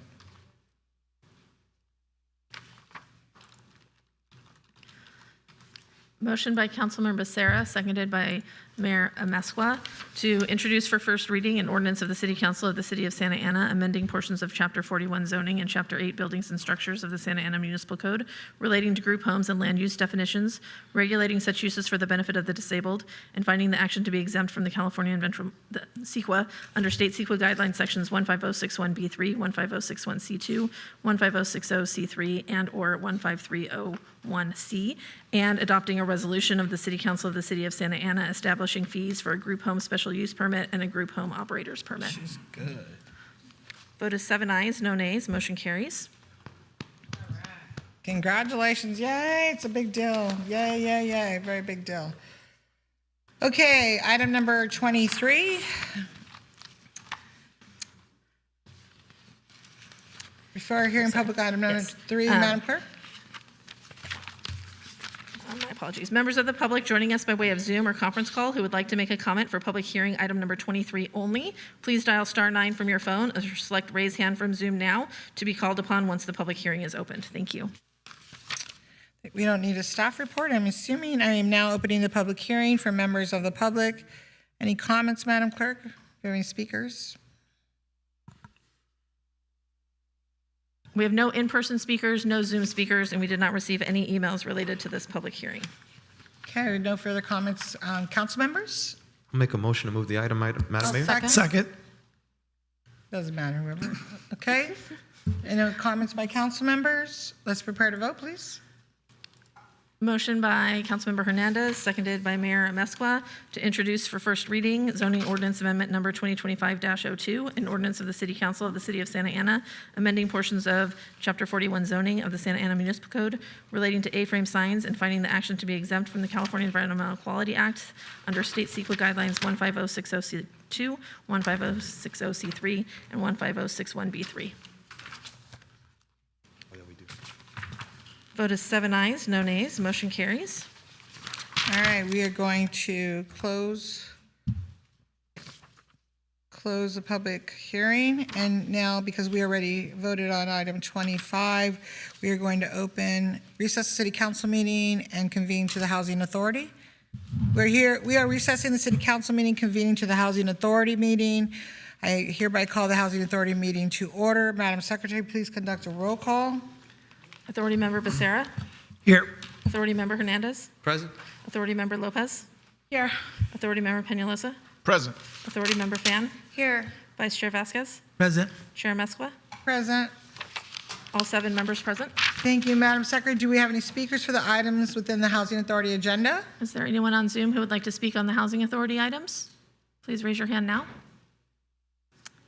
Seeing none, we have no one on Zoom, no one in person, and we received no e-comments relating to the Housing Authority agenda. Thank you, Madam Clerk. Does any authority member wish to make a motion and a second? I'll make a motion to move the items. Thank you. I'll second. A second. No comments. Let's prepare to vote, please. Motion by Authority Member Hernandez, seconded by Authority Member Peñalosa to approve Housing Authority consent calendar items 1 through 3.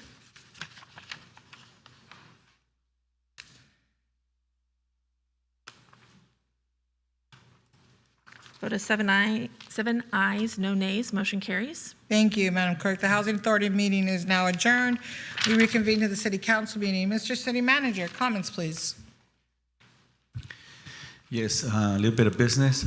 Mayor and City Council, at the July 15 City Council meeting, you requested a joint special meeting with the Police Oversight Commission to review the proposed amendments to the Police Oversight Ordinance, following individual meetings with staff.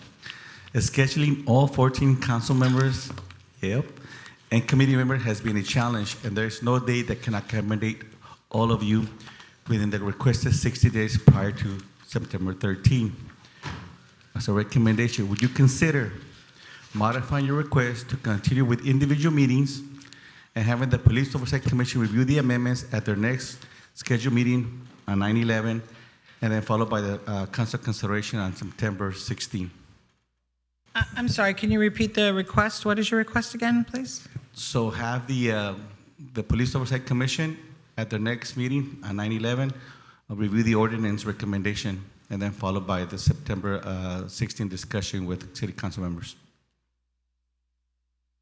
So on September 11th, is that a meeting just with the Police Oversight Committee? That's a regular scheduled meeting already. Oh, so it's a regular POC? Okay. Yes. With Jack being present? Yes, And then you're asking, then we bring it back to us what day? September 16 at the regular city council meeting. Because you've been unable to lock down dates with council members 14, and their. yes, all 14. Oh, no, mine are locked in. My date's locked in. I don't know Yes, about others. but we still need a majority. Okay. We have received responses from most people. The issue is obtaining a quorum of both the council and the commission members, right. or to have as many of you there as possible, considering it is 14 people altogether. There are no dates that all 14 are available. Do we propose it? Because I'm good with this. I'm good with it. Good with what? Take it into the commission. His recommendation. His And then recommendation. council. And then the And city then council, bring it yes. to the city we were trying to council do it alone. before. Like we were supposed to do, Oh, yes. okay. Sure. The way we were supposed to do it at the beginning. So it would be the individual meetings still on calendar, plus then presented at the Police Oversight Commission meeting, and then presented at the City Council meeting. And those that don't meet with you individually, if you could let us know publicly, because then they're going to be asking all the questions that should have been asked. Right. Our staff is working very diligently to try to get the council member along with the commissioners. No, I Yes. understand that, but we were asked to meet with our commissioner and with you, the chief and the Yes. city attorney. So if they do not, if that doesn't happen because the council member and the commissioner cannot do it, they need to become prepared, so we're not here for, Correct. We 7 are hours. coordinating those meetings, yes. Okay, so everybody's in agreement with that? Madam Mayor, the only Yes. question I have is, and this is probably for the city clerk, would this be just added as a special agenda item to the September 16th meeting? Because if we're trying to capture what the Police Oversight Commission discusses on the 11th, which is only 5 days before our council meeting, I know that our agenda by then would be posted. Are you just going, is it just going to be like a added special item meeting? We can make it a work study. I mean, the whole point is to have the discussion, correct? Right. So we'll have the input of the commission at that level.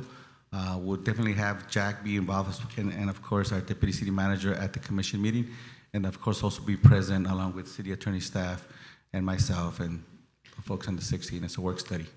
The other possibility as well is to have the commission prepare a memo or comments to present to you about their discussion at the meeting that can be distributed as an after agenda posting That would be communication. great. Yeah. Sometimes I've seen these types of meetings where we invite the chair of their commission to come and represent their voice and to present that memo. So I'd be happy to work with staff to see what that looks like. Because the goal was to get the input, right? That was your whole goal. You want to have a conversation. So we Or a can memo, figure whatever, we just, memo, that would be yeah, great. Exactly. And Someone to then- answer questions if you have any is Yes. maybe the way to do it. Everybody okay with that? All right, thank you so much. Thank you. Go ahead, Mr. City Manager, anything else? Okay, now comes the fun stuff. We want to remind the public that Ayuda Sin Fronteras, or Help Without Borders, the program established to provide a household assistance to those impacted by the immigration enforcement. It has been up for a month, so we're continuing to announce that through our social media outlets and encourage people to participate. This week, the community is invited to help celebrate the opening of the outdoor library at the Jerome's Park on Thursday, the 21st at 4 p.m. I think everybody's scheduled at this point. In addition, this Saturday, August 23, our quarterly bulk item drop-off from 9 to 12 be at the Carl Thornton Park and El Salvador Park. And then this upcoming Sunday, the August 24, we invite the community to join us for the 4th annual Chicano Heritage Festival from 2 to 7 at Centennial Park. One of the memorable aspects, considering also the music, we'll have Vicky Castro, one of the original folks involved in the Chicano Walkhouse in East LA, and of course, members of the Mendez family, which is a historic, pioneers in Chicano history here in the city of Santa Ana. On the 28th, the day before the 29th, the actual day of the Chicano Moratorium, we're going to have the Santa Ana Public Library present a Chicano Heritage Educational Celebration from 4:30 to 7 here at City Hall. Everybody's invited. And then one more. And as a reminder, September 6 and 7 is the first weekend of garage sales. And of course, upcoming information regarding Fiestas Patrias and our invitation of the Saguayo sister city to participate. That's it for me, Mayor. Thank you, Mr. City Manager. Mayor Pro Tem. Thank you. First of all, I want to support a democratic process for the use of our soccer fields here in Santa Ana. This ain't campaigning. I do not even want to hint of favoritism as we had in the past here. So I want to make sure the process is equal for all. I want to thank the staff for this agenda, and there's a lot of work put in, and the council for getting it through. We did a lot of work from approving a Immigrant Defense Fund, signing the contract for $250,000. We invested in housing for former foster youth from 18 to 24. 50% of foster kids at one time will experience houselessness, so we appreciate that. We're going to invest $115,000 for a basketball court at the Tulliver Bristol Park. And thank you to the folks from Pico Low Neighborhood Association who came out and campaigned to have that. When we have that kind of programming in a park, it is going to make it a lot safer. I want to welcome all the students and teachers back to school. It's been great. It's tiring, but it's been great being back at school. Of course, we have the Chicano Heritage Festival coming up on Sunday from 2 to 7. And just thank you for your work and everything that we've done. Councilmember Lopez, please. Yes. I want to invite the community to join our upcoming office hours Saturday, August 23rd from 10 a.m. to 11 a.m. Again, to connect, share any thoughts that you might have, and everybody's welcome there. We're going to be there with our small little team. I also just wanted to thank everybody that attended Safari and the Parks and Recs department and our staff from Santa Ana Zoo and, of course, Kat and everybody from Friends of the Zoo. We had initially talked. I had asked, what is the projected goal that we're hoping, and you completely exceeded expectations. And so your plan, Councilwoman, to get everybody drunk worked. So thank you, because all of those dollars benefit the zoo. And so I really do hope that our students had a wonderful start to the school year and the parents were able to plan ahead for the congested streets, because that is the number one issue that I am hearing from all over the neighborhoods. And so please make sure that you're being kind to your neighbors, respectful to your neighbors, that you're planning ahead and not rushing in the morning or where, you need to pick up the students. And so I also wanted to say happy early birthday to our office intern, Brandon, who also worked with the city manager's office. And so, I think that's really exciting for interns not to just be picking up phones, but to be in the weeds of policy at community meetings, so that it's not just theoretical for them, and so that they can see both perspectives, not just from our staff side, but with the community side, and how everything unfolds here at City Hall. And I also wanted to invite the public to attend La Colmena this upcoming Saturday to support our small businesses who have seen a major decrease in engagement due to the ICE raids. They are part of a small vendor market, so I encourage everybody to come out to La Colmena again and support them, and ensure that you're supporting local residents that are business owners here. And City Manager, I wanted to ask, we were at a neighborhood meeting, so you heard this directly. This council should be getting a report on the YMCA building and 3rd and Broadway. This is a point that Ward 3 constituents always ask about, and they want to see progress. If I'm not mistaken, certain timelines should have already been possibly met. And so please bring a receive and file for this council to discuss and ensure that everybody is being a good neighbor to one another. Moreover, I want to invite our community to support the celebration of Little Arabia that's happening in Anaheim. It is their 3-year formal celebration, given that since the city has designated the community, and also to support and attend the popular Chicano Heritage Festival that's taking place this Sunday.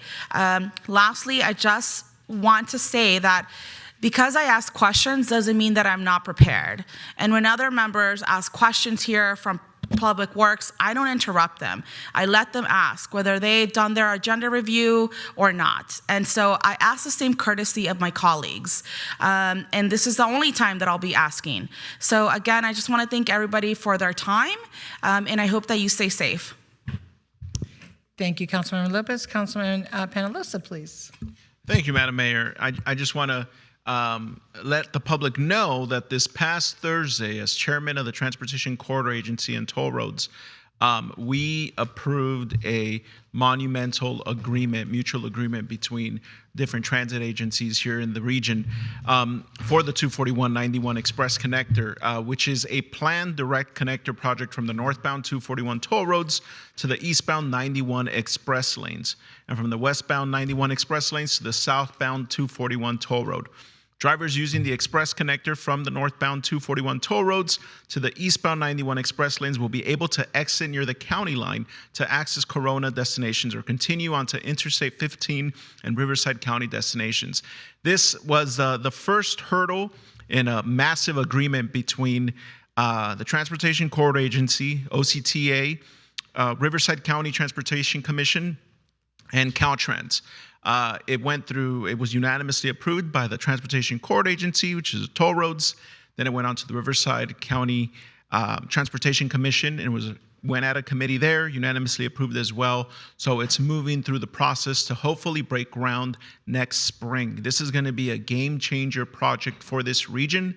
I know there are hundreds of city employees that live in the Riverside Corona area that often travel this route. I know there are thousands of Santa Ana residents that work in Riverside and Corona County and Corona City, and then the Inland Empire that are going to frequent these roads and make their trip a lot faster and a lot easier. So big just announcement with that. Google it. It's a great project for the region that will continue to improve transportation in our region and add to help facilitate the economic development that we often search for. So that's one. I also want to thank the library department for your exceptional job last week at the Delhi Library. I mean, 50 plus years in the making that we have now added a new library to our library system. So such a beautiful, beautiful facility that's going to provide service to a lot of residents down there, a lot of books, and like I mentioned at the event, not just books, but board games and video games and different apparatuses to just extracurricular activities, musical instruments, for example. So that is, thank you for all your work on that, and thank you to Congressman Correa for his advocacy in assuring that we have the funding to go towards this. And then I just want to briefly address the multiple speakers that had me a little confused tonight of what was happening. I agree with Mayor Pro Tem Vasquez. There should be a 100% democratic process on how these fields are used and accessed. And there was a lot of, it was disheartening to hear people accused of corruption and whatnot. And it's disheartening because that's all I've been doing the last 7 years is fighting against the corruption that has existed in the city for decades. I'm talking 100 years. we find things, our staff unravels things at times where it's like, oh, this was approved by the city council in 1954. And it's like, why? And it just automatically signals corruption. So I do agree with Mayor Pro Tem Vasquez that there should be a democratic process. And I do want to address, there were a couple lies that were said that I was best friends with these individuals. Like I said previously, I went to high school and elementary with hundreds upon hundreds of Santa Ana residents. A lot of them work here in the city in various departments. A lot of them work in the police department. The neighborhood initiatives has an employee that was my college roommate. I mean, that's how deeply rooted I am in this city and the multiple connections and relationships that I have with people in this city. To the allegation about Oscar and his brother being my best friends and we're in cahoots and the conflicts, it's like, did I go to high school with them? Yeah. Did I go to elementary school with them? Absolutely. Have I known them since we were 5, 6 years old? Yeah. But that doesn't mean anything. He and his family have had a significant success in soccer. He played for the Olympics. His sister plays pro. His brother runs a great soccer program at a local college. And when they reached out to me, I thought, oh, what an amazing opportunity for Santa Ana youth to have access to these connections. Not knowing anything about the soccer community, not knowing anything about the soccer world or how these different leagues operate. So I said, hey, that sounds great, but you have to convince city staff and you have to convince the city council because we need to be transparent about this. So they told me their idea and I was like, great. And like I have done with thousands, maybe not thousands, but hundreds of other residents and business owners and developers and that have reached out to my office, I've facilitated a meeting. Hey, here's the city manager. This is who you want to reach out to. Meet with them, talk to them, pitch them your idea. That's all I can do is just make that connection. It's simple as that. So I said they had to put in the work and I haven't. I know they've met a couple times, but I think I was in like 10 minutes briefly with one of their meetings. And I was like, okay, as long as they're going through the process, the legal process, make sure you guys go through the city attorney's office, and it eventually has to come to the city council. Anything that we do up here has to be approved by the city council. and that has not happened. So there was a lot of lies told today that were probably, you know, it sucks because there's a lot of kids that are being kept late and for misinterpretation or a lie. And so, you know, it is what it is. That's the job I signed up for, is to sit here and listen to people. And I encourage everybody to come by the next meeting and talk again, because that's the job we signed up for. That's fine. Say your piece, speak your rights. I mean, that's your First Amendment right to come here and make those comments. It's the job we signed up for, and that's okay. So if there is any plans to move forward with whatever the speaker said, guess what? That's going to have to come to the city council.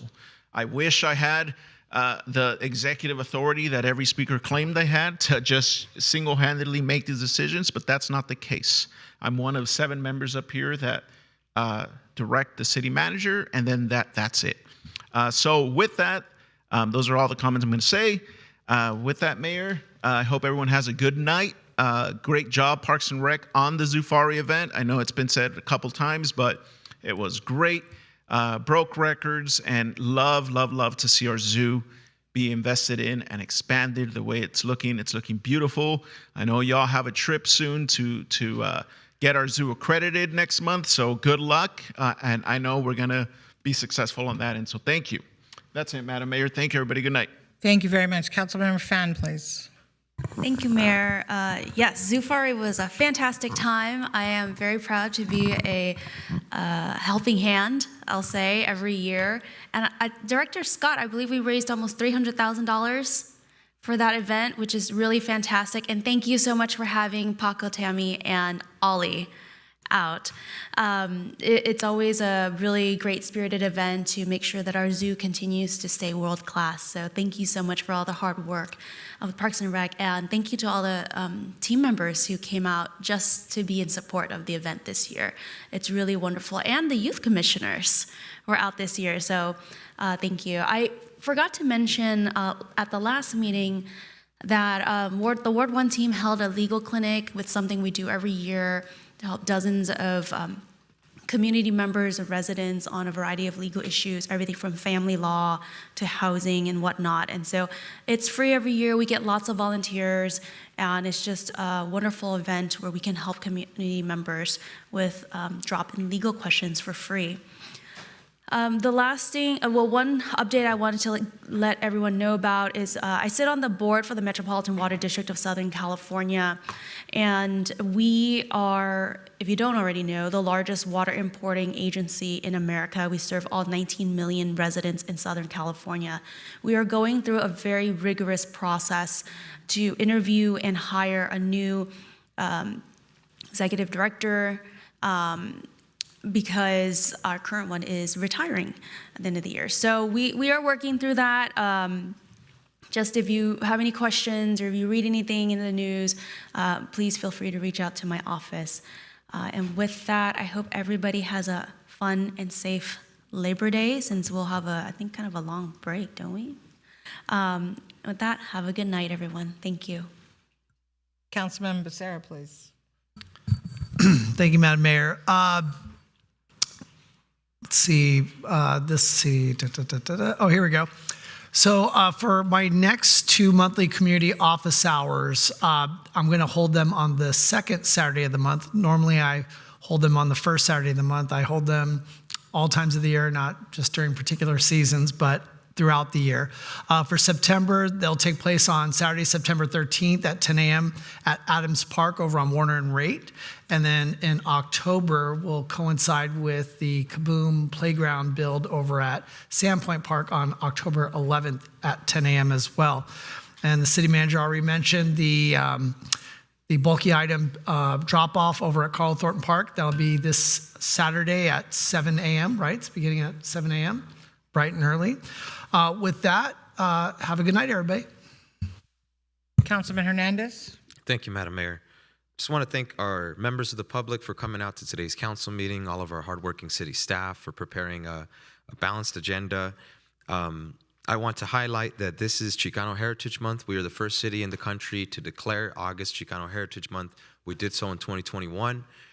Following up with us declaring Chicano Heritage Month, the Santa Ana Unified School District subsequently declared August Chicano Heritage Month. The city of Española, New Mexico followed up in 2022, did the same.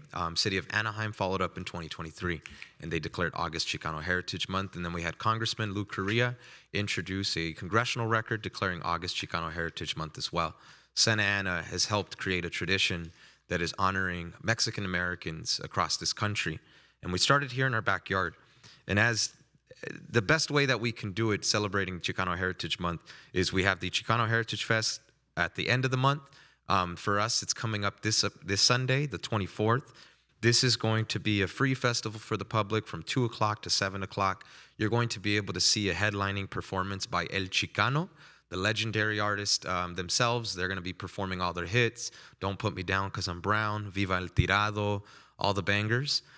We're going to also have the Midnighters performing, the Desperados, who are from Santa Ana, the Mighty Funk Freaks, and we also have Danza Azteca. And so this is going to be extremely important for people to be able to see their culture. This event also has a cruise that will take place at around 2 o'clock. It'll start at Ettinger and Bristol, make its way over to Centennial Park. And I want to invite the community to come on out. More importantly, I want you to bring your mother, your grandmother, your uncles, your brothers, your sisters, bring the whole family. This is an event where I encourage our neighbors to not be without their children. This is an event where you bring your children, you bring your mother, you bring your grandparents, and we celebrate as a family. Chicano history is multi-generational, and so I encourage for you to bring your family out. The 21st, this upcoming Thursday, we are going to be having the Jerome Library, which is shared between Mayor Pro Tem Vasquez's Ward 2 and Ward 5. This investment is the first of its kind in California, where we will have a 24/7 available, outdoor library. And this kiosk will be the first of its kind. So I want to applaud Parks and Recreation and the Library Services Director Brian Sternberg for that. I also want to ask for more transparency when it comes to the soccer leagues. I support democracy. I support transparency. I think that those decisions can only be made here at the dais. So I just want to reaffirm how important that is. And then lastly, I want to respond to Mayor Mescua in regards to the closed session item that was reported out. I want to give the public transparency and share that I have been a staunch advocate for justice. Having gotten elected in 2021, I ran for office at the age of 27. I ran against Sheriff Juan Villegas, who at the time was elected on POA money, the Police Officer Association money. 9 months after winning my election, I saw law enforcement from Anaheim shoot my loved one, Brandon Lopez, 22 times.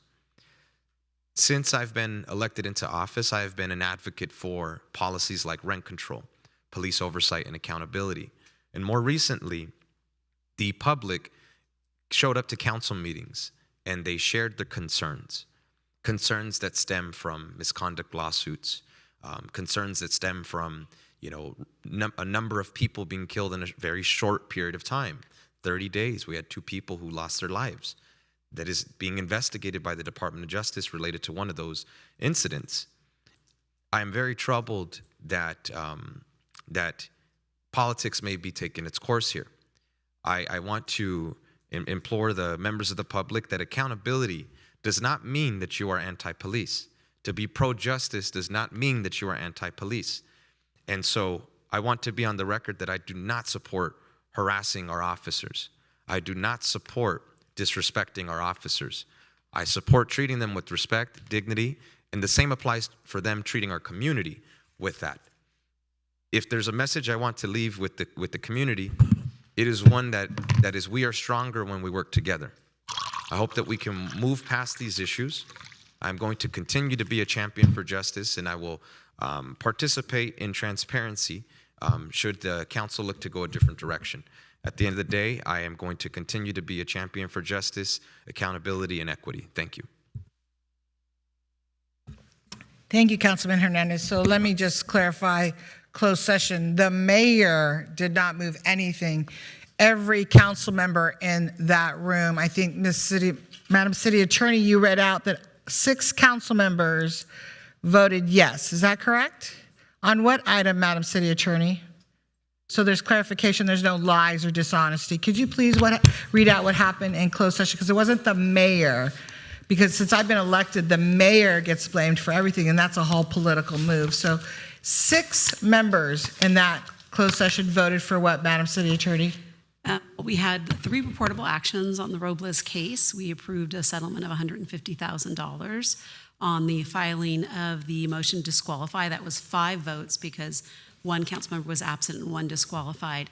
And then on the personnel complaints, it was a vote of 6-0 with council member Hernandez absent to move forward and to advise you of the processes for censure and potential legal consequences for censure, and to come back on the October 7th council meeting with that information.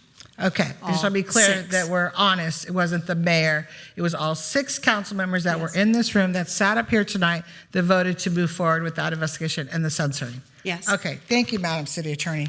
Okay, with that, let me share some good news.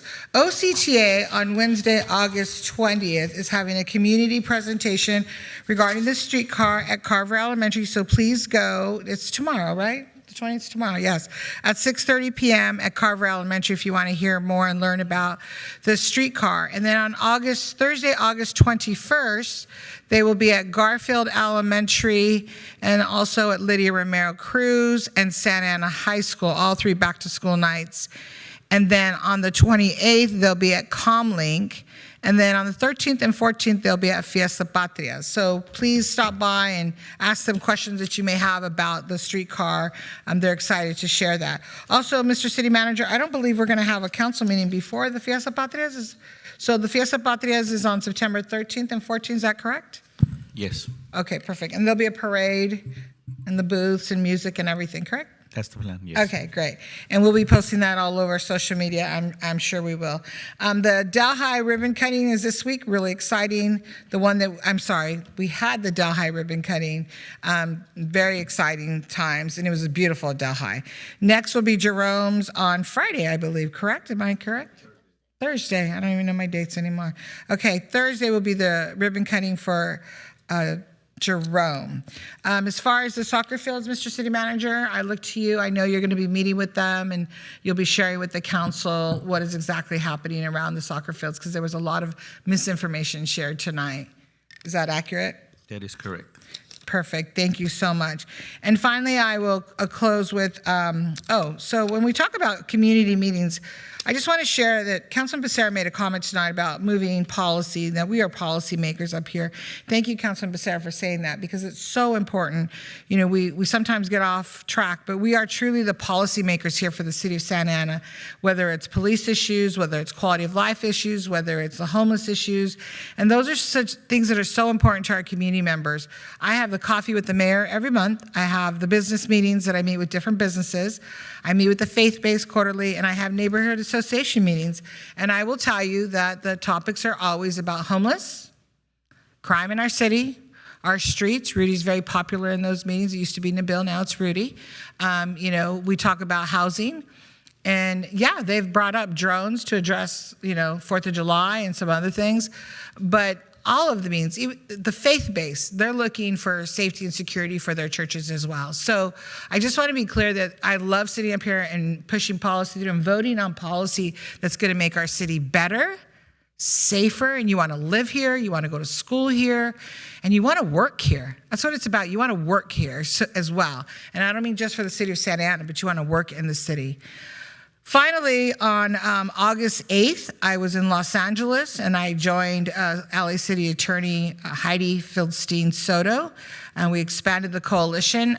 Those that are involved in the federal lawsuit were challenging President Trump's administration on immigration. So it was an honor to represent the city of Santa Ana and join that lawsuit. Yes, thank you. Thank you to all of you guys who were supportive of this. And we were joined by the cities of Pasadena, Santa Monica, Culver City, Pico Rivera, Montebello, Monterey Park, and West Hollywood. And then now it's Long Beach, Pomona, Southgate, Linwood, Huntington Park, Paramount, Bell Gardens, Beverly Hills, Santa Ana, Santa Barbara, Carpinteria, Anaheim, and Oxnard.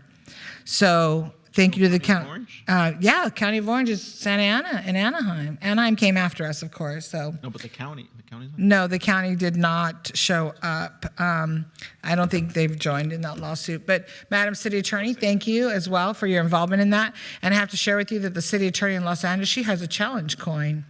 I'm just sharing that with you. She gave me one. So with that, thank you all very much for tonight. Thank you to all the city staff and the police chief and the city attorney's office and everybody who's here tonight with us. This meeting is adjourned.